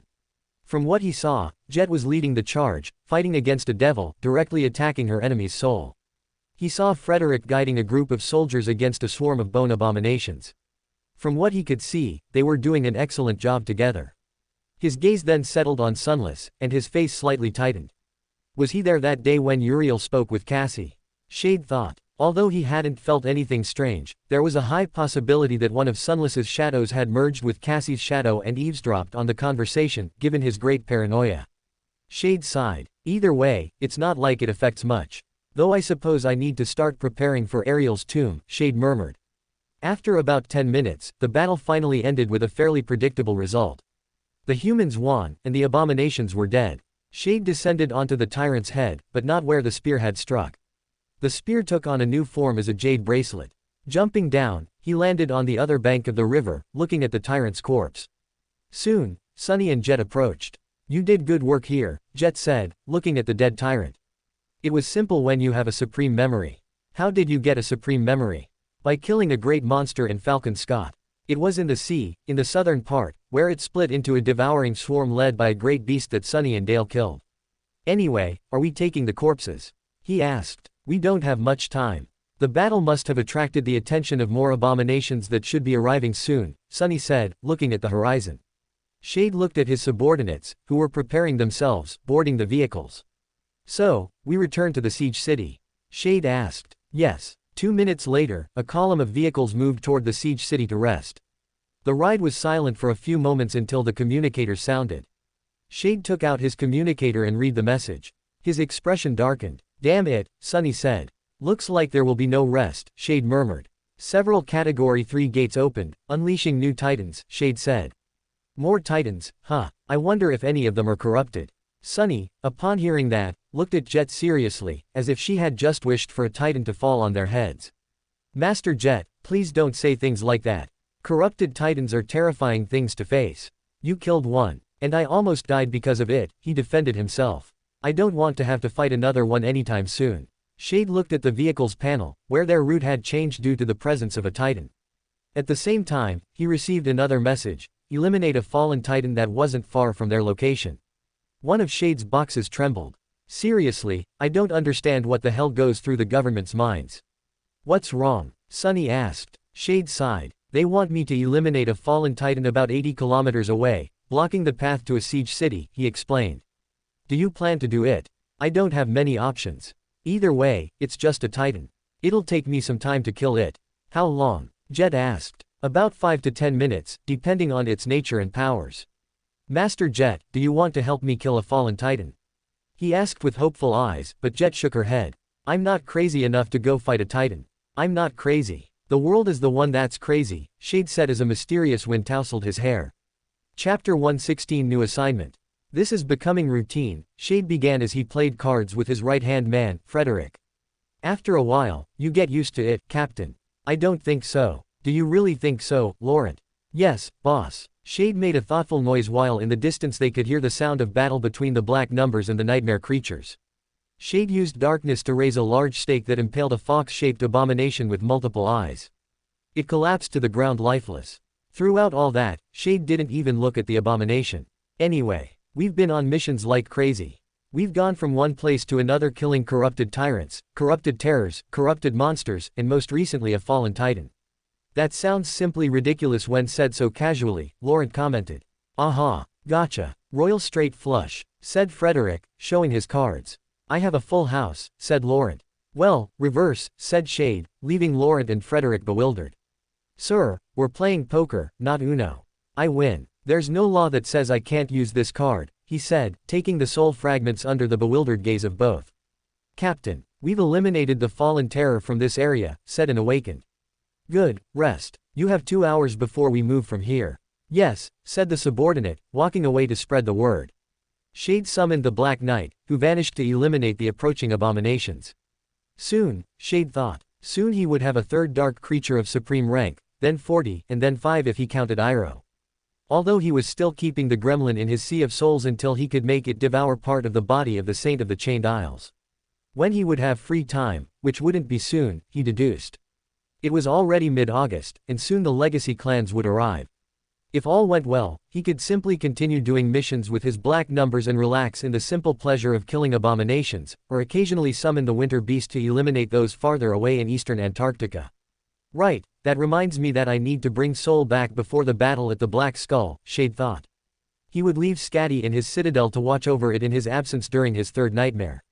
Maybe if I make Soul kill Skinwalker, he can reach natural supremacy and prevent it from spreading to millions of people. Shade looked at his cards with a frown, lost in his thoughts. Is something wrong, Captain? Laurent asked. No, I'm just thinking about turning into a chicken, Shade murmured. Laurent and Frederick sweated a drop at their leader's strange outbursts. 2 hours later, the entire black unit began to move away toward the siege city. Their missions were over for now, and his subordinates needed to rest and return to the dream realm to recover. The journey was calm until they reached the assigned citadel, where they didn't have to fight because the Second Army had created a passage for them to the city walls. Arriving at the designated place, Shade got out of the military vehicle and stretched a little. All right, rest. See you in a few hours. Frederick, you're in charge. Yes, sir. Shade took out his communicator and saw a message from Central Command that he needed to meet with Saint Core. After receiving the location, he walked to a dark area where he simply disappeared, and less than a minute later, he arrived at the large building on the other side of the city. Shade walked until he reached the audience hall, which was undoubtedly luxurious, with windows that let in natural sunlight. Inside the hall, he saw Jet sitting relaxed on the sofa and Sunny thinking about murder. Shade walked to one of the chairs and sat down casually. He only made a gesture to Jet and Sunny, vaguely without much desire to talk. Shade waited a few minutes, bored, until the door opened, revealing the government saint, whose appearance was unchanged since Shade had met him. Soul Reaper, Sunless Ascended, Lord of Darkness. Welcome. His voice was hoarse and somewhat rough. How was your last mission? Asked Saint Core, looking first at Sunny and Jet. Everything went well, sir. We located the corrupted terror, met up with the wolves and Night Singer, and helped them finish off the creature. Casualties were minimal. The saint nodded his head, unperturbed by the news of a corrupted terror's death at the hands of Ascended. How do you like being in the SRU? I like it, sir, Jet replied. And you, young man? He asked, looking at Sunny. I feel it suits my abilities. Good. You've had an admirable performance as advanced scouts, said Saint Core, and then he looked at Shade. How did your mission go? Well, sir, we managed to recover the city taken by the fallen terror, in addition to locating the old underground refinery storage, he explained. However, there's a slight inconvenience. What kind of inconvenience? There's a problematic creature spreading rapidly. It's not conscious and functions more like a kind of fungus near the refinery, Shade explained. The saint nodded without changing his expression. Good. Your performance has been exceptional, it's a waste of your talent. Consider your position reassigned with immediate effect. The relevant documentation is already being delivered to headquarters. What the hell? Shade thought. Excuse me, sir, but reassigned to where? The saint looked at Jet fixedly for a moment and then pointed to himself. My personal retinue. Officially, though unofficially, you will act as special envoys assigned to the legacy forces. Oh, so that's it, Shade thought, remembering the conversation with Saint Cor upon arriving in eastern Antarctica. Sir, with all due respect, why am I being reassigned? I have my subordinates, and my function is vital to continue gaining ground against the nightmare chain. I consider that I would be more useful remaining in my unit than being assigned as a special envoy, Shade said, trying to avoid being taken by Valor or Song, which would take away his free time and preparations. Wake of Ruins looked at Shade. On the contrary, you are the right person for this, ascended Uriel. Your power will be better utilized under this reassignment. Added to the fact that you have a good relationship with one of the leaders of the Song delegation. That depends on who that leader is. I only know Song Sishan from guiding the events at the Forgotten Shore, Shade replied. Sir, I'm sorry to interrupt, but why me as well? Sunny asked. Like Ascended Uriel, you, Sunless Ascended, have a close relationship with the Valor clan. That depends on who it is. Why, of course, it's young Nephies of Valor, the changing star, said Saint Cor, looking at the clock on the wall. She will arrive soon along with the others from Valor. In fact, I think they'll be here in a few minutes. Shade saw Sunny's eyes open wide as saucers, which amused him greatly. Jet looked at Saint Cor and said, weren't they supposed to arrive in a couple of days? The Saint shrugged. They were. But since Tiras had some free time, due to the fact that the three of us were battered in the last battle, the schedule was moved up. Sunless Ascended arrived just in time. Shade yawned, taking out his communicator out of boredom to distract himself. To his bad luck, the connection was only for communications, and if he wanted more, he would have to pay a large number of credits, something he refused to do to lose money. After a few minutes, he felt a change in the atmosphere, which shifted slightly. Turning his eyes, he looked at the four new people who had arrived. Around them was the aroma of the dream realm. For a moment, they seemed like an old memory before it disappeared from nowhere. Strange, Shade thought. Shade looked at the newcomers, recognizing three.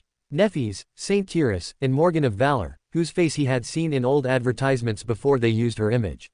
Morgan had wavy black hair and alabaster skin. Her armor was adorned with a vermilion cape, the same color as her eyes. Her entire being radiated a lethal sharpness like a living sword. The other beside her was a tall, severe man with marked, easy features and piercing eyes. His hair was black, his resemblance to Morgan was evident, with gray hair at his temples. His figure radiated an almost palpable authority and pressure, and his piercing blue eyes were like calm, serene steel. His armor was simple, almost unprotected. This man was Saint Matic, if he remembered correctly, the older brother of Anvil of Valor. Star of Ruin, said Matic. Whispering Blade, I must admit, your appearance has surprised me a little. The pleasant smile of the Valor Saint widened a bit. Is it not fair that I am here? My clan announced support for the brave men of the evacuation army. That, of course, includes my personal help. However, you should not address me. I am only here to offer support and ensure that nothing improper occurs. The true leader of this expedition is my niece Morgan. She will be in charge of everything. He gestured to Morgan and then to Nephies. And, of course, my other niece will support her in this expedition. I trust you know the changing star. The three of us are the vanguard of the Valor force. Saint Cor remained silent for a few moments and then nodded, slowly looking at Morgan. In that case, welcome to Antarctica, Lady Morgan. Lady Nephies. How curious that there are two saints in your group, in addition to the granddaughter of the immortal flame, and yet the three of them appear to be subordinate to a young woman with no known achievements. Some might interpret that as a sign that Valor is not taking this matter seriously. Wow, that was a direct hit, Shade thought without uttering a word. He was merely an invisible spectator thanks to his silence memory, whose enchantment kept him without much presence as long as he didn't move or make noise. You are mistaken, Saint Cor. The Valor clan takes this matter very seriously. That is why they have entrusted me with considerable power and authority. Forgive this old man's frankness, Lady Morgan, but what kind of authority can a mere Ascended hold? I have 5 titans roaming the continent and 27 cities to protect. What can you do to alleviate my problems? The Ascended shrugged in silence and then took a step back. The two saints did not move. A whirlwind of sparks appeared from nowhere, filling the hall. Shade watched with a raised eyebrow as about 24 transcendent echoes filled the room. These are my credentials. Are you satisfied, Cor the Transcendent? Wow, she's arrogant for someone who'll get beaten up later by her brother. I suppose being irritable and annoying runs in the family. Shade smiled maliciously. Hey, Uriel, wake up. What do you want, Shade? I'm about to solve the ultimate Rubik's Cube. I have a way to make more money. And what would that be? Well, we know how to draw. We can draw anything, so why not make NSFW of Morgan and sell it on the internet? Are you insane? No. Think of the millions we'll make. The future is now. Besides, her arrogance irritates me. Shade heard a mental sigh from Uriel. Do what makes you happy. Just don't come crying if you get caught. Shade smiled, looking at Morgan. Just wait, Morgan. I'm going to make millions off your image, and no one will ever know. Shade began laughing maniacally in his mind while on the outside he remained stoic. Chapter 117 Vanguard. Shade snapped out of his thoughts. Put those things away. They're going to ruin the floor, said Saint Cor. Morgan tilted her head and dismissed the echoes. Good. I see that your clan remains as cunning as ever. These echoes will be of great help. If used correctly, of course. As the room filled with slight tension, Morgan spoke. I see that our companions from the Great Song clan have not yet arrived. Indeed. They will arrive in a few hours. Truth be told, I find that inconvenient. There is much we need to discuss about the current situation on the continent and your future role in keeping it in human hands. But what am I supposed to do? Repeat everything when the Song Vanguard arrives. Saint Cor shook his head in resignation. Shade was thinking of different ways to make money, barely paying attention to the exchange. So, make yourselves comfortable for now. We will meet when the other party arrives. By the way, these three are my best men. Jet the Ascended, Sunless the Ascended, and Uriel the Ascended. You all know Soul Reaper and Lord of Darkness, so I won't say anything. Young Master Sunless, however, has recently earned his reputation. From what I've heard, the soldiers call him the Devil of Antarctica. Saint Cor let out a little laugh. A most appropriate nickname. In any case, these three will be sent to your two great clans. Punctuality has its reward, so, choose one, said Cor. Shade remained calm, his presence barely enough to be an interesting Ascended. Uriel felt Morgan's gaze on him. Oh, no. Shade thought. Why are you looking at me like that? Shade held his breath but finally relaxed when he saw that Morgan was looking at Sunny. Well then, we will take young Master Sunless. After all, he is the companion of my dear sister. I feel we are already good friends. Mentally, Shade was dancing with joy. He didn't want to get involved in that petty guerrilla. His plans were grand. If he managed to get Jet to go with the Song clan, he would make a statue and dance all night long. Shortly after, Uriel, Jet, and Cor left the room to await the arrival of the Song clan. Shade was undoubtedly happy. You look quite cheerful, Uriel, said Jet. Oh, Master Jet, you have no idea how happy I am. I am just one step away from achieving what I have always wanted. And what would that be? To be the laziest subject in all of Antarctica, only leading troops from behind. That and being a platypus. Jet was bewildered. A what? Platypus, a mix between a beaver and a duck. It's a mammal, but it lays eggs and can lactate through sweat, Shade explained. Jet looked at Shade with a strange, slightly disappointed gaze. She said nothing. A few hours passed when finally the Song clan arrived in eastern Antarctica. As far as Shade remembered, Ravenheart did not have a territory larger than Bastion. Unlike Bastion, whose surrounding beasts were in the fallen and corrupted ranks, Ravenheart had areas that were much harder to access and high-ranked creatures still inactive. Because of this, that clan's expansion was much slower but more solid. Shade had discussed it with Uriel, and they had both concluded that it would be more beneficial to associate with the Song clan. The knowledge he could acquire about runic sorcery made by the Demon of Terror, as well as access to the Black Mountains and subsequently the Underworld, would be invaluable. Although he didn't want to get involved in this small war for the Black Skull, at most he could be a mere spectator and not participate. Simply put, if he did, he would have several saints trying to kill him. Shade frowned thoughtfully. Now that he thought about it carefully, he might have been sold by the government to the Song clan. That was the highest possibility and the one he most believed to be true. In the end, after a few hours, he was called by Wake of Ruin, who confirmed his suspicions. He had been assigned to the Song clan as the government's envoy to the second legacy clan. Shade felt a bit used. Although he was annoyed, he simply swallowed it and swore to return the blow in the future. As for Jet, she would be the bridge between them, that is, between him and Sunny, to report regularly, and she would speak with Wake of Ruin. Finally, everyone arrived. You are here. I hope you have rested well. There is much to talk about, so we probably won't sleep tonight. The departing saint smiled coldly. I wouldn't dream of it. Shade let out a brief laugh that sounded more like an involuntary cough, drawing several glances that he ignored. That was a good one, Shade thought, amused. Before the conversation could continue, Shade felt the same sensation in the atmosphere as four new figures appeared. Shade looked at the first saint of Song, Dire Fang. He was a man of somber countenance, with several half-healed bruises from the last fight. He was of medium height with an angular face and powerful muscles that marked his skin. He wore a sleeveless vest that left his broad shoulders and strong arms exposed. His hair was dark and disheveled like that of a wild beast.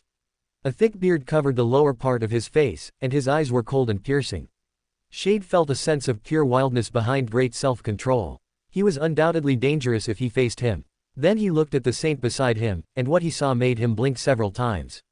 The woman, in the best sense of the word, was impressive and tempting. She was tall, with fair skin, red lips, and sensuality. Her cold beauty was reinforced by piercing dark eyes full of strength and a sense of danger. This was Beastmaster. Her black hair fell like a mane of black silk. She wore a simple crimson cloth dress that outlined her slender figure. Her face was somewhat distant and yet roguish. Shade felt his heart skip a slight beat, something that had never happened to him before. The third figure Shade recognized was Seishan. Although her beauty as a sleeper was impressive, as an ascended it was much more enhanced. She was serene, reserved, and exquisite. Her gray skin gave her an inhuman and fascinating appearance. Shade knew that beneath that beauty was a dangerous woman capable of tearing apart abominations with her bare hands in the wildest ways. I suppose deciding to join Song isn't such a bad idea after all, he thought to himself, imagining a multitude of possibilities. Finally, the fourth member was a middle-aged man with heavy armor and a somber face. "Long time no see," said Sunny, making the ascended raise an eyebrow. "I'm sorry. I don't think we know each other." "Aha," said Sunny. The government saint remained silent for a few moments and then spoke with some irritation in his tone. "Now that we are all here, let's set aside the introductions. I express my gratitude to the elders of the Great Valor Clan and the Great Song Clan for helping us in this time of need. Come, let's go, we need to talk about the war." Shade disconnected most of the meeting, which really didn't affect what he had to do. He simply answered when asked something in an interesting and brief manner, without wanting to talk, so he was just an external observer, ignoring the tension in the room. Most of it came from the Song clan due to the ascended Bast, who was just a decoy to confuse them with Mordred, while the real one was already in Bastion, or so he assumed. He wasn't very sure where Mordred was in the second campaign until he discovered the Black Skull in the Nightmare Desert. The operation was divided into 3 areas. The first would be under the command of the government and the 2 Saints of Valor and Song. The other 2 would be between the Song clan and the Valor clan to eliminate the most powerful threats, and if a Titan attacked, they would have to join forces to kill it. In short, the government would use the 2 great clans to keep the siege cities safe. In exchange, the great clans would have free reign as long as it did not affect the evacuation of eastern Antarctica. While Shade was reflecting on what he could do, he received a message from Sunny. "What do you think of all this, Shade?" "Think about what?" "All this about the clans killing each other. That it's a shame. Though I suppose that's not what you want to know," he replied. Sunny was silent for a second and then spoke. "You know what's going to happen, don't you?" Shade hesitated to respond. "Yes. Do you want me to tell you, or do you want to wait and be surprised?" "Just answer." "Fine. I'll give you a brief summary in a few words. Tell Neff if you want. In the end, both Song and Valor will fight upon finding a key nightmare gate near a black skull. Guided by Mordred, they will fight for it, but no one will win because several Category 4 gates will open." "Happy?" Shade asked. Sunny struggled to maintain an expressionless face while assimilating all this information. "Are you sure?" "Yes, although now that I've told you, that might change or not." "I don't know. Things change a lot, and nothing is 100% certain," he explained. Shade cut the connection after that because the meeting had finally ended, and he had free time before meeting with the Song clan. He was sure they would interrogate him about everything he knew about the Nightmare Desert. Shade left the meeting with a slight yawn before stopping and looking at Morgan, who was approaching his direction with a calm smile and a strange gleam as if she were looking at something shiny. "Lady Morgan, do you want something from me?" Shade asked calmly. Morgan stopped a few steps from Shade, maintaining her distance. "Ascended Uriel, or do you prefer Lord of Darkness?" she asked with a slight smile. Shade smiled amiably. "You may call me whatever you like, Lady Morgan. After all, I am just a simple Ascended, and you are a princess of the Great Valor clan," he said, emphasizing the words, Princess of Valor. Morgan did not react to the small mockery. "I must say, although this is the first time we've met in person, you are more interesting than seeing you through government propaganda and hearing of your deeds." "Oh, please, it's no big deal. You are quite humble. But I'll be direct, could you have a friendly match with me?" asked the woman, making Shade raise an eyebrow. Then he shrugged. "Sure. I've been looking for someone strong to polish my combat style for a while." Morgan smiled. What a coincidence. Me too. I suppose we'll get along quite well. Morgan's smile was a cold one that didn't reach her eyes. The same to you, Lady Morgan. Shade replied. Come, there's a good place where we can have a quiet sparring session without observers. Shade turned around and began to walk while Morgan followed a few meters behind, not abandoning the smile on her face. Chapter 118 Exhibition. After a few minutes of silent walking, Shade led Morgan to a reinforced dojo, a training place he rarely used in his free time to practice his control over darkness or simply to create shapes to pass the time. The dojo was spacious and empty, a good place far from prying eyes. Shade observed Morgan for a moment. She seemed to examine the dojo with a critical eye before nodding slightly. Shade walked to the center of the dojo. His red eyes were calm with a carefree attitude. So, Lady Morgan, any particular interest in asking for a practice battle with me? Not much. Just curiosity to see the skills of the strongest master in the world. Oh, that's what everyone calls you. That's government propaganda. I just killed a fallen titan, and now they call me the strongest master in the world. Shade sighed disappointedly. Heavens, propaganda really sucks. Morgan nodded for a moment, perhaps feeling some pity or sympathy. If it bothers you that much, why don't you join the Valor clan? It would be easy to redirect attention elsewhere. Oh, my goodness, Lady Morgan, are you trying to get me to join your clan? He said, feigning surprise. It's a great opportunity, but I must humbly decline. If I did, my fans would be disappointed in me. Do you know I have a public image to maintain? What would they think if I joined Valor? Shade looked at Morgan, who remained impassive. They are just options, Master Uriel, said Morgan. Morgan let out a sigh, summoning several weapon memories, each beautiful and lethal in its own way. There were all kinds of weapons, swords, spears, bows, daggers, gauntlets, and more. But enough talk. Which weapon would you prefer to use? Swords, spears, or something more exotic? Perhaps no weapon at all? Asked Morgan. Shade brought a hand to his chin. Well, I usually use swords, though I suppose this time I'll fight with my hands, said Shade. Walking toward the darkness, he pulled from it, making it rise up his arms, forming two black armor gauntlets with closed fingers. The appearance of the gauntlets was simple but quite functional. So you'll fight barehanded, said Morgan. Yes. Don't you think you're underestimating yourself too much, Master Uriel? Oh, of course not. How could I? You are the princess of the Valor clan, an elite awakened. Underestimating you would be a mistake on my part. Morgan said nothing, taking out a simple straight training sword. She dismissed the rest of the memories and walked to the center of the dojo, stopping there. She observed Shade with a penetrating gaze. Red and vermilion clashed eyes for a few seconds. I would have suggested using our aspect abilities freely, but that would probably destroy most of this complex, so unfortunately we'll have to limit ourselves to our latent and awakened powers. I hope you don't mind. No problem. Shade remembered what he knew about Morgan. Her dormant ability increased the sharpness of any weapon or object, even her bare hands were a lethal weapon. Her awakened ability greatly increased the resistance of her body to a very high degree, and her ascended ability was to engrave enchantments on her body and change them at will. She probably possessed an enchantment to be more resistant to blows and others to increase her movement speed. Get ready, Master Uriel. Shade nodded. Before he had time to think, he felt Morgan beside him, swinging her sword downward like a guillotine ready to decapitate him. Shade smiled weakly. Moving, he blocked the slash with his forearm. The sword and the black gauntlet impacted with a metallic sound that echoed throughout the dojo. Both weapons remained locked together under the great force of the two masters. Shade moved, using his superior strength and greater amount of essence to push Morgan's sword away from him. Preparing himself, he threw a punch at Morgan, who dodged the attack. At the same time as he dodged Morgan's sword, she moved to graze his eye. Shade didn't even blink at that, using that moment of advantage to land a punch on her armor's pauldron, sending Morgan several meters backward. Shade looked at his hand, feeling some pain from hitting Morgan's hard body. It's like hitting a large rock, Shade thought, opening and closing his hand. Morgan, on the other hand, looked curiously at the dent in her pauldron. That armor was transcendent, yet it had been dented by mere brute force. Morgan smiled genuinely for the first time. The smile was like that of someone receiving a toy they had always wanted. Wonderful. Simply wonderful. Nephews, Cassie, and you. I've been needing good opponents for so long, and now there are 3. And besides, 6 all so different. Shade raised an eyebrow. Wow. She sounds like you, a combat maniac, Uriel commented, amused. Hey, I'm not a combat maniac, he said mentally. Oh, of course you are. Besides, you said it yourself when you talked about your ideal girl type.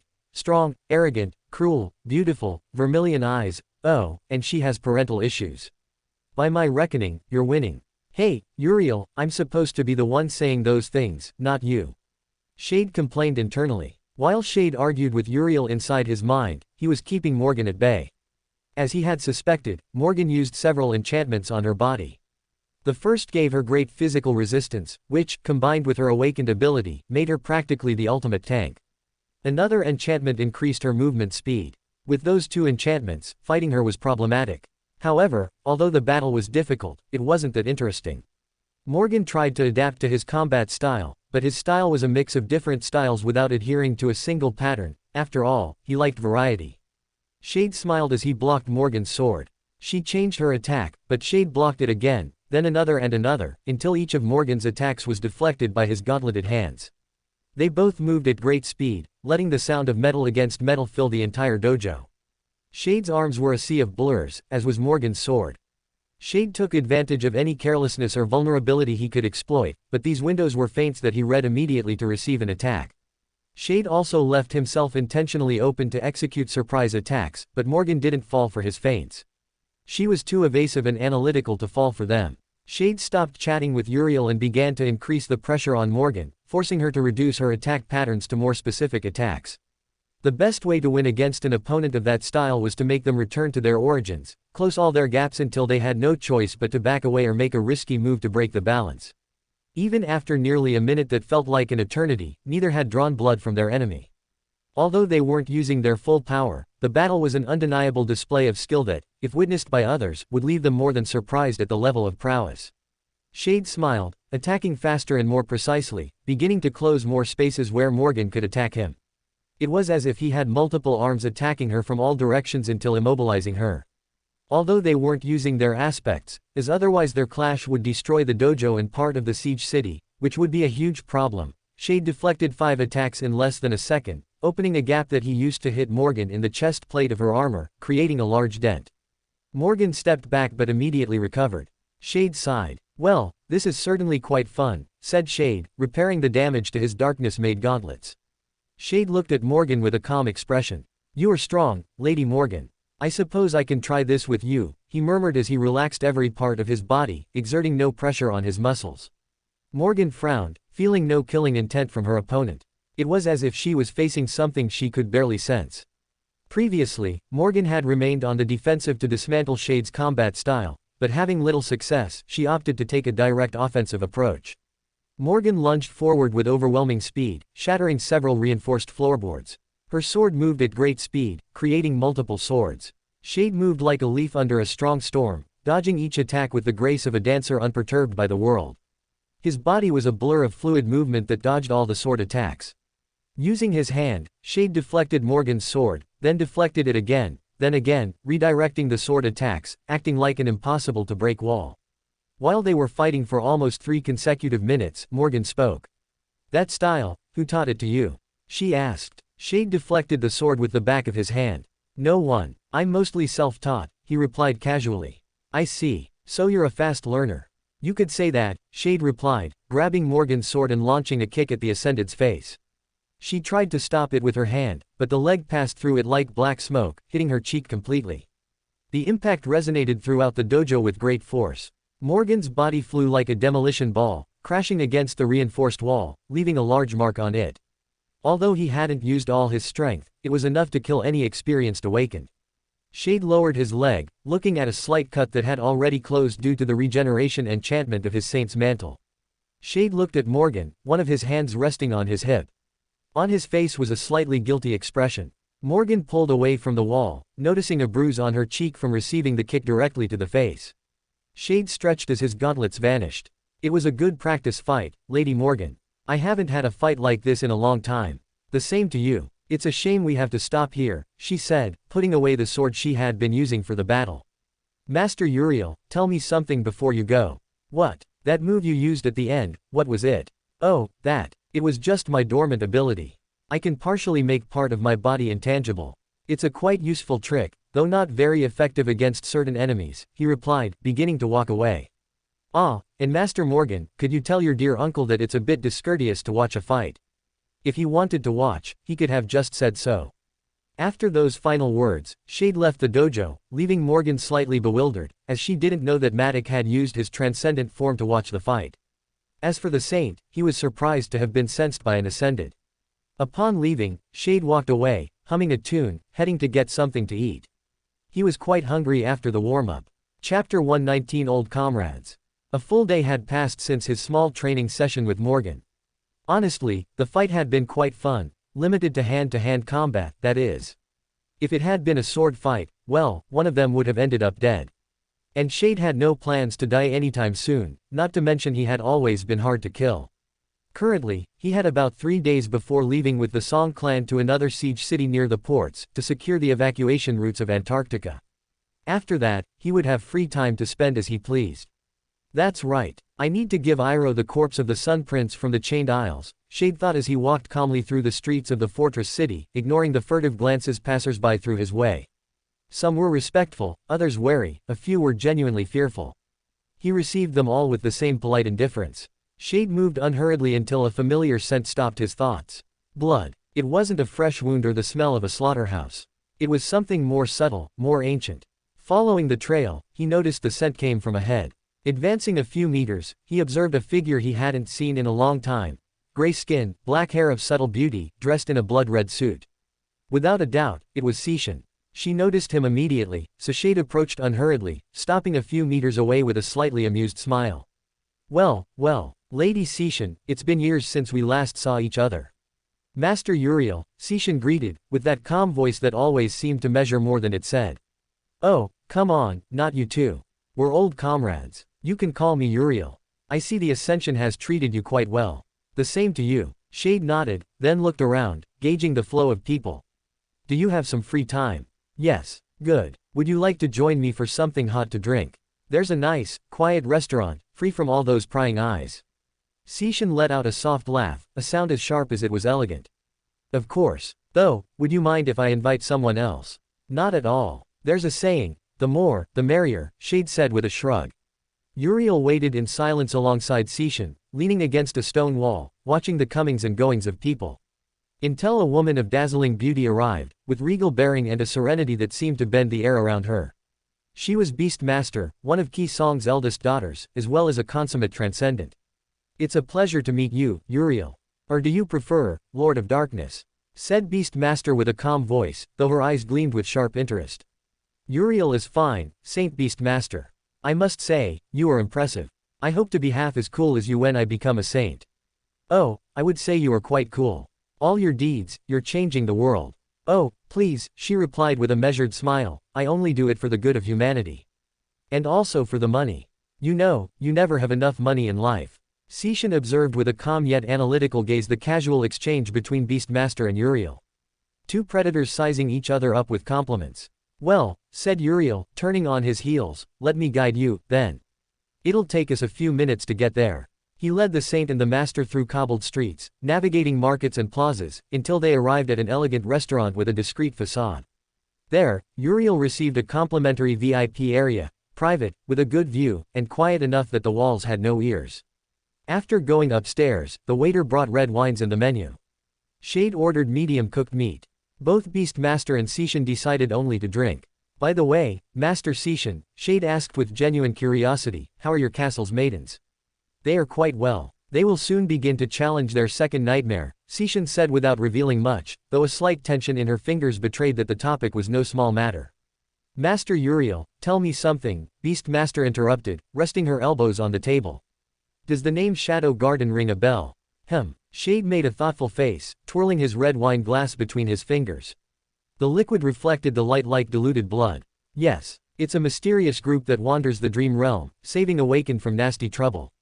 Or so I've heard. He looked directly at Sishin. Do you think I have some connection to them?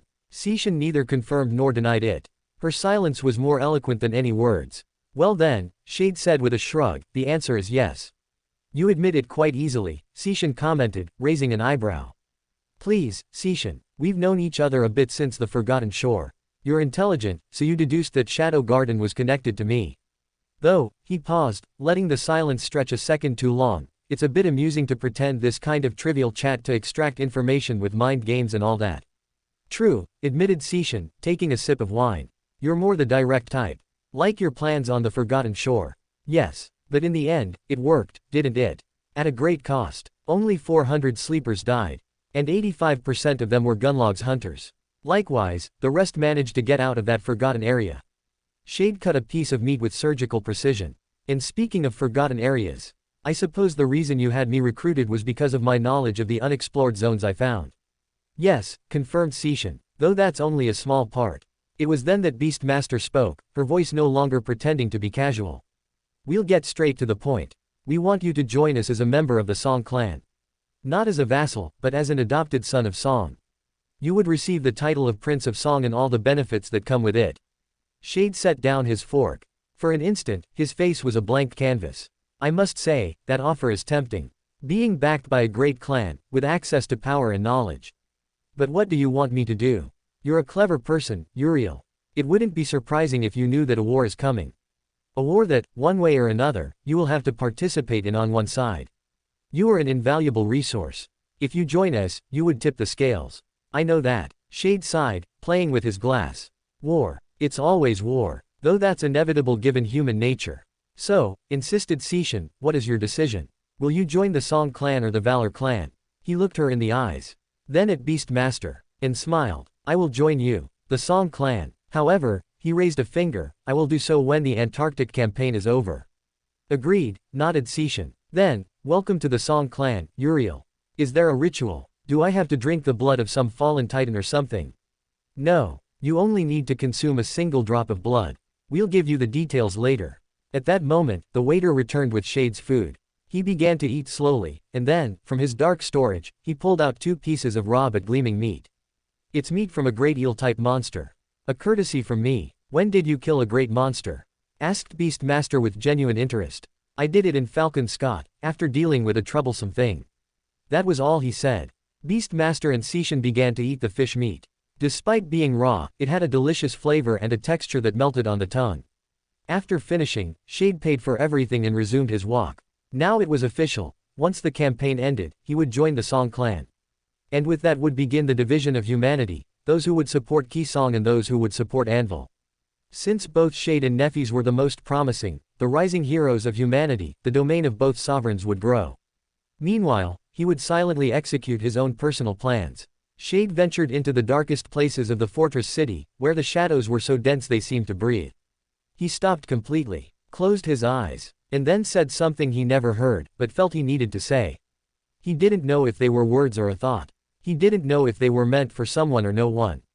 Then, he continued moving through the darkness. Chapter 120 Peace in the midst of chaos. On a vast plain dotted with winding streams and shallow lakes, a battle of apocalyptic proportions was being waged.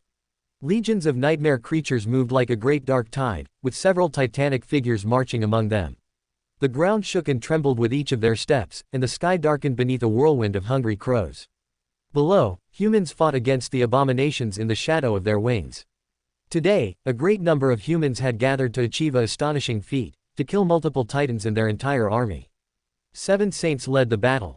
The saints were Wake of Ruin, Whispering Blade, Silent Stalker, Beastmaster, Sky Tide, and Dire Fang. Accompanied by over 100 masters who served as officers of the human army. And Shade was one of those masters.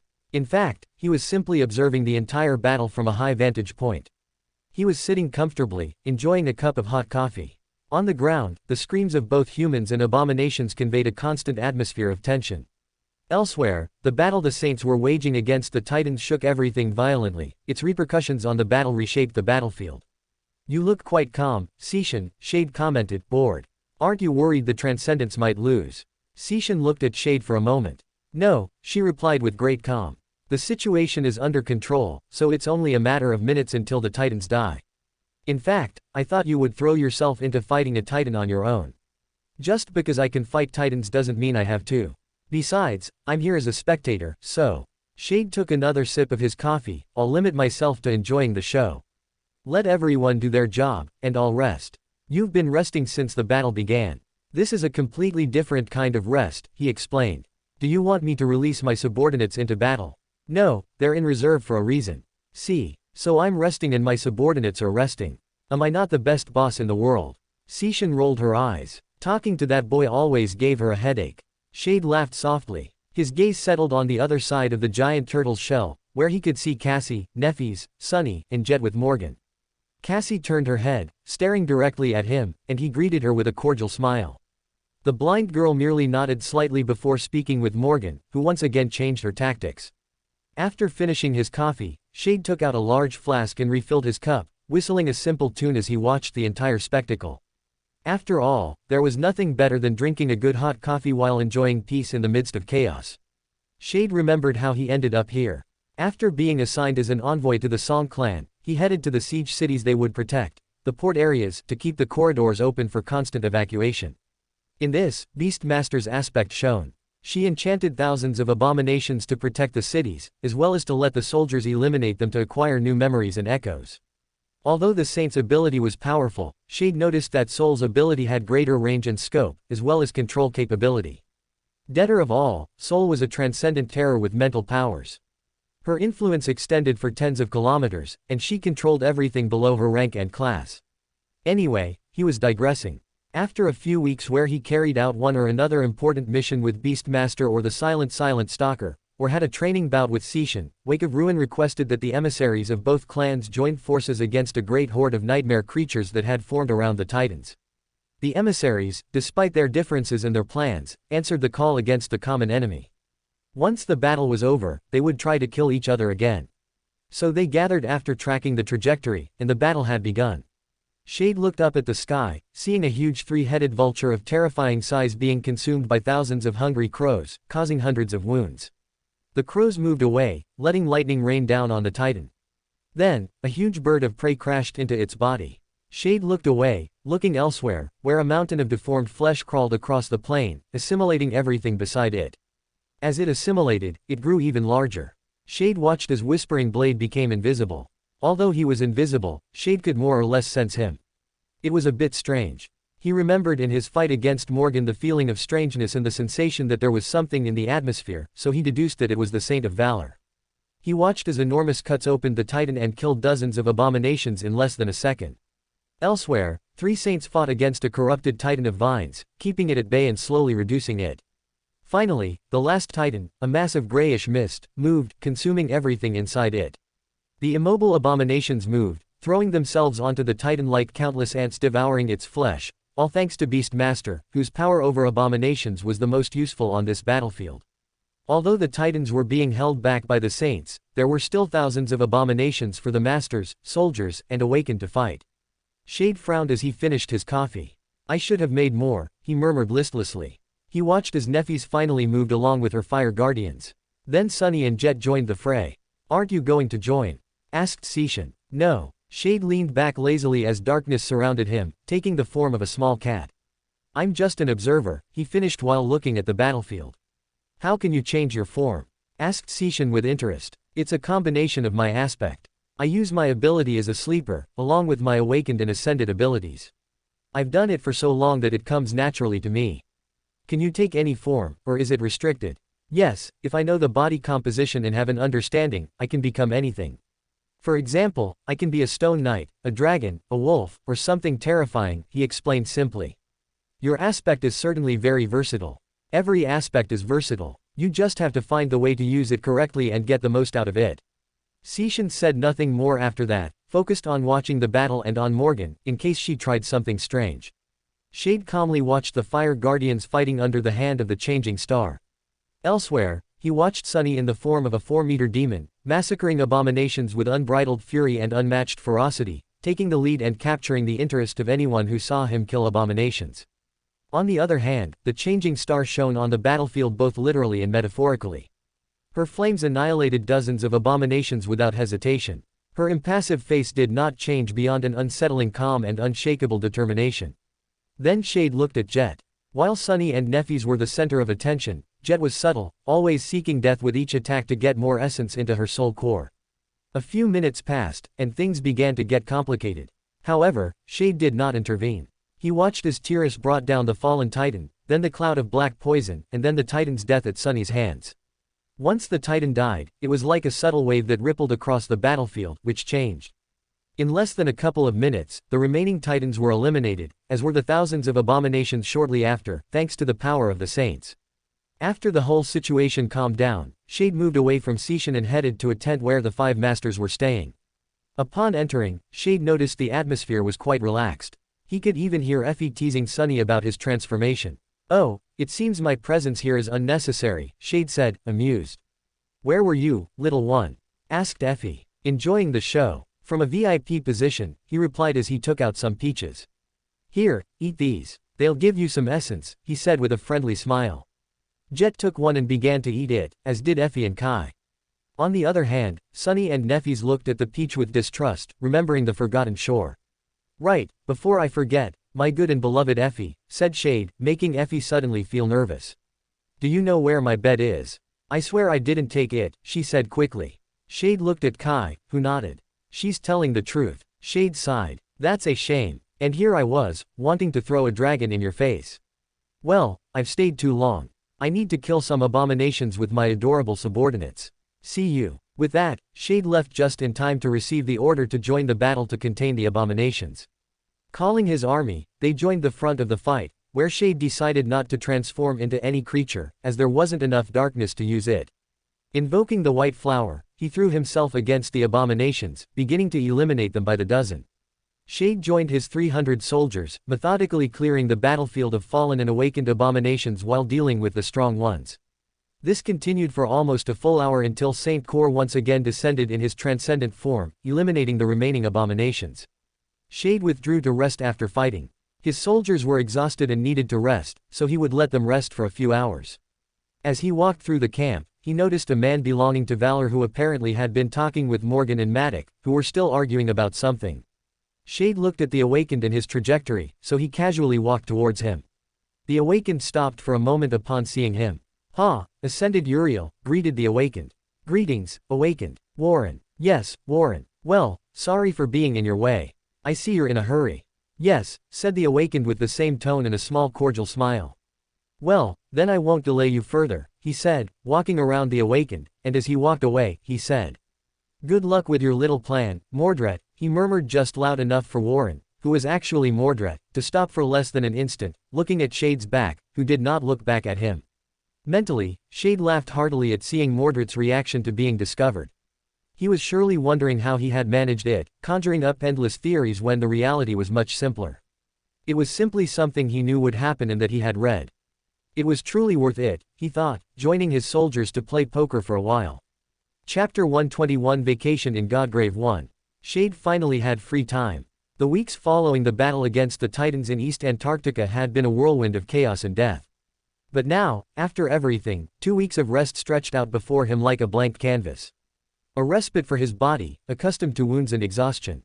A respite for his mind, always on the edge of the abyss. Without hesitating for a second, he returned to his citadel. He appeared in the middle of the castle, right in the inner courtyard, and the warm air of the nightmare world enveloped his senses. It was a relief after the relentless cold of Antarctica. He closed his eyes for a moment, letting the tranquility of the place wash over him. Then he moved. Darkness embraced him like an old friend, shortening distances, until he reached one of the walls surrounding the enormous fortress. From there, the moon rose in the sky like a pale eye, surrounded by stars that blinked with ancient light. The chained isles, he murmured to himself, considering the destination. But he shook his head almost immediately. No, I'd better go to Godgrave. His eyes scanned the exterior of the castle. Part of the ruins surrounding the fortress had been restored during his absence, now functional, inhabited. His subordinates rested in the makeshift bars that had sprung up among the reconstructed stones, drinking and telling tales of the Antarctic campaign. Their voices reached him, mixed with laughter and the clinking of glasses. He smiled. It was good to see them like that. He turned and walked toward the throne room. There, wrapped in shadows and dreams, rested Gunlog. The enormous beast opened one of its eyes upon sensing his presence, a golden flash in the twilight before falling back asleep. "It seems not much has changed," Shade murmured. From his hand sprouted soul fragments, hundreds of them, which he dropped in a corner of the room like someone leaving coins in a piggy bank. Gunlog would absorb them while sleeping. It was his way of thanking him for guarding the place. As he turned, he found Scarlet, who had just arrived from the waking world. The red-haired woman watched him with her scarlet eyes, a mixture of relief and curiosity in her expression. "You're back, Shade." "Yeah, I have about 2 weeks off and I was planning to spend them here." He leaned against the back of the empty throne. "How's everything been?" Scarlet began to report. Her voice was calm, precise, that of someone who had learned to report amidst chaos.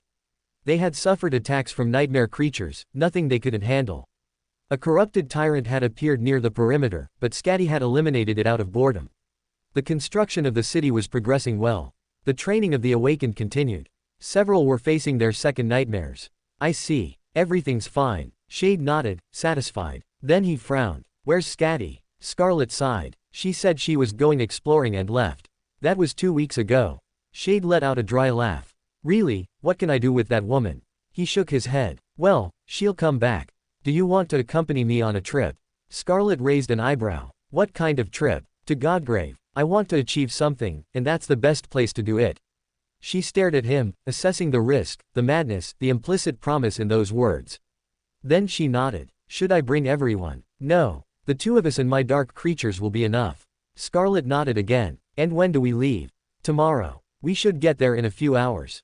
At that moment, the air tore in the middle of the hall. A black crack opened in the fabric of reality, and from its interior emerged Scatty. The Supreme held a soul fragment that radiated a sacred light, so pure it hurt to look at. Where were you? Asked Shade, curious. Killing a cursed beast. Her tone was as casual as if she had been buying vegetables at the market. It was roaming near those hollow mountains, as you call them. Shade blinked, bewildered. He checked his dark fragment counter and noticed it had increased by nearly 100 in an instant. 100 fragments. From a single creature. How did you manage to kill something of cursed rank? My will was stronger. My aspect countered its powers. Shade looked at her, then at the sacred fragment she still held. Scatty. The Supreme tilted her head slightly. Do you want to accompany me and Scarlet to the divine realm of the sun? Well, to a fragment of it. Scarlet raised an eyebrow. What for? I want to achieve something. Investigate something. Your strength would be useful to us on this dangerous trip. Scatty was silent for a moment. Then she nodded. All right. Shade smiled. Well, see you tomorrow. He left the castle towards the bars. 1 drink, or 2, before the trip. It never hurt. The next morning, a 100-meter-long eastern dragon soared through the skies towards the southwest. The beast with black scales and golden veins flew with a grace that belied its size. On its back, 3 figures rested placidly. Shade, reclining on the scales, bit a blade of grass while his dark hair moved with the wind. Scatty meditated with her eyes closed, still as a statue. Scarlet solved a Rubik's Cube with a bored expression. So what are we going to Godgrave for? Asked Scarlet without looking up from the cube. To form my 7th core. Scarlet set the cube aside. She blinked. 7th core. Does that mean? Yes. My aspect rank is divine. It allows me to have more than 1 soul core, though it's harder as you accumulate more. Scarlet looked at him in disbelief. Then she frowned. Well, that's why you're so strong. Aspect rank isn't related to power. It just offers you more essence, nothing more. So you're just an essence battery. No puns, Scarlet. The woman rolled her eyes. But yes. Shade sat up, feeling the cool morning wind on his face. In the distance, a thin line marked the horizon, the hollow mountains. There were still almost 2,000 kilometers to Godgrave. Several hours of travel. He closed his eyes and let the wind speak to him. 12 hours later, they arrived. The clear sky had been replaced by a sea of clouds hiding a deadly sun. Beneath that light, everything ceased to exist. Life could not flourish where that dead star still shone with eternal hatred. Shade observed the enormous skeleton stretching for thousands of kilometers. Each joint, each bone, possessed a colossal size. This was Godgrave, the tomb of a god. He looked at the skull of the ancient colossus and felt an unsettling sensation emanating from that place. Something alive, despite death. Something watching him from within. He looked away. There weren't many abominations on the surface. Gunlog took care of that, a sea of black flames that sprouted from nowhere and reduced everything that moved to ashes. When the area was clear, Shade walked toward a deep crack in the ground. He jumped into the darkness. 2 shadow wings sprouted from his back, catching Scarlet before she could fall. Scatty, for her part, used her will to stay in the air, floating beside him like a ghost of fire and ice. Now what? Asked Scarlet, looking at the bone walls rising around them. Shade smiled. Well, this. He summoned the winter vestige. The enormous floating titan emerged from the void, its body made of eternal ice and perpetual storm. It began to expel freezing air that froze everything in its path. The ancient abominations, corrupted, gigantic, some as large as buildings, threw themselves at the winter beast. But it froze them before they could touch it, reducing them to ice statues that then shattered into 1,000 pieces. Shade felt the dark fragments increase rapidly, like never before. The spell's voice wouldn't stop speaking in his mind, whispering ascended and transcendent memories, a torrent of knowledge he could barely process. They landed on the ground. The crimson jungle stretched before them, red as blood under the dying light. Scatty stepped forward. Her aspect activated, and flames burst from her body like a second sun. The jungle burned. The crimson trees turned to ash in seconds, opening a path through the ancient corpse of the god. On the surface, the sun did the same to the crimson grass, revealing the pale, pristine bone that formed the ground. Shade, Scarlet, and Scatty began to walk through the now frozen and burned jungle, venturing into the heart of the tomb. Note: do you want me to release the remaining chapters of this volume all at once, or 2 chapters a day? Just so you know, there are only about 6 chapters left to finish Volume 4. Chapter 122 Vacation in Godgrave 2. The frozen jungle crackled beneath their feet like a living being wounded to death. Each step Shade took broke the layers of ice that the winter vestige had woven over the crimson leaves, transforming that infernal forest into a landscape of red crystal and eternal frost. The sound was sharp, almost musical, like the lament of something that could no longer complain. Shade walked in silence, watching how his dark creatures, shadows with teeth that moved among the trees like fish in black waters, cleared the path. They were nightmare beings made of liquid darkness, born from his titan core. The small abominations that managed to survive the cold were devoured instantly, their bodies dissolving into fragments that floated toward Shade like black stardust. "Are you going to summon your dragon, or are you just going to let your pets do all the work?" asked Scarlet, walking beside him with her hand on the hilt of her sword. Her reddish hair contrasted with the white and crimson landscape, a splash of fire in a world of ice.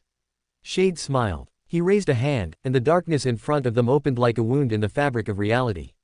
The black and gold dragon emerged from the void with a roar that shook the frozen trees.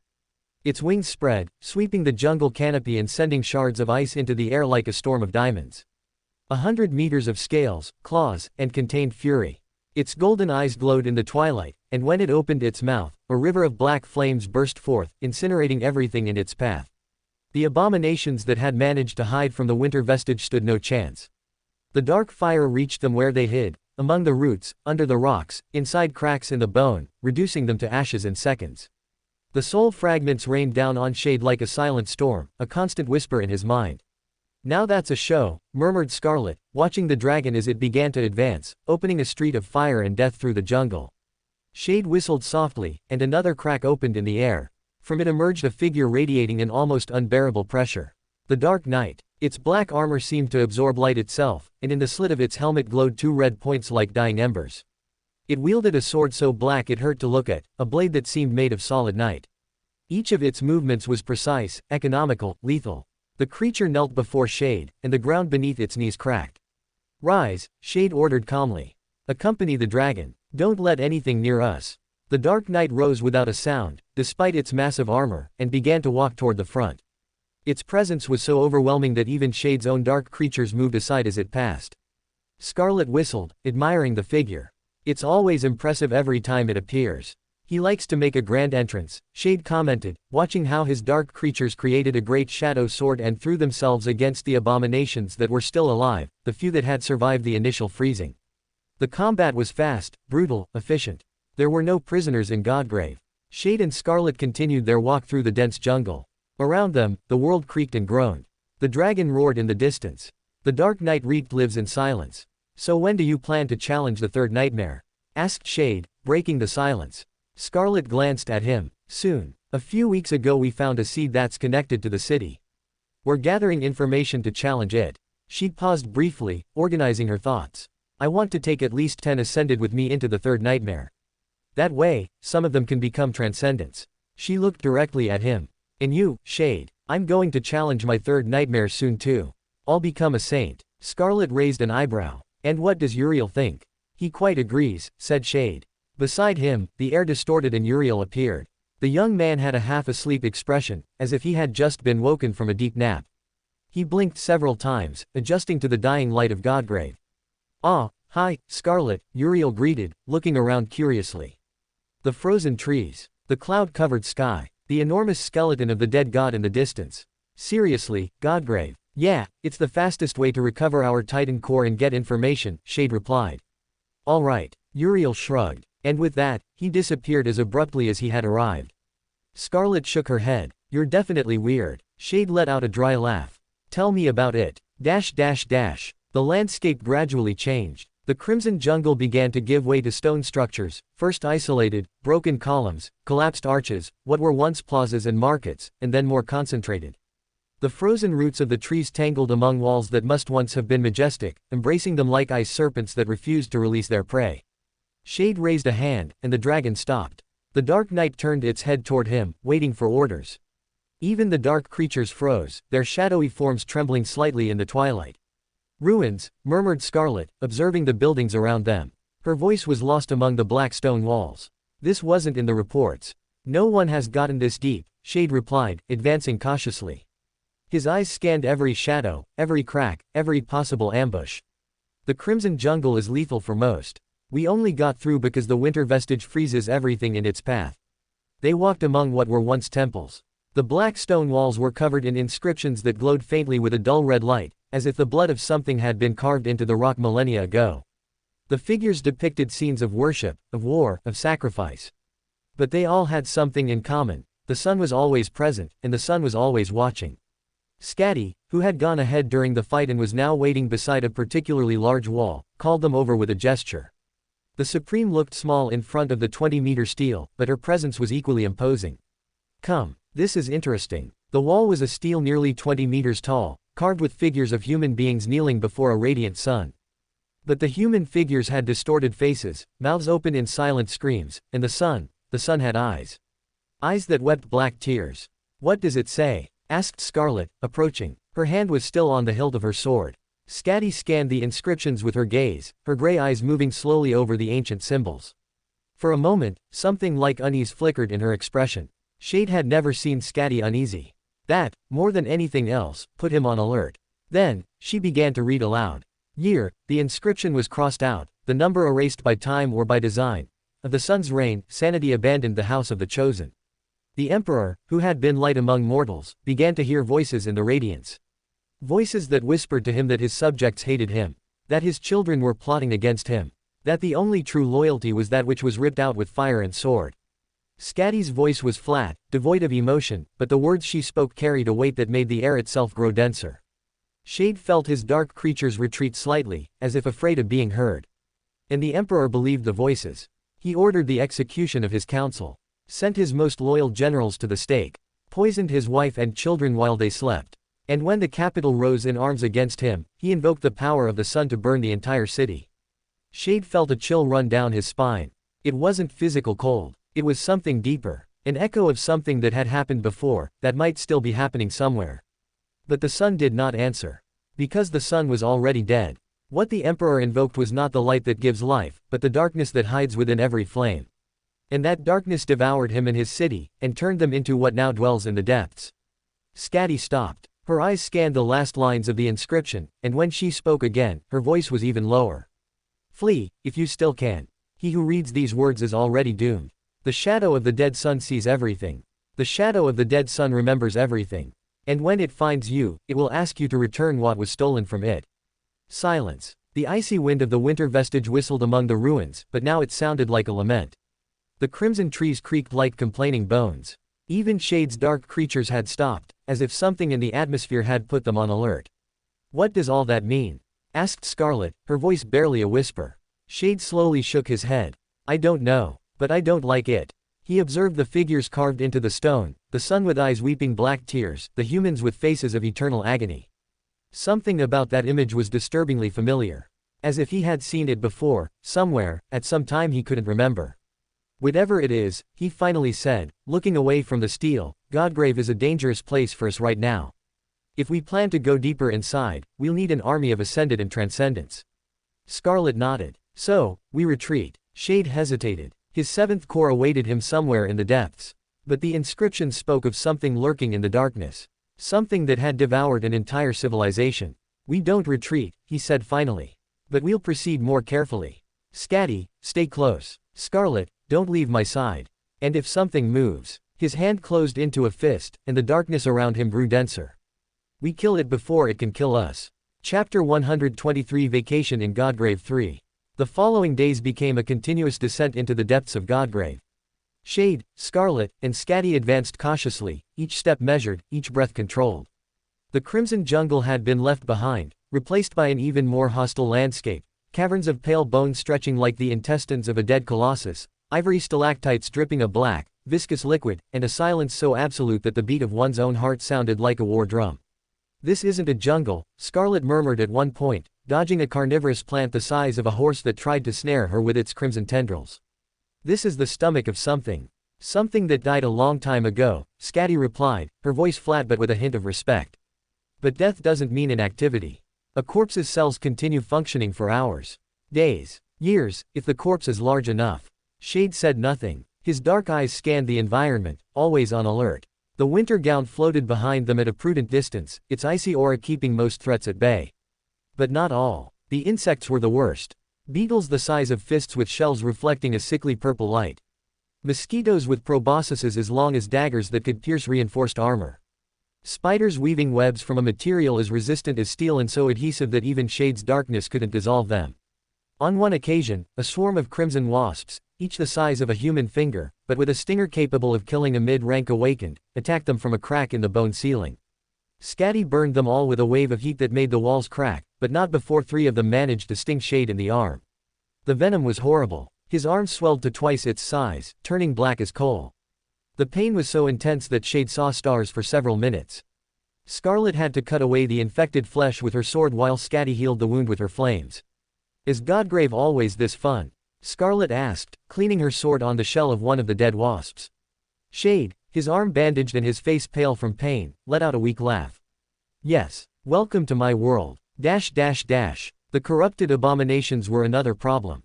They weren't as numerous as on the surface, but the ones they encountered were terrifyingly powerful. They had survived in the depths for centuries, feeding on the residual essence of the dead god, evolving into forms that defied all logic. The first was a bear-like creature, but with 6 legs and skin that changed color like a chameleon. It was nearly invisible among the pale bones. They only detected it because Scatty felt its body heat from 30 meters away. The corrupted bear charged at them with absurd speed for its size. Shade barely had time to spread his darkness wings and dive aside. Scarlet counterattacked with her sword, opening a deep gash in the beast's side, but the wound closed almost instantly. "It has regeneration," Shade shouted. Scarlet responded with a column of fire that engulfed the bear completely. The beast roared, writhing, but didn't fall. Its charred skin regenerated as fast as the flames consumed it. Shade frowned. He extended a hand, and the darkness responded. Liquid shadows rose from the ground, enveloping the bear, penetrating through its eyes, mouth, ears. The beast convulsed violently for a few seconds, then collapsed, its body disintegrating into soul fragments. "Its regeneration needed light," Shade explained, gathering the soul fragments. "Darkness stops it." The following abominations were easier, now that they knew the terrain. A 3-headed lizard that spat acid. A flock of skeletal bats that drained vital essence.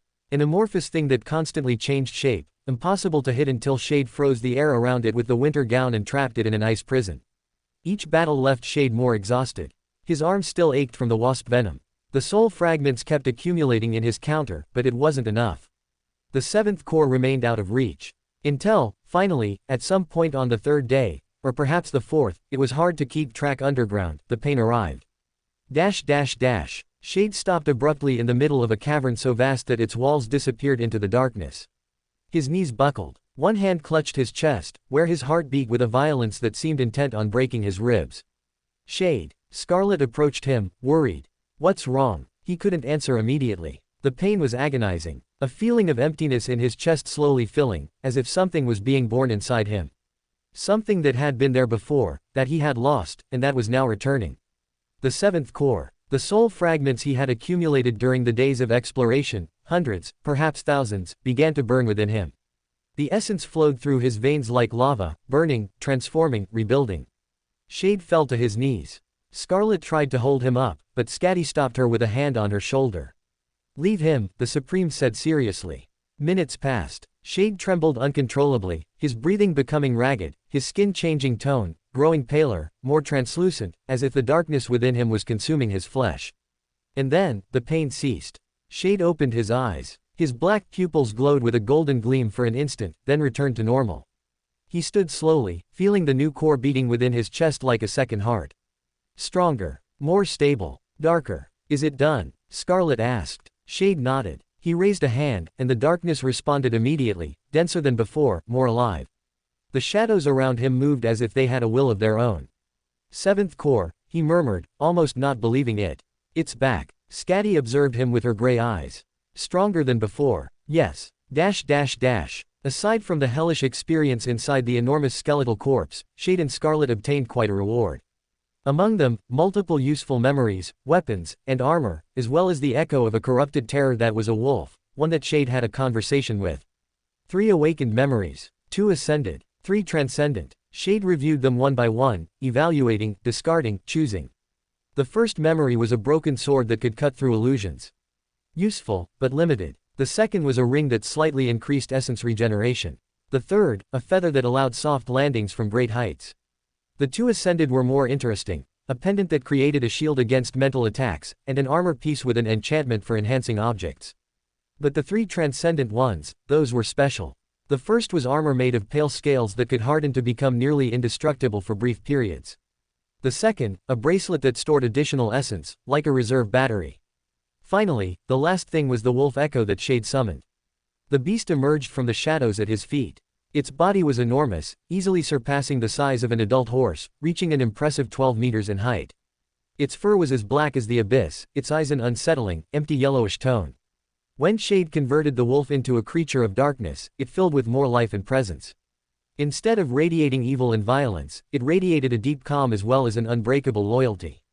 This one, Shade said, stroking the wolf's snout. I'm keeping this one. Scarlet watched with shining eyes.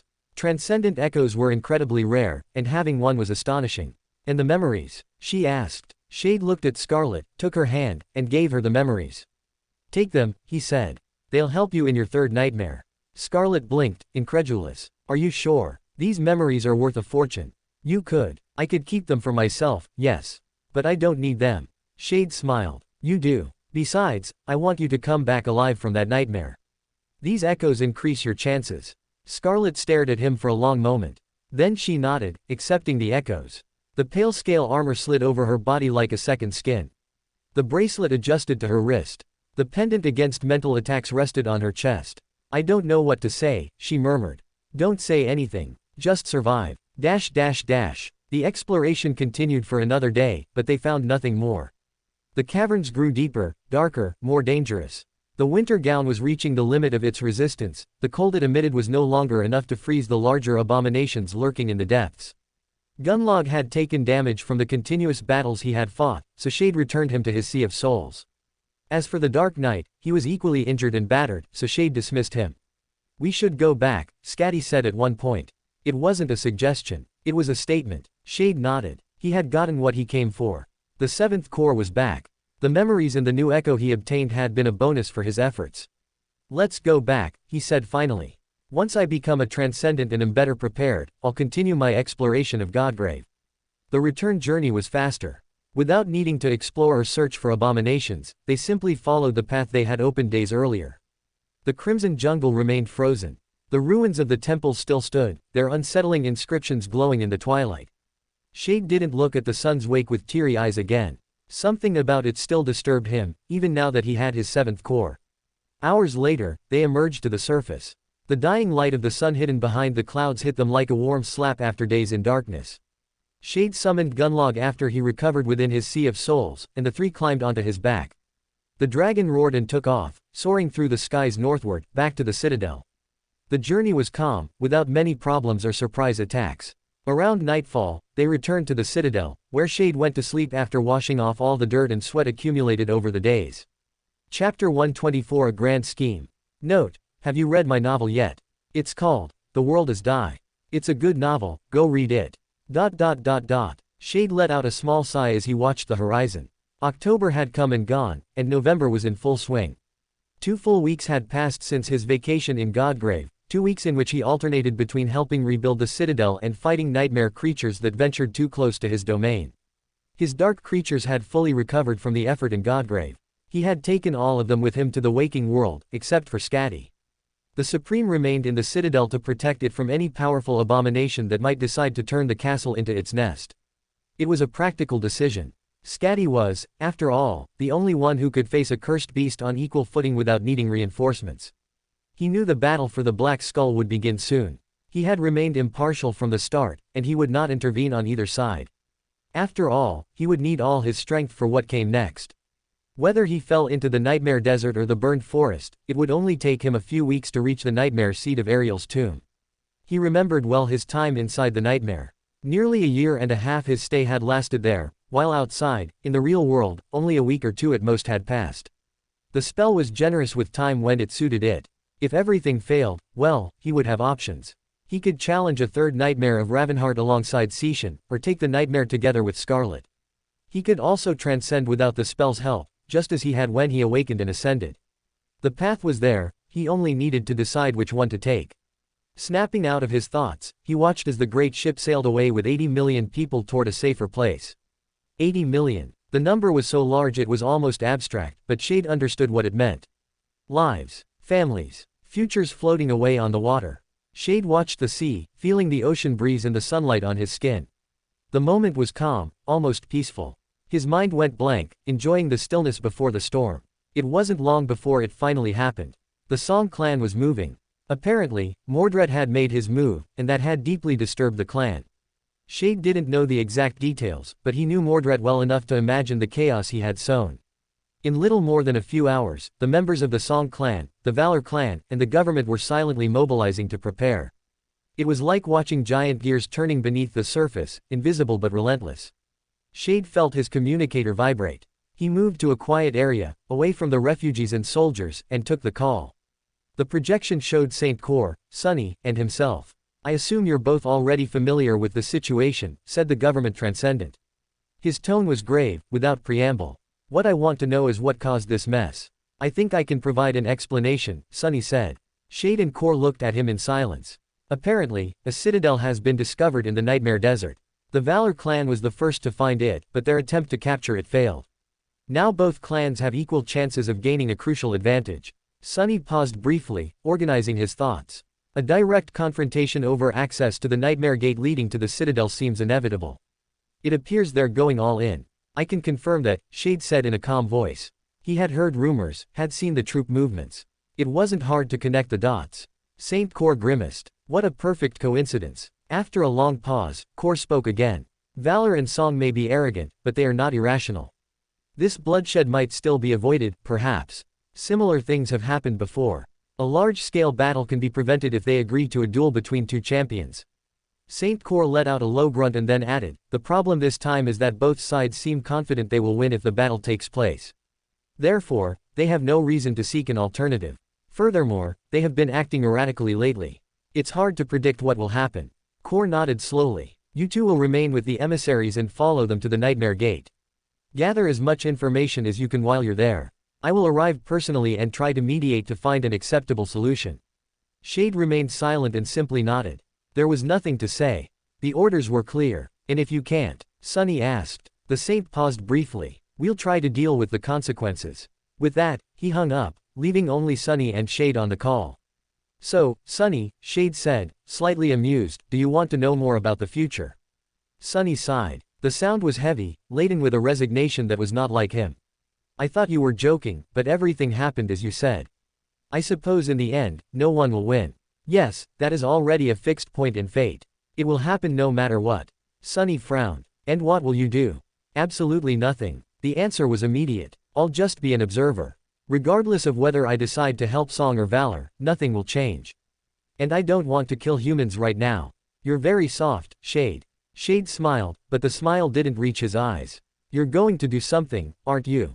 "Yes." Sunny's voice turned dark, determined. "I'm going to change the outcome." "Good luck with that, then." Shade hung up. After several days of travel, the three armies finally arrived at the plain that would become the battlefield for the Black Skull. They had all arrived on the same day. No one would have the advantage of choosing the best terrain or having time to plan anything. It was a nearly perfect coincidence, and that made Shade more nervous than anything else. Perfect coincidences didn't exist in his world. Leading the Song clan's army were Beastmaster, Dire Fang, Silent Stalker, and Seishan. 4 saints, each with a presence that made the air around them grow denser. On the other side, the Valor clan had deployed Matic, Morgan, Nephis, Tyrus, and the Summer Night. 5 saints. A numerical advantage that Song would surely try to compensate for in some way. On the government's side stood Saint Kor, Effie, Kai, and Jet. And of course, Shade had joined the government without hesitation to maintain his neutrality. He didn't want anyone to interpret his presence as leaning toward one side or the other. Several minutes passed until finally several figures moved. The leaders of the Valor clan and the Song clan advanced toward the center of the plain, followed by the government representatives. Shade stayed back with a bored expression, watching the scene like someone watching a play whose ending he already knew. The wind tousled his hair, tied in a ponytail. The ends now reached almost to his shoulders, and it was starting to annoy him. "I definitely need to cut my hair," he murmured, watching the clouds gather on the horizon. Beside him, Uriel appeared out of nowhere, reclining in the air as if on an invisible hammock. "How I would love to be a cloud," the echo said with a melancholic sigh. "Just float wherever the wind takes me. No clans, no wars, no saints fighting over pieces of dead land." Shade didn't respond. His eyes remained fixed on the horizon, where the clan leaders were beginning to speak. The words didn't reach him, but he didn't need them.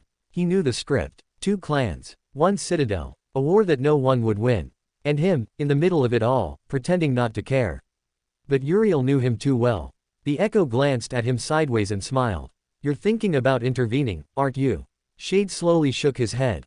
"No, not this time." "You're lying." "A little," Shade admitted. And the black wolf Nyx appeared beside him, sitting on its hind legs, its golden eyes fixed on the battlefield. But sometimes lies are necessary. The sea breeze brought with it the smell of blood and dust. The battle was about to begin. Chapter 125, A Grand Scheme 2. Note: have you read my novel yet? It's called The World Is Die. It's a good novel, go read it.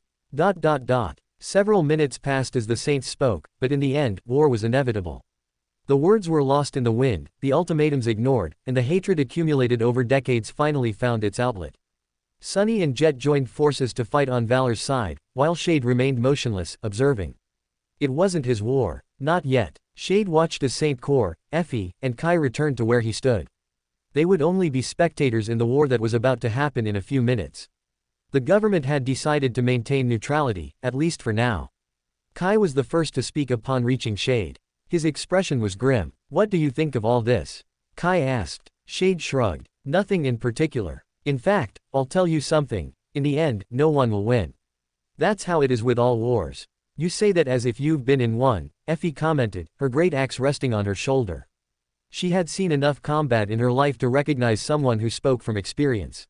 Shade didn't respond to that. His eyes remained fixed on the horizon, where the 2 armies were beginning to deploy. "What do you think will happen?" Effie asked, changing the subject. "I don't know," Kai replied, but his tone was uncertain. "I have a rough idea," Shade said, finally looking away from the battlefield. "And what would that be?" Shade smiled. It wasn't a happy smile. "I suppose 1 saint will die, at least 2. And many awakened." He paused. "Ah, and bones." Kai blinked, confused. "What's your thing with bones?" "They're great." Shade turned his head toward him. "Do you want to see the skeleton of a great leviathan?" "No thanks." "Well, your loss." Shade pulled a peach from somewhere and began eating it calmly, as if he were at a picnic instead of witnessing the prelude to a massacre. A few more minutes passed until the war began. It started with an avalanche of abominations sent by Beastmaster. Nightmare creatures of all sizes and shapes emerged from cracks in the ground, throwing themselves against Valor's lines. It was a classic Song clan tactic, using beasts as cannon fodder to wear down the enemy before committing their own warriors. Soon the battle entered a state of frenetic destruction. Thousands of aspects of all kinds were being used. Many died continuously in the first exchanges, their bodies falling to the ground like broken dolls, while others lasted longer, their abilities allowing them to survive where others perished. The saints fought against the saints, while others fought against the reflections. Shade raised an eyebrow upon seeing a reflection of himself made by Mordred. The double was fighting against the Summer Night, helping Silent Stalker. The Valor Saint seemed to be in trouble. Even though his reflection had less than a quarter of his full strength, it was difficult to eliminate. Apparently, Mordred had studied Shade in his battles against abominations to recreate him as closely as possible. Each movement of the reflection was an almost perfect copy of how Shade would fight. It was impressive. And terrifying. Elsewhere, the saints of the Song clan fought against an invisible enemy. Shade couldn't see who it was, but he could feel the distortion in the air. Stealth aspects, perhaps. Or something more sinister. At the same time, a massive worm emerged from the ground. It was a titan created by the Valor clan, a beast of engineering and magic that spat acid and crushed everything in its path. Immediately, Shade's reflection moved away to fight the titan alongside other reflections, leaving Silent Stalker to deal with the summer night. Both began to have a more evenly matched battle. Shade looked elsewhere and raised an eyebrow as he saw, amid the chaos of battle, Sunny helping Sky Tide while Dire Fang hunted him to kill him. It was a deadly three-piece dance: the wounded, the protector, and the predator. Shade looked away and watched the battle of multiple awakened fighting with great ferocity. He also saw the encounter between Mordred and Morgan. Both siblings fought without any kind of technique beyond pure, wild savagery. They wanted to kill each other, and nothing else mattered. When Shade looked back to where Sunless was, he only saw a great veil made of shadows. Elsewhere, he saw Cassie escorting Sky Tide, badly wounded. Shade yawned. Then he frowned. Despite all the chaos unfolding, his heart wasn't moved in the slightest. He glanced sideways at Kai and Effie, who were tense and somewhat horrified by the unfolding massacre. Effie's knuckles were white from gripping her axe. Kai had closed his eyes, as if he couldn't bear to watch. Shade sighed. Well, this is over, he thought, watching as the veil of shadows fell and revealed an enormous corpse. It was Saint Dire Fang, dead. Elsewhere, the enormous worm fell to the ground, defeated by several reflections. Somewhere else, Mordred had Morgan against the ropes. The situation was still undecided as to who would be the final victor. Shade looked toward the sky. He felt a subtle change that grew stronger from one moment to the next. The battlefield fell silent, an unnatural silence, as if the world were holding its breath, and then enormous cracks manifested in the sky, tearing downward. The call of the nightmare was instantaneous. Awakened screamed as they clutched their heads and fell to their knees. Others had their eyes wide open but saw nothing. Others spilled blood from their noses, ears, eyes. Others crawled toward the open gates that appeared in the air like wounds in reality. 3 Category 4 gates opened. Enormous abominations began to emerge from inside the nightmare gates. Shade sighed. This is terrible, he thought as he watched all the chaos and terrifying death unfolding. Even after mentally preparing myself, it's hard to watch. He concentrated on feeling his anchor in the dream realm. If he could hold onto it, perhaps he could resist the call. But he didn't feel it. It was too far away, or too weak, or simply not enough against 3 Category 4 gates opening at the same time. So he decided to let himself be carried away by the call of the gates. It worked. The world faded around him, and he disappeared from Antarctica. Shade felt the world disappear. He felt an infinite emptiness, like an abyss between reality and dream. It happened so fast that he couldn't properly experience it. A blink, a sigh, and then nothing. He was blinded by an intense light. Immediately, he felt the heat. And something terrifying. Something watching him from above, something that shouldn't be looking. Opening his eyes, Shade looked around and understood that he was in the nightmare desert. Yet what he saw made him pale. It was an enormous construction, of colossal size. A black pyramid rising toward the sky like an obsidian tooth. On its surface were 3 deep marks from titanic claws, leading into the dark, vast interior. Ariel's tomb. Shade closed his eyes. He didn't want to look at the top of the pyramid. He refused to do so. He felt that every pore of his body warned him, he must never look at what was at the top. There was something up there. Something watching him. Something smiling. Trusting his instincts, Shade created 2 dark wings and increased his speed. His senses sharpened, as did his connection to the darkness. He felt a vast darkness in some direction, something deep and ancient, and he flew toward it. He entered the largest and deepest crack in the Black Pyramid. Ariel's tomb. The true tomb of Ariel. For more thrilling fanfiction stories like this, check out my channel Fanfic Audiobook. Dive into epic adventures, mysterious realms, and legendary journeys brought to life through immersive storytelling. Don't forget to like, share, and subscribe for more amazing audiobooks.